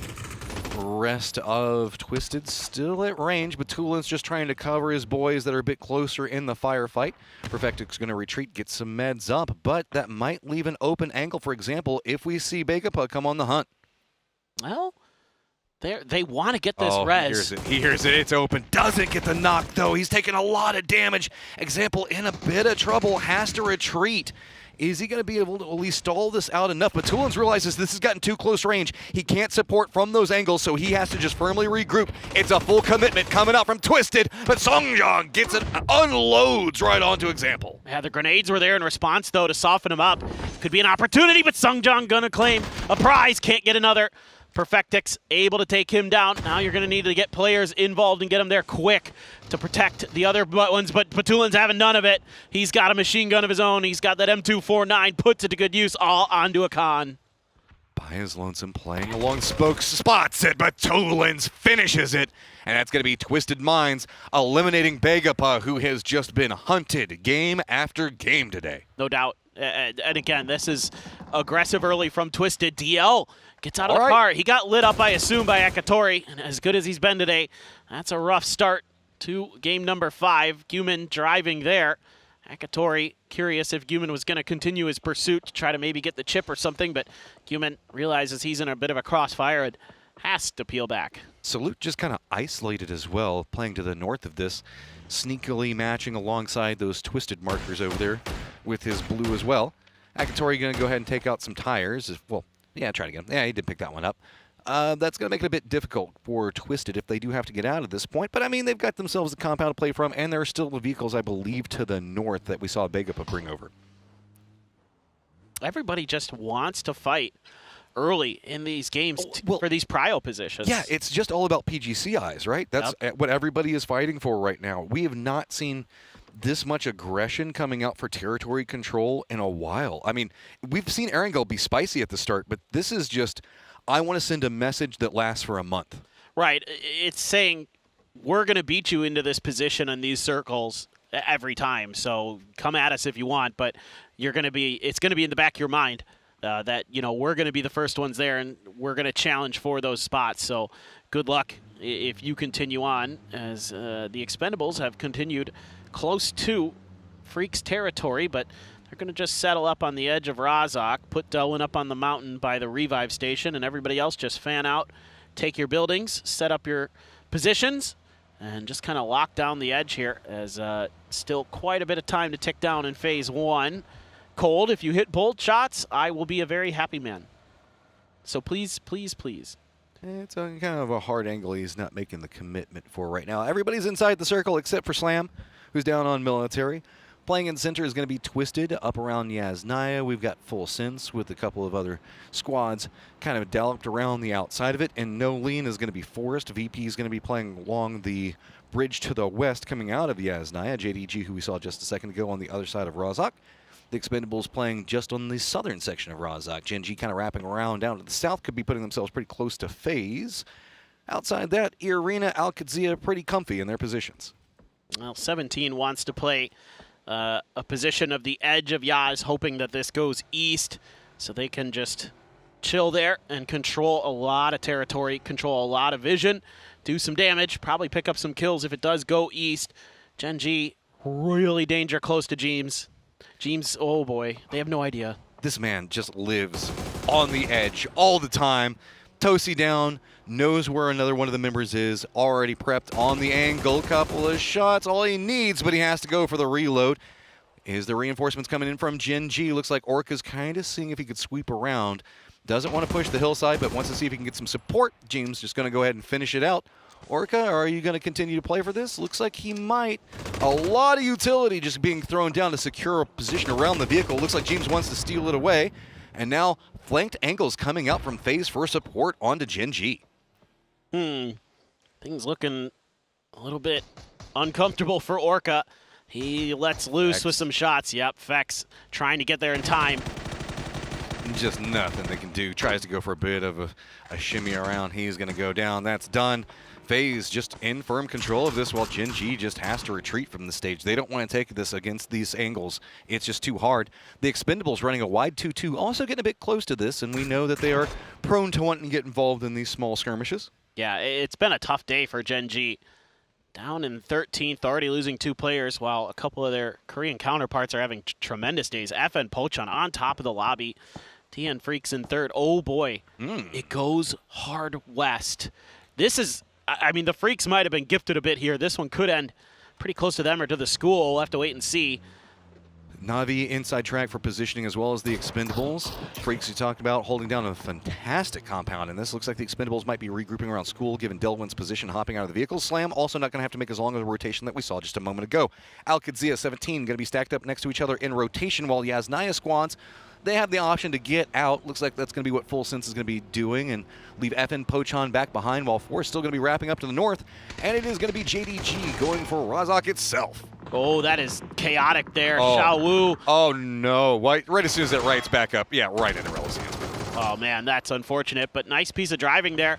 A nice capitalization, but you're going to lose Cowboy as well on the backside. The Freaks are losing players to VP who would crash their compound, so VP wants that central location for themselves. Roth, a decent spray, but he runs out of bullets. Can the follow-up come out from Rello? Just get that last tap. Headshot connects Xiaobei down in 17. Where do you go next? You know that you're going to have to maybe go up next to Yasnaya. That could be its own set of problems as FS really hasn't left that angle alone. Well, it's getting a little weird. This hard shift has really thrown things quite awry for a lot of these teams.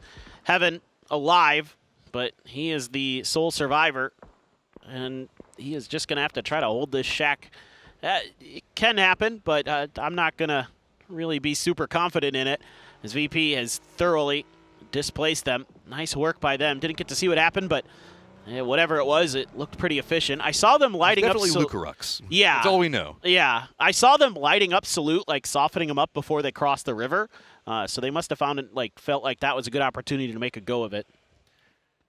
17 still kind of jockeying up against Al-Qadsia. Got to be very cautious. FN Pochon still also wrapping more into the north. Has to be careful about Full Sense. They've left one member back to see if he can secure angle. Doesn't even look like FN Pochon has vehicles over here. 17, kind of oddly similar point, as this is very, very stealthy for this stage.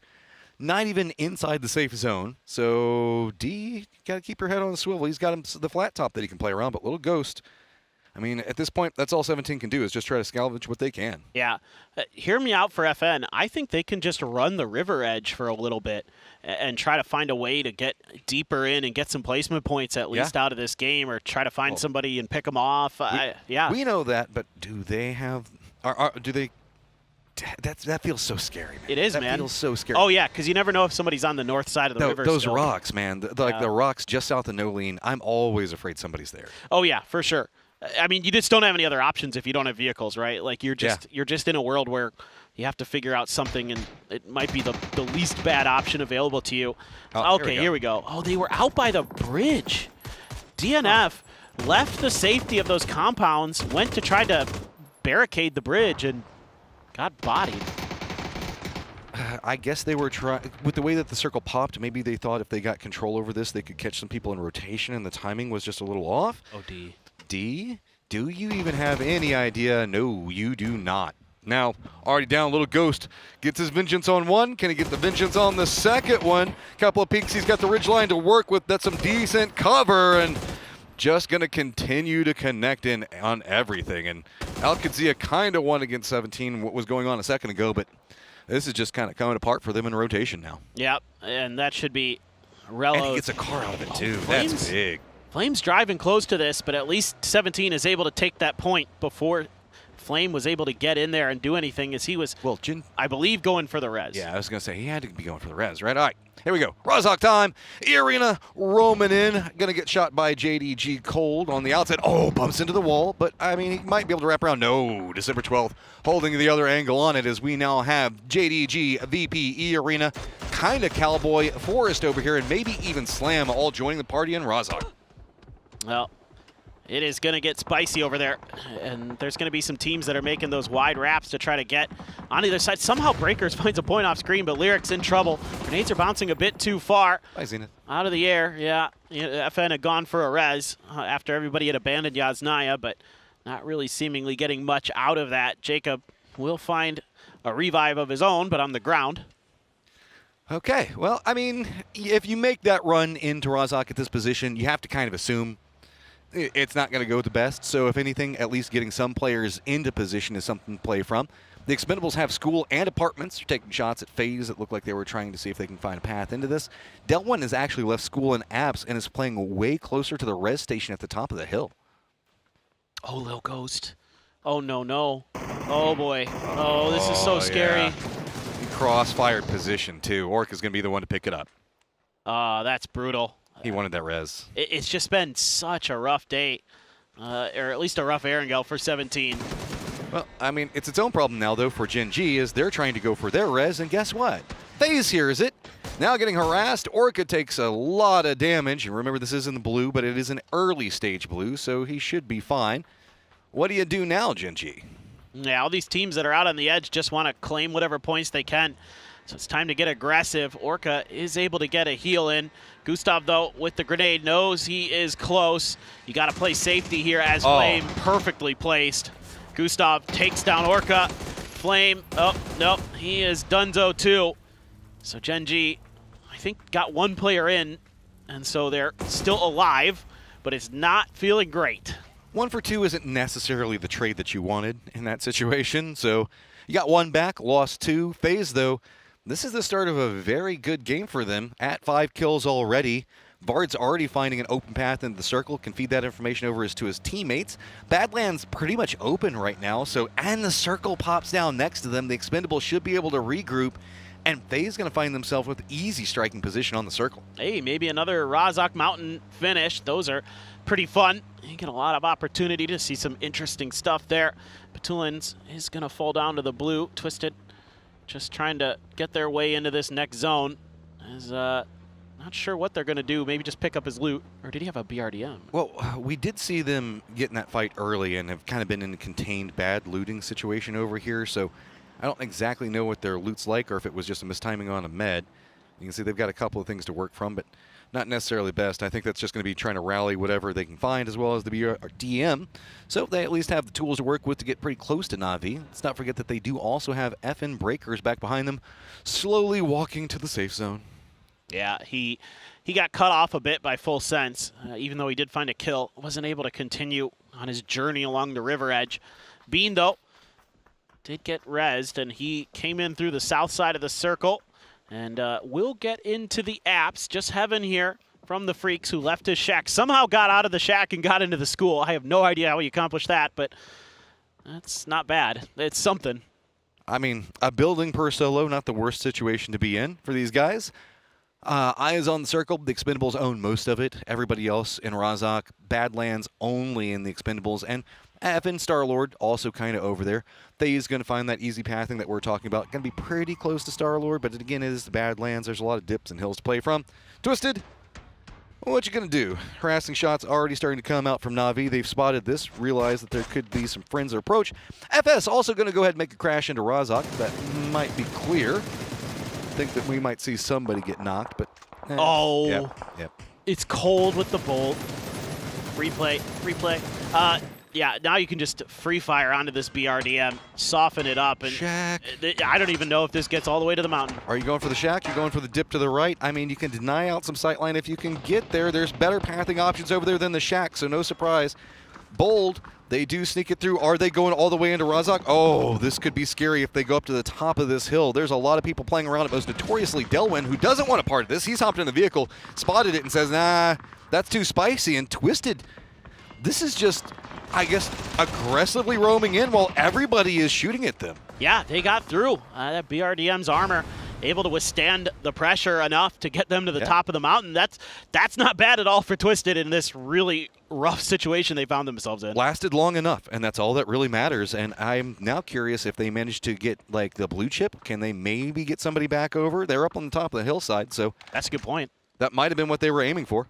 Yeah, no, that's a really good point. They should be able to maybe get a res through if afforded the opportunity, because everybody in Razak is busy messing around with each other. You do have a hard shift over to the east. Still a lot of water in this. That is wild here, as we're going to get down to the later stages of the game, and you might have one of those circles that ends damn close to the river. Well, we know for sure it's going to end close to the river. Just how close? I mean, VP's positioning and Navi's feel so strong in this circle. While everybody's going to be stacked up in the urban fight in Razak, we've got the solos trying to see if they can sneak their way out of apps. The Expendables starting to take shots up at the top of Twisted. And yes, it does look like we can see an activation for the tower on top. So at least somebody coming back for Twisted. I'm kind of curious about being in Heaven, but that's not really that important of a battle. Just kind of a positional thing. As Cowboy got tagged up. Wants to get upstairs and does. So far, so good. Gets the first aid in. Forest Natural doesn't want him in this building, and I don't blame him. Let's see if they can get through there. He found Baron. Oh, that is big. That stalls it out, but follow-up nade from Baron. Gonna finish it, so at least should be able to get the res. Full Sense heard this. Eyes focused into the west right now. E-Arena down to the south of that. FaZe, Slam, as well as Star-Lord still in the Badlands. They're going to have to find a way in. Circle, Expendables down in the south. You can see what Heaven's having to deal with, and it is not feeling too good. A bit closer to what, feeling like hell right now instead of Heaven. Yeah, for sure. If he doesn't have a vehicle, he's just done. I mean, getting out of there is very, very challenging. Especially with Cloris just staring out a window at you like, exactly. What? No fear. He's playing that gym section. No, actually, I think he's playing the bathrooms area back behind that one, maybe. Slam's going to go ahead and crest the hillside. This is going to put them pretty close to the Star-Lord solo holdout. So Ardic's going to bump into Boostic and give him a better angle into the circle. Twisted's got to be careful. Slam on one side, FaZe on the other. Everybody's roaming in, and it's hot, heavy, and fast. Expendables do spot out FaZe. They crest the top of the hill. They're going to now find themselves into VP and JDG sight lines. It's going to be one section of it stopping because they have no options. James now gone in an explosion. Gustav going to go down to Jacob on the other side. FaZe had to make a gamble, and they just couldn't get through cleanly. A grenade there almost connected onto them in the vehicle from the Expendables as they were driving through. Cold tagged up, backed off. Slam wants to go uphill. There is Twisted Minds up here. Surely, with some smoke up there, you're going to be aware. And there's a team through. Now the stun definitely alert you to their presence. Ardix, up in the tower. Baron is the one that actually got it. Slam's got to be careful. If they peek the eastern side of this hill going after Lou, they can find themselves very vulnerable. The Expendables holding the angle for it, using the distraction of this. Heaven's trying to actually get in the safe zone as well. Lou running down and realizing the fact that he's just got to fall down right into spot. But Tulans just lands right in the middle of everything, and we've seen this in the group stage already. Nothing for Batulans to work with, just playing his life now. He can't really move. That window there, as soon as he does, is going to expose him and he's going to die. So he's just trying to prone it out and wait and hope that everybody else around him beats each other up. Slam is a okay spot to kind of harass the Expendables, who should have some opportunity to make a decision here. Are they going to go left? Are they going to go right?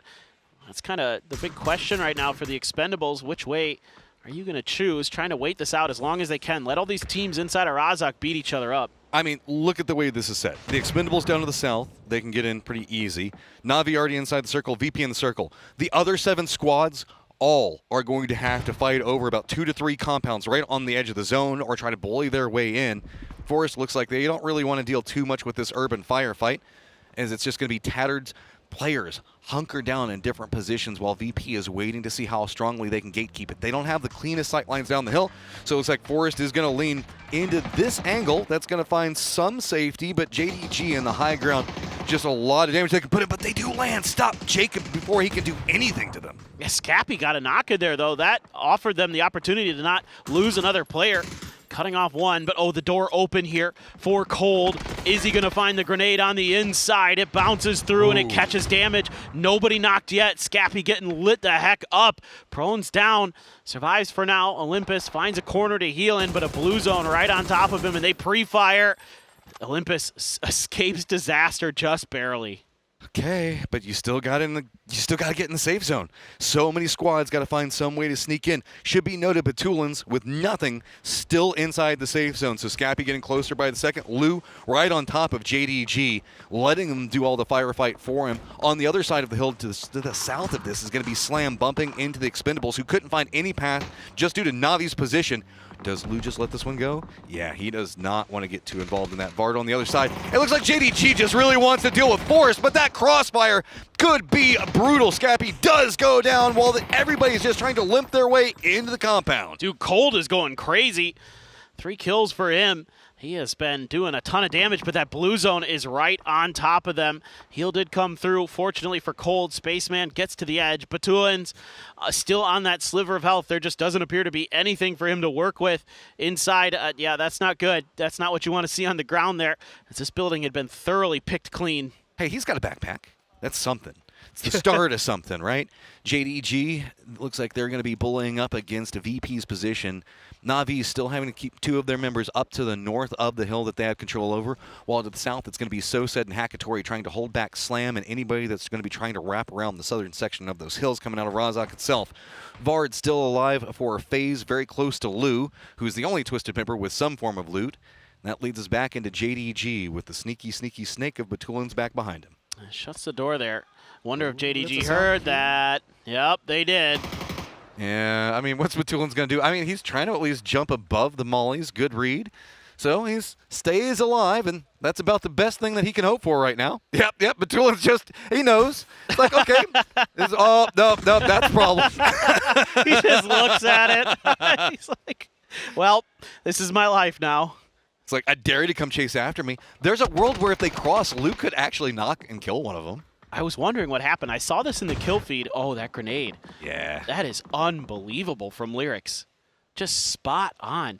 The Expendables did die as well somewhere off screen. Yeah, Na'Vi. Yeah, Na'Vi is in a really nice position until this circle. This one's a little bit more challenging for them. They got to work their way through with Slam still having a bit of an angle to work with, although they are also outside of the next circle.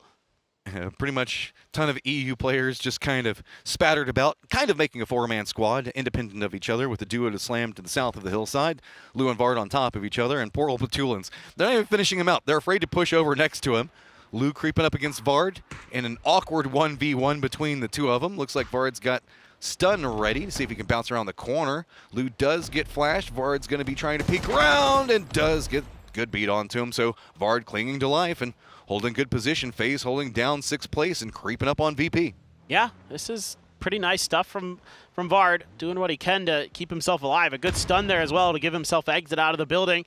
Hakatori does find a knock onto Slam. That's huge. That opens up maybe a little bit of space here for Na'Vi to try to do something. Him versus Boostic, two very, very good players. Maybe having a bit of a duel there. Who's going to come out with the win? Well, Na'Vi's going to say, we're not going to give you the opportunity, Boostic. We're sending in the reinforcements. I mean, playing the opposite side of the hill gives them some cover to work with in a pretty awkward circle. Rock peaks between the two, and it's Soset just continuing to rack them up. Na'Vi firmly regroup. Hakatori isolated on the other side of the hill. That puts JDG and VP on top of each other, and the Vultures and Na'Vi waiting for the firefight to happen. JDG, though, I think they have a little bit of the circle here. They actually have this ridge that cuts off the sightlines from VP inside of the next circle, but they're frags in the bags. VP may be able to let those loose. Corexi has at least one. I don't know if there's more than that. He gets tagged up trying to go for the peak, but for now, JDG hangs on by a thread.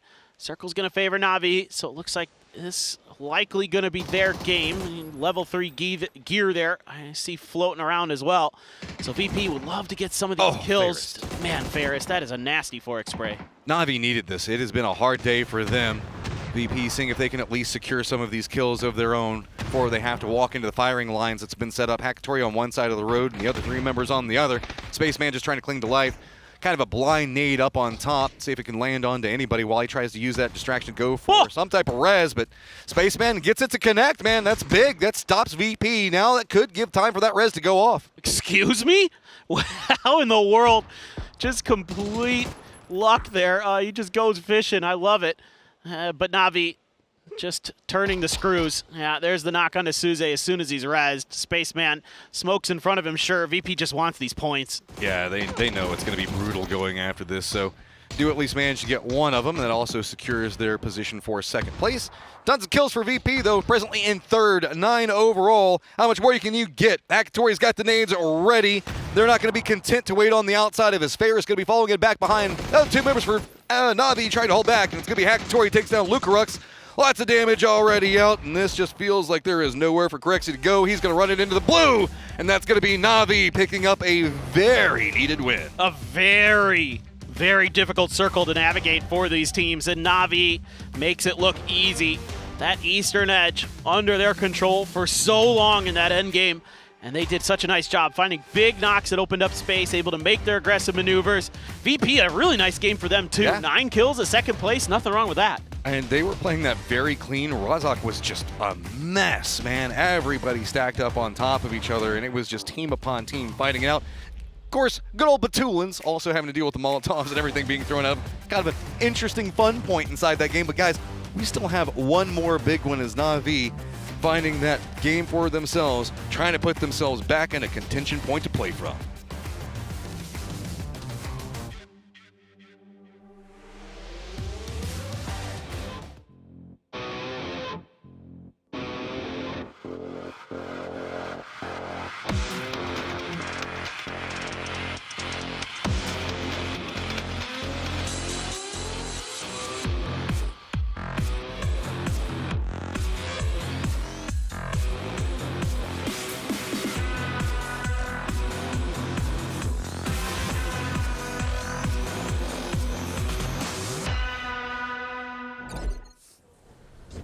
All the way from 16th place to be able to push on up, as we do have... unexpected. Well, yeah. I mean, okay. Hey! Debated. I was going to say, I was confused for a second there. Na'Vi gets themselves... I was like, did I black out? Did I miss something? Na'Vi can't even convince the observing team that they're winning these games. They're like, surely not 16. Although, great reactions from production. Yes, that's right. Na'Vi gets themselves the victory here. What was a very clear east side for them, Avenger, looking at how things played out. Obviously, Virtus Pro has that compound. They had a decent, strong position to try and hold it from, but Na'Vi being able to plow in there, shut them down. Yeah, man, they held Garden for a very long time. Yeah, what a great nade here as well from Lyrics. But yeah, holding that eastern side, locking down the Garden, then clearing Slam G on the southwest side, actually enabling them to get this win here. Slam G, obviously it's hard to defend a four-man pull-up from Na'Vi like that when you're down people, right? So it's good. And then VP losing one, always try to get Hakatori here, but then the deny, of course, after he got little bit of damage there. But VP has been climbing today, man. VP has been climbing. Na'Vi was some thirsty boys, though. They came over looking for those flushes. They didn't want to let any points go away. I appreciate the way they played that. Boostic did try to stop him and slow him down, but it was not meant to be. For me, it was another interesting Twisted Minds game, watching them with their rotations and their recalls and their BRDMs and their Batu sitting on the toilet. It was fun to watch. Yeah, the toilet, and they threw the kitchen sink at everything here. This they was were just ridiculous. promoting our Skibby toilet. Right, I see. I mean, Batu. they had a lot of reses going off. They had the BRDM, and nothing really went their way. You can see them on screen at the moment. And yeah, it was an interesting game for them. They've not had the easiest of times, to say the least. As you were mentioning, Avenger here, with Virtus Pro kind of what I felt like was a quiet rise through the ranks here throughout today. You know, finding themselves in a really good spot, and technically this compound is very strong. That fight with JDG that was going on the west side, kind of important for them to try and dislodge them, but not the case. Yeah, for sure not. And then Na'Vi, of course, with 8 kills. 9, though, for VP, the top fraggers of this game here. FaZe also another one. I was a little bit surprised, though, with FaZe, how they, you know, decided to commit to getting Gen G out. Sure, there's points there, but they hounded them. They were chasing. But for me, like, that takes away the opportunity for them to scout deeper into the circle and so far. Sure, this circle was a little bit rough. It was not too predictable, and you kind of have to wait for that circle 3 to pop to see where you really are going to end up. But they let go of any opportunity to get into any good spots inside that circle. Exemplified by the timing at which they had to crash into Rozok and then losing out on people. Desperation sets in when the car is on fire and James gets knocked by it and can't get into the building. But regardless of that, we do have blue chip revives. Yeah, we got 2. Wow, okay. There was actually a lot of revives in this game across the board from the whole lobby here, realizing that. So he got revived twice. Not bad at all. It's good. Bad. I like that. A lot of additional points tossed out there for everybody in the hunt. Yeah. Belmont coming up with a good score.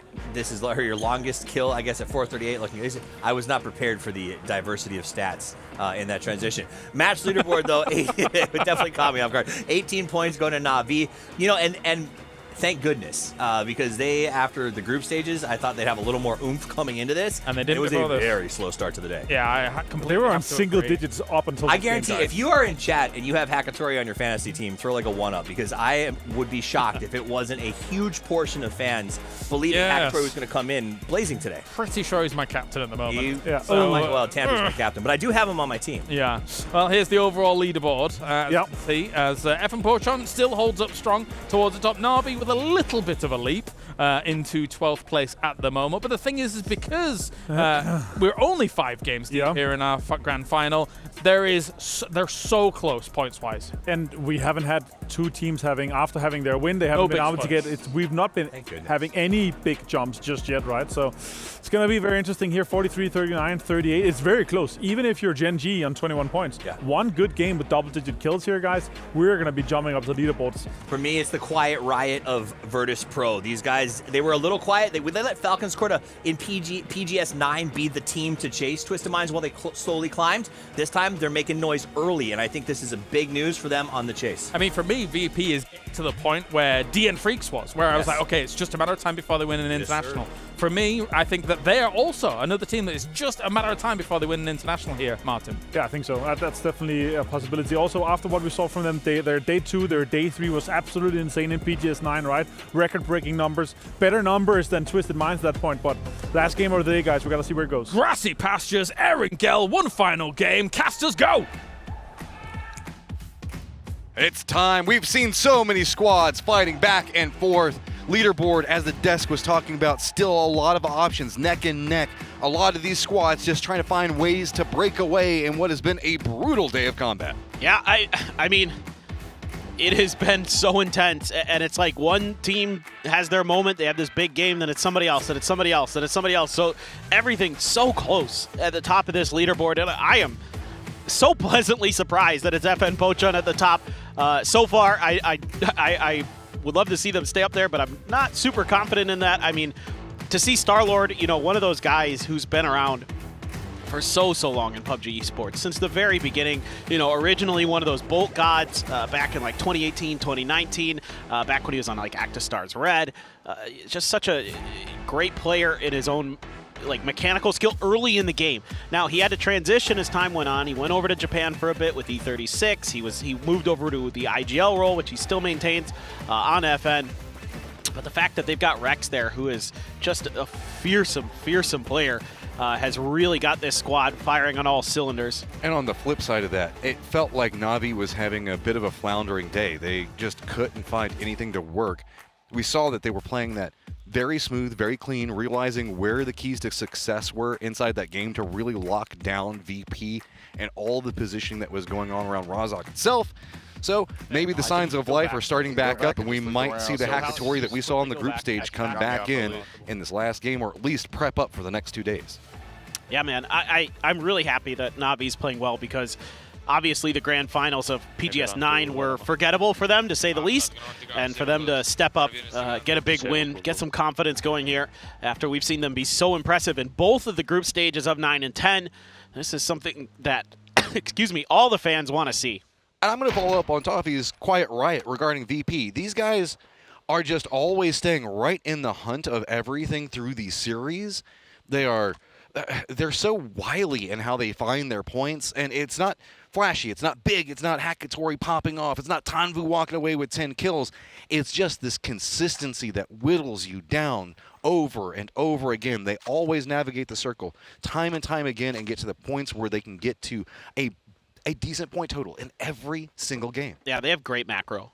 They really understand their situations, when they can be aggressive, when they need to just, hunker down, play for positioning points instead of kills. And that's something they did great. Two of those things they did great in the previous game, right? They bullied the Freaks out of that compound, then just locked down that eastern side of Razak. Well, you said it was 2 to start the day for Korea, and it was 2. Well, no, two for APAC, 2 for Korea. Now we've got an EU win. Do we get another one? Yeah, I think so. I'm calling it now. Patterns, man. I'm pointing to the stands, calling my shot. I'll go FaZe here. I feel a FaZe win. I feel a FaZe win. I mean, they do have themselves Stalber. We haven't had a chance to talk about the circle too much, as it has got Stalber. It's got Yasnaya, still Razak, as well as School, leading all the way down to the very tip of Potato itself. So it's got, of course, the river cutting through that kind of southern area, leading into the due center of the circle, being the lake that right at the end of the river next to Yasnaya. And here's VP heading up over into Severny, which is going to be in Circle 1. So they're going to have time to loot, time to adjust, time to figure things out. They've got a couple players fanned out already, like towards the warehouse that's on the hill to the east of Severny, things like that. Pachinki, 17's home grounds for quite some time, of course. Pekopa in the vicinity of Yasnaya, making their way out towards the north. Not the best day for them, 23 points here. But again, they've been a team that's been fighting in the beginning of every game. And nobody's fighting them right now. This is like the best start that they've had. They've had one other game where nobody's been messing with them right off the get-go.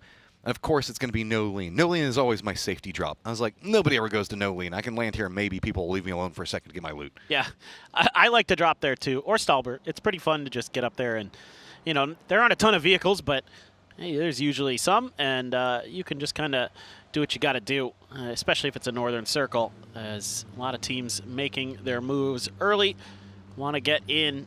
I think this one, a lot of teams are going to feel maybe Stalber side, maybe north. God forbid this hard shift south again, southwest, but could happen. Final stage damage dealers. Nixie #1. He overtook Tanvu. Look at that. Again, just consistency, man. These guys are just so brutal to deal with. They will just continue to whittle you down and whittle you down. Down to the southeast, it's E-Arena that has spotted out Na'Vi. They're going to be wrapping in behind Al-Qadsia that's trying to regroup. Al-Qadsia's got 2 that are in the red zone pretty close to FaZe along Stalber Hillside, I think going for that warehouse that's just south of Stalber itself up on top. There's a care package that nobody's going to be bold enough to go for, but hey, I mean, it's kind of center-ish, right? That's a bait crate if I've ever seen one. Yeah, it's fine. Just go swimming. There's nobody in the rocks ever. Yeah, you'll be fine. Just just take a little dip. The water's nice, although it does look a little chilly considering the leaves are changing color on Erangel. So I don't know if I'd want to go in the water myself. But maybe VP is the polar bears they are. I'm joking. They're not going to do it. They're way too far away. There's no way. We know that VP's playstyle is incredibly safe. So instead, they're leaning more into kind of that that section west of Stolber where we do see the circles. That feels like we saw a lot of in-games there in the early stages of PUBG. Very familiar section for a lot of these teams to play.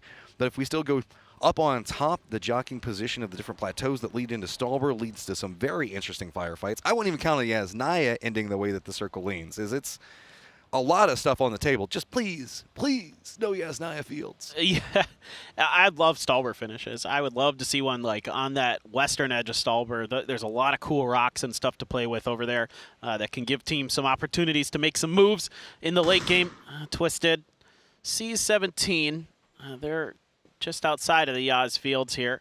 Gotta be a wee bit careful with 17, I believe, in the forest. Yeah, so could be maybe a pick found if somebody kind of gets a little over eager. Well, this is probably a modification of the last game, right? Because I think that 17 got some vision of what was going on between Begapa and Twisted, so 17 got a bit closer this time around to see if maybe that firefight continued.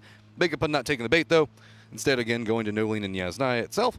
Gen G making the wrap down to the south. Nobody near them for the time being, but as they continue their path up to the north, E-Arena, 17, and Twisted that we were just talking about could be something they bump into, but I think they're going more east. So that mansion, Sky Garden, Heaven, whatever you want to call it over there, E-Arena sightline.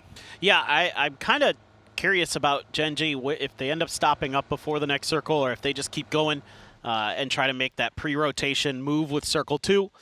That could be a possibility. Perfectix continues to explore, and he might be paying the price here very, very shortly. Shots come out from Xiaobei, but don't get the knock onto Perfectix. They're going to try to see if they can follow it up with a nade. It's going to be 7-7 that does get the shot to get the knock on Perfectix, though. Rest of Twisted not really in a position to provide too much more support, so that's just done and dusted. Yeah, kind of a nice little play here from 17, hiding their positioning from Twisted, making Twisted think it was okay to send a player out to get that high ground on inside of the forest here to get some vision, but that was well read. Shut down. Batulin's with an M249. Wants to use the bullet hose on his opponents, but they're not offering him much so far. But he's continuing to put some pressure in that direction. Spaceman loads up the vehicle there with a mortar, a C4. That is... I was going to say, that was kind of weird to put in there. Oh, okay. Yeah. I'm assuming he's going to keep the C4 too, but loaded some mortar shells in the vehicle. That is something that he and JDG have been keen to use at times. They're one of our more opportunistic teams with the mortars, I'll say. Hey, I'm fine with it. I mean, it takes a pretty decent amount of skill and coordination between your squad, specifically get a spotter going over some of these hillsides. It's hard, man. Forest very far up to the north. Looks like they're going to get some control over that res station, pretty close to where they're going to be playing. The other section of Forest, under a couple of shots from Nixie, is, again, just trying to farm up those damage numbers, man. I think Forest wanted to grab a glider, too, and it looks like they did. As Kiss did see Nixie, but Nixie not giving up much. Kiss out in the open in a red zone. Hopefully he doesn't pay the price. Slam was down in Primorsk, so they are going to be very late coming into this circle, praying that another hard south shift comes their way, or just getting ready to make their maneuver. Genji had fanned out across the Sky Garden, plus a few other things. This is a safe rotate, to say the least. We're going Georgia Pole Bridge to make a cross. Interestingly enough, if you do lean south, you could bump into the expendables of all teams, but in the way that the circle is set, we've got kind of 4 different theaters of combat with enough space for all of the squads to be pretty comfortable from. So it's just a bit of light harassment right now. You can see the only real shots are going to be Slam onto Twisted's isolation, as new circle does kind of keep in that area where VP were playing from, and we keep the river as well. Most teams going to start saying, okay, time to go north. Yeah, and time to solidify compounds if you're already in this circle. Find your spot and lock it down, because there's a lot of open, wide open space in this circle. JDG's Crossroad compound is going to be very strong in these circles with the way that we see the lakes coming into play, the river down to the south. It's going to make it pretty hard for some of these teams. I wouldn't be surprised if maybe we see a couple of early gambles going for the hillside south of shooting range. But DL is trying to see if he can fish with dynamite, and doesn't quite connect enough to get the knock. Yeah, card splashed into Tigger a little bit there. This is the angle you're going to take to try to get teams out of that gas station. You want to come from that eastern edge. It offers you a lot more cover to try to breach in towards there. Slam has found 17. Xiao Wu all on his own. You do have 7-7 in the opposite end of the compound, but quite far away to really bail him out just yet. The rest of 17, though, they are driving in. Xiao Bei coming in at the edge of the screen there. How heavy is this one going to turn? I respect this from Slam. We're very aware of the fact that they need way more points, trying to get their own stack going, something to start with. It's going to be Xiao Wu that does get the knock on to 1. Go ahead and throw some retaliation back down, see if you can maybe stop it. It's got a lot of ways you can get yourself out of that building, though. So 17 now opening up new sight lines on the side with Little Ghost on one side, reinforcements back behind Xiao Wu to provide cover. The flat top very strong in defense the way he's got this one set up. Little Ghost eating a lot of the aggro as well as Arctic seeing if he can get a nade on top of him. Arctic's eating a nade of his own, though. It's kind of being a nade duel between the two. Little Ghost goes low, Arctic's goes low, but neither one goes down. Well, Lil Ghost got the first aid off, but Arctic takes down Lil Ghost. Xiao Wu couldn't get the knock. He got him so weak, but couldn't quite get the extra bullet to connect that he needed. Now another grenade going to come out from Xiao Bei, trying to pinpoint him still somehow, some way. Arctic's holding on, and Slam has the advantage in terms of, maybe numbers, but... Xiao Bei with this angle. He knows the vulnerability on approach along that wall. You're going to start hearing footsteps. Boostic going to be playing close, spots it. Oh, 7-7 spins it back onto Boostic, denies the angle. He's got a grenade right next to him, though, trying to use that shotgun. Doesn't matter. He gets shut down by grenades. Finally, Arctic's taken out. Xiao Wu getting up on the roof. Grenade right into Xiao Bei's face. It's all into Xiao Wu. Can he get the job done? Nope, down the stairs. Slam goes. Mogor alive. This is a big one. Started at the stairwell, and now it's going to see how it ends around the stairwell. Xiao Wu doing the jukes around the windows, and he is going to find it. Slam had a plan, but it all came apart. Yeah, man, Xiao Wu's so good individually, and now Twisted looking for revenge from the pickoff earlier. They do call the resin, though, so Twisted will potentially get back up to full strength if they survive that fight against Xiao Wu if they take it. Na'Vi has the mountains, has Stalbert. FaZe up there as well. Al-Qadzia in the vicinity, so 3 teams currently hanging out on those hills. Here's a replay. Oh, my God. Oh, not like that, Orca. Oh, that's just awkward, but I mean, he has friends. Made it not quite so bad as it could have been. Nurin's just going to go ahead and get punished for being curious of anything, being like, what even happened back over there? And suddenly he's dead for boot. It's a hell of a flip, and this is a hell of a shift right towards the lake. Unexpected, and that feels like now what VP's position that they were already trying to position for is very strong. Up on top, I guess the funnel is going to be Na'Vi, FaZe, where we can also see Forest, Gen.G all wrapping on top of each other. JDG looks like they're going to be playing for the dip that Al-Qadzia's got some eyes for. Down to the southeast, we still have Twisted that's going to have to try to regroup, as well as the Expendables. Hillside's going to be very brutal over here as Na'Vi, FaZe, and Forest just don't have space to fight amongst each other. This is madness. There is going to be a lot of teams that want to get into the circle and not enough space necessarily for everybody. As JDG trying to get through. They have to turn around right as FN is coming back behind him. There's no space. They're caught out into the open. They're just having to retreat back out of the safe zone. There's nowhere for them to go. It looks like they were trying to rally at this compound, but Zenith is going to line into Cold, take him down. Spaceman at least managed to get a stop for a second, but Breaker's just going to continue to roam through. Suze's just got to send it up to the hillside, but it's going to be FS now also spotting this out. Suze's got no options. He's just got to cut back into the circle, which was denied to him just a moment ago. Getting shot from 2 different angles. He's just got to stop. There's nowhere he can go. It is now Al-Qadzia, the third team. What? A crate and a rock about the only cover he's got. Yeah, this is brutal for Suze. I'm just hoping he can find something somewhere to try to extend his life into this game. Does find a little bit of a dip, a little bit of a tree. FaZe has found some knocks, but Soset returns the favor. Out in the blue there. Makes quick work effects, so him and Hakatori gonna try to get the job done. Jeems looking for the reposition, trying to get an angle onto Soset or Hakatori. Probably has a pretty good idea of where both are. Vard trying to lock down Haka's angle, at least claim the point onto extends. 2 does do so. Jeems doesn't like what he sees, just keeps moving. Yeah, he's going to have to roll down the hillside next to No Lean, potentially next to Begopa or E-Arena. That's not going to feel too good. Gen.G's just trying to lock down their position pretty close to Al-Qadzia, as there's not a lot of cover in the center of the circle. Al-Qadzia, Gen.G just kind of hunkering in the shade of the trees, and that's about all they got for cover. Yeah, it's slim pickings in this circle. So everybody just working with whatever they can. Suze. Hey. That's good. You got damage in. Unfortunately, Star-Lord has the safety of a BRDM. And the crate. And the crate. Just rolls in with the BRDM, no fear. Did cost him a bit. Gen G now taking the shots at FN in retreat. The Expendables have the high ground looking down into this, so have a lot of information. Twisted Minds and Jacob being the only people that are kind of playing south of the lake and the river for the time being. Yeah, this is scary for Bagelpot. 2 players here. Guyun on your right. At least gets the 1 before he gets taken down. Lyrics just says, okay, well, I'll just go for the flush if possible. Sungjong trying to protect, but not much he can really do at this point. Lyrics is able to claim the point. Sungjong wants to find the grenade. Bounce. Oh, what a bounce. Ooh, that was almost a big problem. That was great.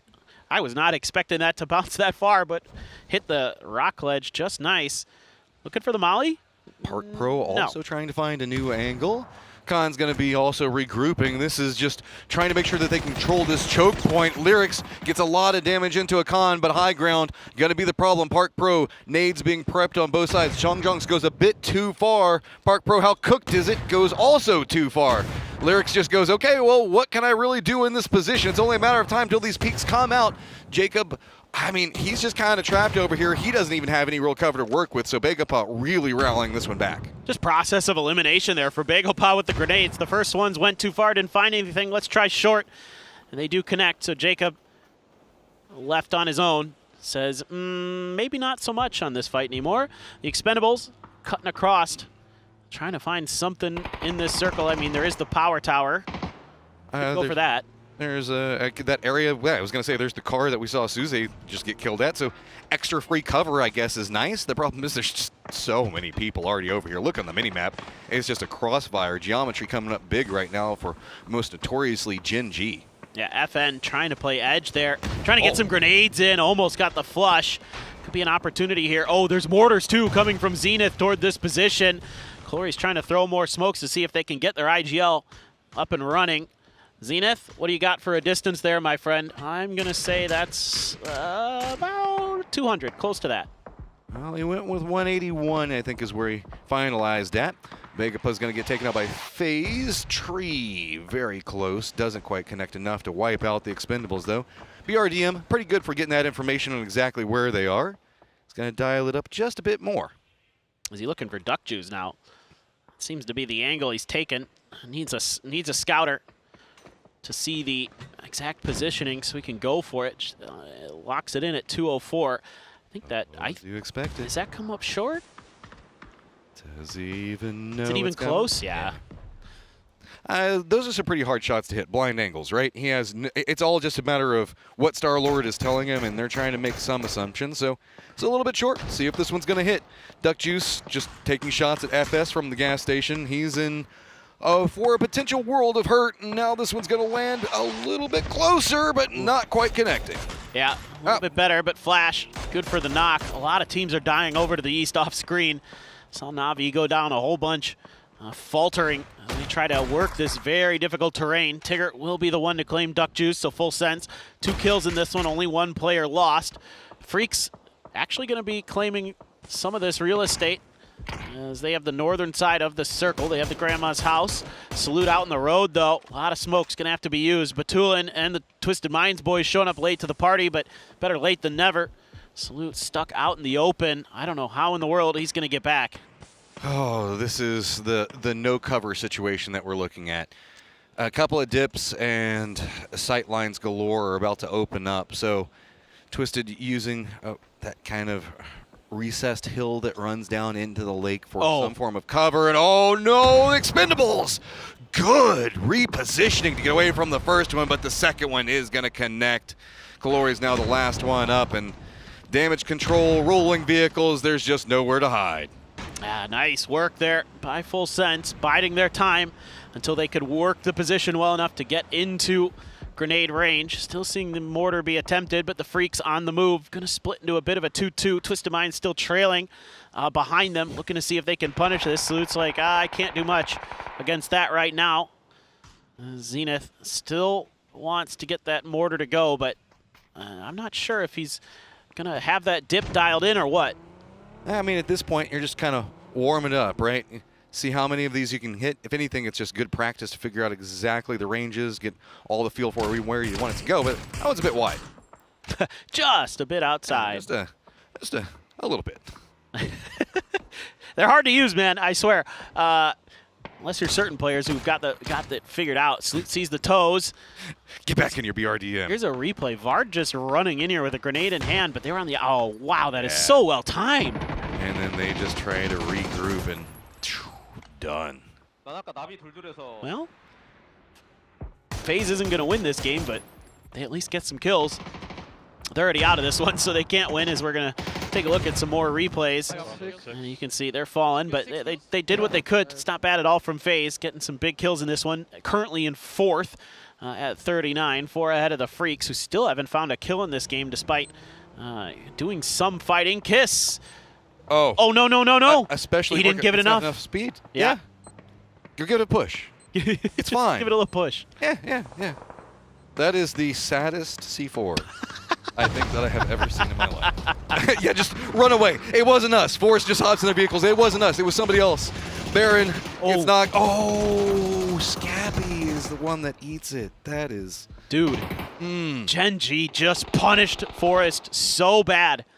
That was a series of unfortunate events for Forrest. That was a massacre. Oh no, Baron props the car up on the rock, trying to build a fort for himself, but the grenade rolling right next to his feet. It's good from Roth. Alcadzia takes Forrest Natural Gaming out of this one into 8th. We're down to our 7 final teams. Twisted Minds fanning out, taking a bunch of fighting on the edge, and they find DL from the Freaks. He's in a smoke. Heaven, is he going to be able to find the res? Salute out on the other side, so the Freaks so split apart. Hey. Fix the tire. Yeah. I mean, you're going to need it, as this is pretty brutal. A lot of these squads have been using the hillside that leans down more into the lake for some form of cover. It's going to be Twisted as well as the Freaks. Now we're going to be going into the no man's land, where it's going to get a lot scarier really fast. FN at least have them some tools to, looks like, maybe try to cut out anything that Full Sense wants to set up. Starlord's just going to start roaming through, see if he can get them to get out of cover a bit. Hey, just move the cover. And then they don't have anywhere to hide behind. Open up the sight lines. Of course, it's going to be Rex that gets the knock. He gets both. Rex claims 2 more. Really nicely set up there. Good grenades. The Freaks on their last legs. They have been getting shredded by Twisted. What positioning they were able to take. I can hear from here Alcadzia is starting to get shot because they're getting a bit loud. Realize the fact that Twisted's going to be very close to them. So now what do you do? VP yet again in the later stages. FN, it's 49-40 between the two. Just a small drop off, even though there are 2 teams in between them and the Freaks as well as Twisted. Then Pochan just going to go ahead and try to start using the BRDM for some cover before they have to go into a very hard circle. Yeah, look, you lost Starlord, but you're on the warpath here as FN. Just, I think, keep rapping, keep looking for kills. Twisted also thinking similar thoughts. Now they're going to turn their sights onto Gen G, tagging them up a bit, getting a little bit of help from VP, squeezing in some damage in there. There's a knock onto Flame from Beamy. Gen G, this is a undesirable position stuck between 2 very good EMEA teams. Yeah, this is their only hope is maybe they decide to start shooting at each other. Correxi's getting closer by the second to Gen G's positioning. Alcadzia not really having too much information on where the wraps from Twisted are going to be coming from. Also very scared of how FN are going to be approaching the circle. Correxi does get in range, gets a knock onto Orca as well as Flame, and just subtle peeks. That's all VP needs. Being trying to hold it together, but that's going to be Gen G down, and more kills going over to VP, trying to creep up back behind FN Pochan. Yeah, I love the way FN's been playing this. Very safe and steady along the edge. They're getting deeper into this game, solidifying their lead. Yeah, Alcadzia's Cowboy's been knocked. The grenades are right next to him. Oh, they're so close, but they haven't found the flush just yet. Safety of the shack, nice there as well. Corexi turns his sights onto Twisted Minds, lights them up. They have to scooch back in towards that smoke. Twisted keeps playing with this firefight with Alcadzia, but it's just really hard to approach. There's a lot of cover already down. Vehicles, just wreckage galore, but you can see Alcadzia can't even peek up. Every time they do, they're punished from 1 of 3 different angles. VP feels like they've got so much control in this circle, and everybody else is just trying to scavenge to at least get a foot into the zone. It's so scary right now. Everybody's just trying not to be the first one to lose a player and, you know, have somebody crash them. They're just trying to force the issue on the other side. See if they can find that knock with those DMRs, with those mid-range sprays, with the weapons. FN, though, the furthest on the outside looking in, seeing if there's any opportunity, anything that's playable inside of this next zone. I'm not so sure. Okay, well, Rex going to be leading the way, and Alcazia just unloads, instantly punished, and this is FN's path. While this is happening, though, VP Correxi gets very, very far down into the west. It looks like he's trying to cut out any path for Twisted to work from, and also try to contain Alcazia as well as FN at the same time. Nixie going to be following up. I think that there's like a crate that Nixie might be trying to use for some form of cover, and yeah, he's going to jump out very close. FN, they've got the BRDM. Yeah, it's some safety, but look in front of them. There's nowhere to really go, and Nixie's got himself a toy to play from. Does he want to just hold this down and take the shots in, or is he going to let VP do the rest of the work? This is tough. FN is like, oh, we don't really want to go any. yeah. You don't want to go any further He's forward. He's just standing there menacingly. Yeah. Well, the thing is I can't imagine that BRDM is in the best of shape at this point in the match. So you're a little bit worried about it suffering more damage as Zenith even gets out here, wants to go for the spray onto Nixie. Looks like FN is kind of waving the white flag apparently. Yeah, there's no clean option. Alcazia going to use this to sneak into the circle. It was FN that was holding them out quite a bit. This means that VP has two different duos lined up against squads. He's going to be on one side of it to the west, trying to contain Alcazia, and they're doing damage off the start to open this one up to feel pretty good about the contain. Only thing about it is Twist is now starting to get new angles onto Alcazia as well, and Zenith is still alive, trying to go after shots for Corexi, but Corexi spots it. Nixie got a big one with the AWM. A knock on to Perfectix, as it is going to be a nice day for FN at 52. Trying to get a little bit of a peak position, but he's shut down by Rello. At least backed off. But look at this. VP's finding more. Just 3 points back behind FN. If they can secure these kills and get a victory, they might get some breathing room away from them up at the top of the leaderboard. But Twisted, 10 points back behind VP. Wants something big. Alcazia right neck and neck in the thick of a lot of what's been going on. Still wants to make a climb of their own, but clinging to life. They cannot find the safe zone. Twisted can't find it either. Instead, just starting to pick each other apart and making VP's job that much easier. This is a great position for Nixie to be in because he can punish everybody as they try to go in towards that next circle. Both Twisted and Alcazia on the outside. Corexi with the M16 takes down Cowboy. Nixie looks for a little bit more. Gets the spot on Torello. Roth already made it to the tree. Prone down behind it, but that's still not in the safety of Phase 8. As Twisted just bouncing around, trying to bide their time as much as possible. Want to try to at least play for the second place finish. It's kind of what Alcazia is playing for as well, but the duo lineup for Corexi and Nixie with Lucarux with some high ground onto Alcazia is just punishing time and time again. Any single angle or any movement that happens from Alcazia is just getting instantly popped back in their faces.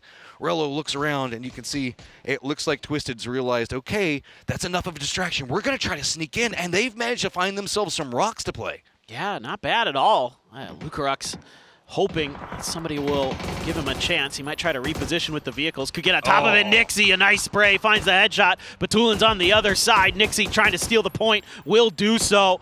Denied.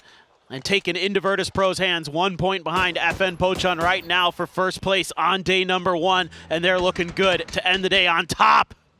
Alcazia eliminated, and now it is just a 4v3. VP with a lot of circle control, but Twisted has managed to sneak their way in. It's all going to be about the firefighting angles and who can get what they need to find some way to turn this around. VP has all of the cards in angle control for the center dot. It's going to be Twisted just a bit closer on one side of it, but Example pretty isolated. Looks like smoke's now starting to come out. See if they can sneak around. Beamy is going to be a big core component over into the east to hold back Twisted on one side. Nixie with an open sight line on any movement from Twisted on the other side. Beamy spots up Batulins, and that's a big start. Catches them completely off guard, but there were a few frag grenades, a lot of frag grenades left for Twisted, so they're going to let loose towards Beamy. Beamy's response, throw the stuns out, try to get out of here, use the safety of the emergency cover, and he will get there. Nice little maneuver. This is just so clean from VP right now. Every single angle being denied. Twisted can't find anything. Every single thing that's happening on this map, VP feels like they're pre-planning for and just rearranging Twisted in any form of approach that they can find. Beautifully well played, using the cover that was provided for them and just continuing to make Twisted dance to the tune that they are setting. Yeah, still 5 frags here for Twisted, so if they can find a good connection on those, they can maybe get this down to a 3v3. Still going to be tough, but Beamy, that grenade bounces off the front, but another one comes through. Beamy does go down. Beamy's been playing it safe for a long time. Example on one side of this gets the damage. He's going to use it to just kind of creep a bit closer to that tree. Nixie on the other side of it, who took some of that damage, has to be careful. He's right up against the blue zone that they know that they need to go with this now. It's going to be Example very close and having angles onto whatever VP wants to try to contain their way out of. Hopping in a vehicle, trying to use it for cover. Nixie has to go for a reload. Look at how low he is on ammo. This firefighting that VP's been doing for so long is starting to be a bit of a problem. Nixie just trying to unload, but he's got a follow-up. Close range, is it going to be enough? Nixie does go down to Example, and Example continues to hold the angle all by his lonesome down to a 1v2. Oh, that molly almost catches them.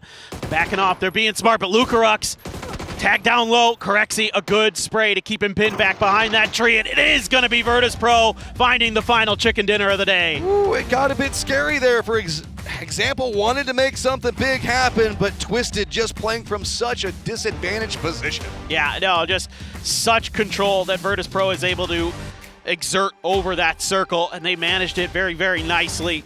The entire game they're obviously close to their home territory of Severny, and they're able to understand the way to play from that north to south position. That's just such a mean set of circles, dude. There's just so little cover, and everybody was just having to just brutally step inch by inch into that zone.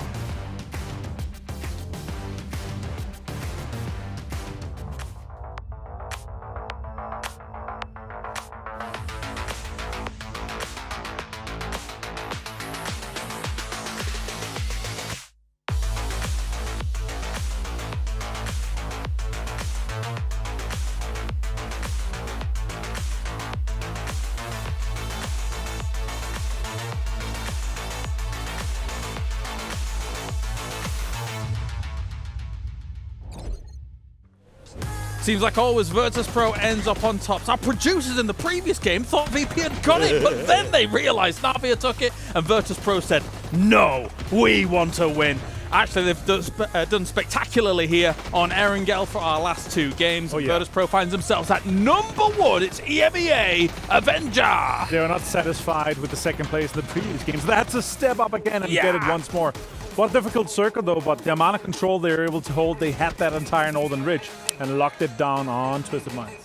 You guys done? No. Yeah, we're done. Yeah, okay, yeah. Seriously though, it was a great moment, and what makes this moment better for me is if you take it back to PGS 9, it came down to a race between Twisted Minds and Virtus Pro, and to see here at the end of day 1, those 2 teams going head-to-head in first and third place at that point is actually very, very exciting, and Virtus Pro made a statement. There's a point where they were 3-3.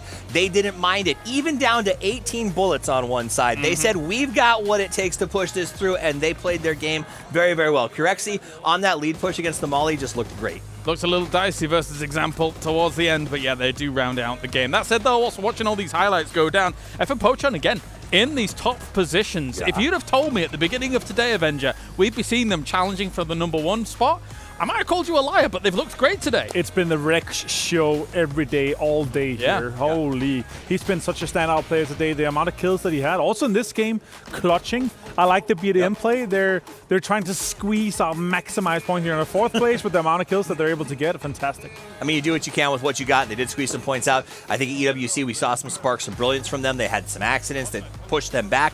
They didn't have Rex at the start of PGS 9. So here we are, the first time looking at the full roster without injury or sickness. I don't know that we're saying PGC champions just yet, but I am seeing some sparks of brilliance for a relatively new roster. No, definitely. So that kind of concludes the games and how things have gone here so far. What a varied day we've had here so far, Avenger. Yeah, it has been. It's been all over the place, and that's actually one thing that's fantastic here is we have no teams that are really running away with it. We don't have any teams in our high 60s or 70s as we've seen in PGS 9. Some of the days were absolutely insane there, but yeah, it's everyone's game still. I think that's my favorite part. No runaways yet. Still exciting. Still open to everyone. This is PUBG pinnacle play, and it's only going to get better. Yeah, it's been looking good. Looking good. Every region contesting for those top spots here throughout the day. We're going to be able to talk a little bit more about this in a few moments' time, of course, as we do have some interviews getting ready and good to go. So I do believe Bella is with the Terror in Tanvu. Let's check in with them. Hi guys, it's Bella. I'm standing with the living terror Tanvu from The Expendables and our Chancellor Viola. Well, game 2 today you popped off a lot of twos. You got 22 kills. You guys surpassed Theraton 5's PGS 7 records with the most kills by one more kill, and you were just popping off. How was that even possible? I didn't know that was possible, that you could do it in a single game. Thì hôm nay các bạn đã lập được kỷ lục là mình giành được 22 điểm hạ gục chỉ trong một trận đấu và vượt qua kỷ lục của Theraton 5 tại kỳ PKS trước. Vậy thì làm thế nào mà các bạn có thể thực hiện được điều này? Thì trận đấy bo nó cũng đẹp quá và bốn tụi em thì cũng điên vào lời nên là bắn hết map rồi nè. Well, at that time we got favor from the circle and also we were somehow crazy so we could wipe out all of the map. Oh, you got the circle look, and then we were all so crazy. That's funny. Well, another day with TE just popping off, and Duck Juice and Cloris, they said the secret behind the craziness and the performance is Vietnamese food. Cloris even gave me the name of the restaurant that he's been ordering from. Do you agree? And what do the fans need to eat to play as well as you guys are playing? Thì Đức Hiếu và Gloris nói rằng là bí quyết của các bạn đó là các bạn ăn đồ Việt Nam trước khi mình vào trận để mình có thể thể hiện một cái màn tuyệt vời như vậy. Vậy thì bạn có đồng ý với ý kiến này không? Và bạn nghĩ là các fan hâm mộ cần phải ăn món nào để có thể chơi tốt như các bạn? Cứ món Việt mà ăn thôi ạ. Món em thích nhất chắc là thịt kho trứng. Well, you guys just need to eat Vietnamese food and my favorite food is braised pork and eggs. Braised pork and eggs and just Vietnamese food. Okay. Well, Tanvu, I gotta ask you, I think that this hairstyle is a really good look. Was this inspired by something? Hairstyle, was it inspired by anything? Thì tôi nghĩ là cái kiểu tóc của bạn rất là tuyệt. Vậy không biết là có cái gì truyền cảm hứng để bạn lấy cái kiểu tóc này hay không? Tại em thấy để tóc dài nóng quá nên là em cắt tóc ngắn. Well, I just think it's hard to get my long hair, so I just have it cut. I'm guessing if you want to play well as Tanvu, you get the hairstyle and eat braised pork and eggs. All right, thank you. Cảm ơn Tanvu. Thank you. Thank you. I'll let you go now. Thank you, Viola, for the translation. And I'm going to be joined by FN Pochon Starlord. 안녕하십니까? 안녕하십니까? 안녕하세요. Well, this is the first final stage for FM Pochon since you guys joined PUBG and you guys got your first chicken as well. Fantastic first day in my opinion and everyone else's. Well, how satisfied are you with the team's performance? 창단 이후 첫 파이널 진출을 오늘 하셨는데 첫날 치킨도 가져가면서 정말 멋진 모습을 보여주셨어요. 좀 팀의 경기력 얼마나 만족하고 계실까요?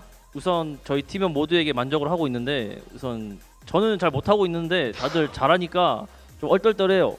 다들 이렇게 잘하지? 이런 생각이어가지고 순위도 좀 놀랐어요. 진짜로. Well, I mean, like my team is really happy, and I was actually caught off guard because like they're all doing so great except for me. So I don't know. I think I'm kind of caught off guard with how far we're on the leaderboard. So yeah, it's a nice, pleasant surprise, I would say. Well, you guys had a little bit of a rough summer, a lot of ups and downs, but it seems like you guys were able to come back even stronger. Well, how were you guys able to do that? Was it like the family energy, the dynamic that Rex mentioned in our previous interview?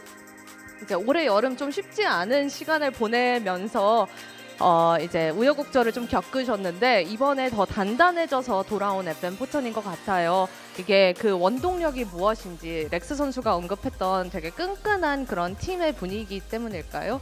우선 첫 번째로 우선 저희 치즈 감독님께서 저희를 케어를 엄청 잘해주세요. 그래서 그거의 영향이 진짜 50% 이상이라고 생각을 하고 나머지 부분의 그 끈끈함은 그냥 서로 싸워요. 그러니까 장난식으로 싸우는 것도 있는데 막 싸우거든요. 근데 거기서 끈끈해지는 거예요. 이제 형 동생이 없어요. 이제 제일 나이 어린 게 19살의 브레이커 선수와 나이가 제일 많아요. 제가 31살인데 그 나이를 깨고 서로한테 막 욕을 받고 막 싸우는데 거기서 끈끈함이 오는 것 같습니다. 50%는 생각보다 낮네요. 아, 그죠. 감독님의 역할이 제일 커요. 이게 싸우니까 감독님께서 그만해 이제 중재자. 아, 잘해주시죠. Well, I would have to say the main reason that we are able to stay as strong as a team has to be our coach, Cheese. He takes up 50% of the performance rate because he is the glue that holds us together. And you know what Rex said, in Korea there's a social hierarchy depending on the age, but here in FM Pocheon, we're all the same. Breakers, he's the youngest and I'm the oldest, but you know, we're not like the older brother. We're all friends, and Cheese is basically the mediator that has to calm everyone down so that, you know, we don't get into any silly arguments. All right, thank you, Star-Lord. That was a long interview, and I'm happy that we had to share it. 한국어 많이 하니까 좋네요. 감사합니다. 자주 나오도록 노력하겠습니다. 네네네. Okay, 감사합니다. Okay, we're gonna go back to the desk to get the final rundown for the games. Bye. Say 안녕하세요. 안녕히 가세요. 안녕하세요. 안녕하세요.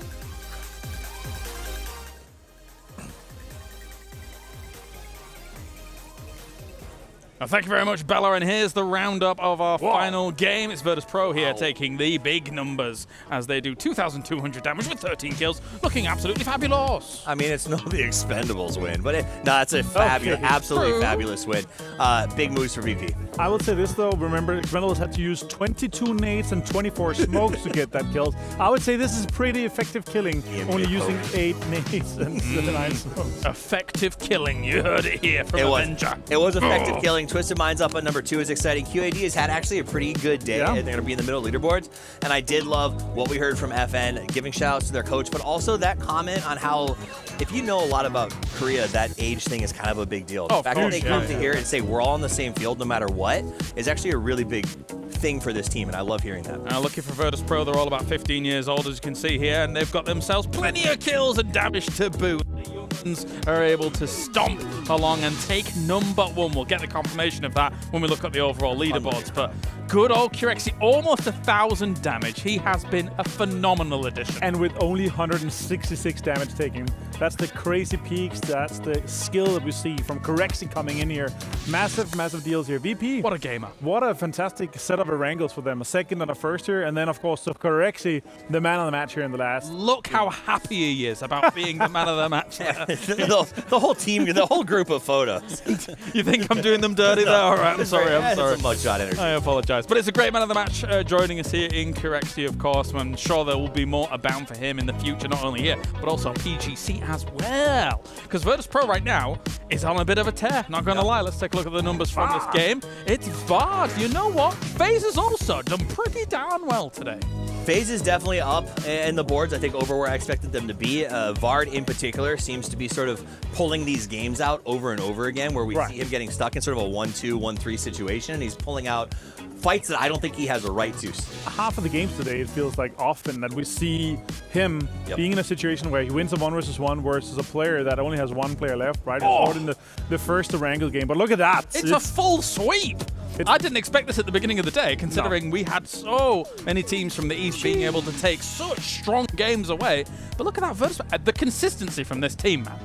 We're going to have to stop calling him VP and just start calling him the president, because these guys are becoming leaders rapidly. And that's what I like to see. They slowly crept up at PGS 9. They've been on the improvement since Kurexi joined the roster. This is a team that is trajectory dragging towards PGC, and I am super excited about 4 weeks from now, as well as 2 days hence. Oh, definitely. 23 points going their way in this game to put themselves in a decent spot at that number 1 position. Twisted Minds, though, with a bit of a fight back. 13 points going their way as well. Not about time. And considering especially PGS 9 finals, day 1 of PGS 9 finals was their worst day. True. Them starting like this, they're a day 2 and a day 3 team, right?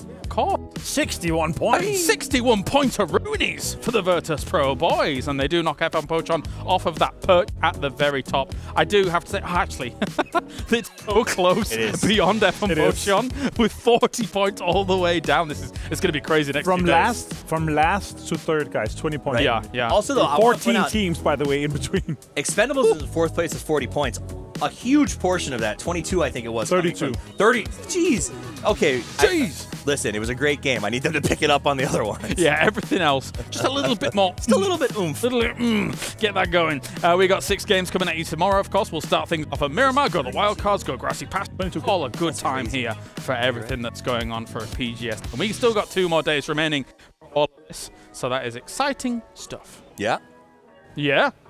Go on, say Avenger. Yes, perfect. I'm just excited about talking to VP. Yeah, I'm curious when he's going to come on. You're kind of leaving us in the lurch here. What's happening?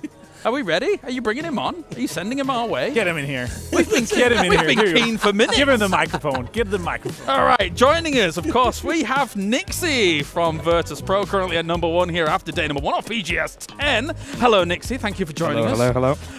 My first question to you is, obviously, you guys did phenomenal on Erangel to round out the day, never mind the rest of the day. The compound you guys had in the first game on Erangel, you got JDG, you got Na'Vi trying to eventually attack you. What was the game plan from your guys' point of view? Because it was a difficult hold to make happen. Yeah, so basically, at the end, we kind of knew Na'Vi has to do something, and they got a knock on Slam, I think. Yeah. So we were like, okay, the only way to win this game is if we knock Slam. If we knock Na'Vi driving towards Slam. And we didn't do it, because happens. It's hard. It happens. So basically, we just knew we couldn't win that game, and we were like, okay, let's just play for second place. We denied the kills, and yeah. We knew that as soon as Na'Vi gets that ridge line, we cannot win that game, so yeah. Good insight, thank you. Guys? So take a look back at PGS 9 for just a second. You guys had this astronomical chase on Twisted Minds, who was doing something we haven't seen in a very long time, and it seemed like you never gave up, and we're doing great. Was anything changed after PGS 9 to get ready for this, or is it the same strategy? What was your plan going into this one? So basically, after first day of PGS 9 Grand Finals, we had a long team talk, like how we should play, because our first day was really bad. And yeah, we basically found how we should play, and we just carried on from PGS 9, our same play style. So yeah. Talk a little bit about Corexi now. He's been on the team for a while here. Are you at 100% yet? Because it takes time to build synergy, communication. Are we reaching? Are we 90% now? Like how much more do we have? How deep can we go? I mean, I would say we are close to being like at the top, but I would say we are like 80% because it still takes time, because we're still changing a little bit our structure, maybe a little bit. Sure. And of course, those 2 events that we have, PGS 9 and 10, we have like a lot of things that we got out of from. So yeah, I mean, I would say 80%, and for PGC, we're gonna make sure that we're 100%. Perfect. You've got to be quietly hopeful here, because you keep coming into days with having Corexi on. Obviously, you're doing amazing at EWC. You're constantly #1, #2. You're feeling good about this year, surely. Yeah, I mean, of course, of course. But it's hard because Twisted is a very good team, and For sure. of course, like having not having Falcons in this finals, of course, makes it easier to contest for first place because they're such a consistent team. Yeah. But not having them here, it's of course makes it easier. So, but of course, like even when we fought Twisted Minds that last game, it was 4v3. It was you could just feel like it's feel like it's Twisted. Yeah. Having nades until the end game, like okay, it's like let's take it more slow, and so even with the blue on examples back, throwing mollies, trying to peek, like how do we get rid of this guy? Yeah. All right, Nixie, any final words for your fans before we let you go? Thank you all for cheering for us, and yeah, that's it. Nice. A win on the way. A win on the way. Thank you very much, Nixie, for joining us. We'll let you go for now. And great performance here throughout the day. And that does it here for day #1. Thank you to Nixie for joining us, of course. Fantastic interview, as always. The hopes should be high for this team Avenger because they're constantly on the cusp of winning one of these championships. It's ever evolving, right? And especially it takes time, as I said as well. Like it takes time to get the synergy, like to fully understand each other. That's also why one of the reasons why Twisted Mind is so good. Yeah. That core has just been together for so long. You know, you don't need to say anything. You know for sure. When someone is doing something, then you can have the cleanest comms. You don't want to have cluttered comms. EWC 50% onboarded. PGS 9 60% onboarded. PGS 10 70% onboarded. 80% onboarded. Yeah, that means PGC 100% onboarded. Oh, I was going to go 90. Okay, no, but by the final week, 100%. Nice. It's the climb. 100%. They're going to Miley. No, Jeez Louise. To the moon. To the moon. All right. I hodl with these Bank guys. on that. Sure. Well, thank you very much for tuning in for day number 1 of PGS 10, and a huge thank you to everybody that's able to make this happen and possible as well. Crafton and Hero Esports joining us here for day number 1 of the Grand Final, as well as what was going on at PGS 9, the whole of PGS 10. And we also have OP.GG. You can overpower your game if you head on over to OP.GG and check out all the numbers that go down there, because Virtus Pro's numbers were looking pretty darn good today, and so were FA Pochon's as well. They were. I mean, there was a lot of teams that surprised me. QAD, another team. FaZe, another team that both made some big pushes. So I think that's the story. It's wide open, and a lot of our mid-tier teams make some changes, sprinkle some chaos, and get in it. PGS 9, there was a huge lead for Twisted Minds over VP this time on day 1. 21 points lead over Twisted Minds. That could be VP's tournament, but we're going to have to see 2 more days of game. We'll see. We'll see. They've let it flub in the past, but maybe they'll hold on to it throughout everything that's going on. Thank you very much for tuning in today. Tomorrow we are back. Same time, same place for day number 2 of the Grand Finals for PGS 10.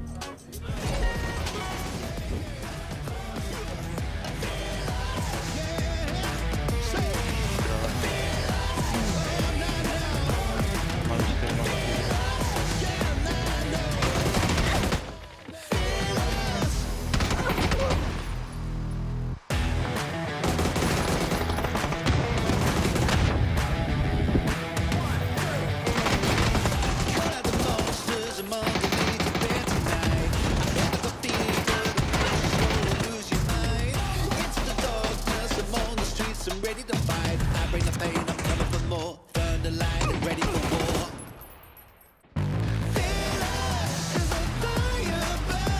Every score tells a story. Pain and the glorious. I fight through the ashes and blaze all alone. Na na na na na na.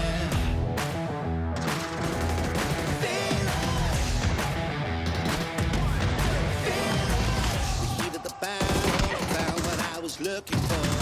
Not the weakness, yeah, I'm here to settle the score. I want the world to see the head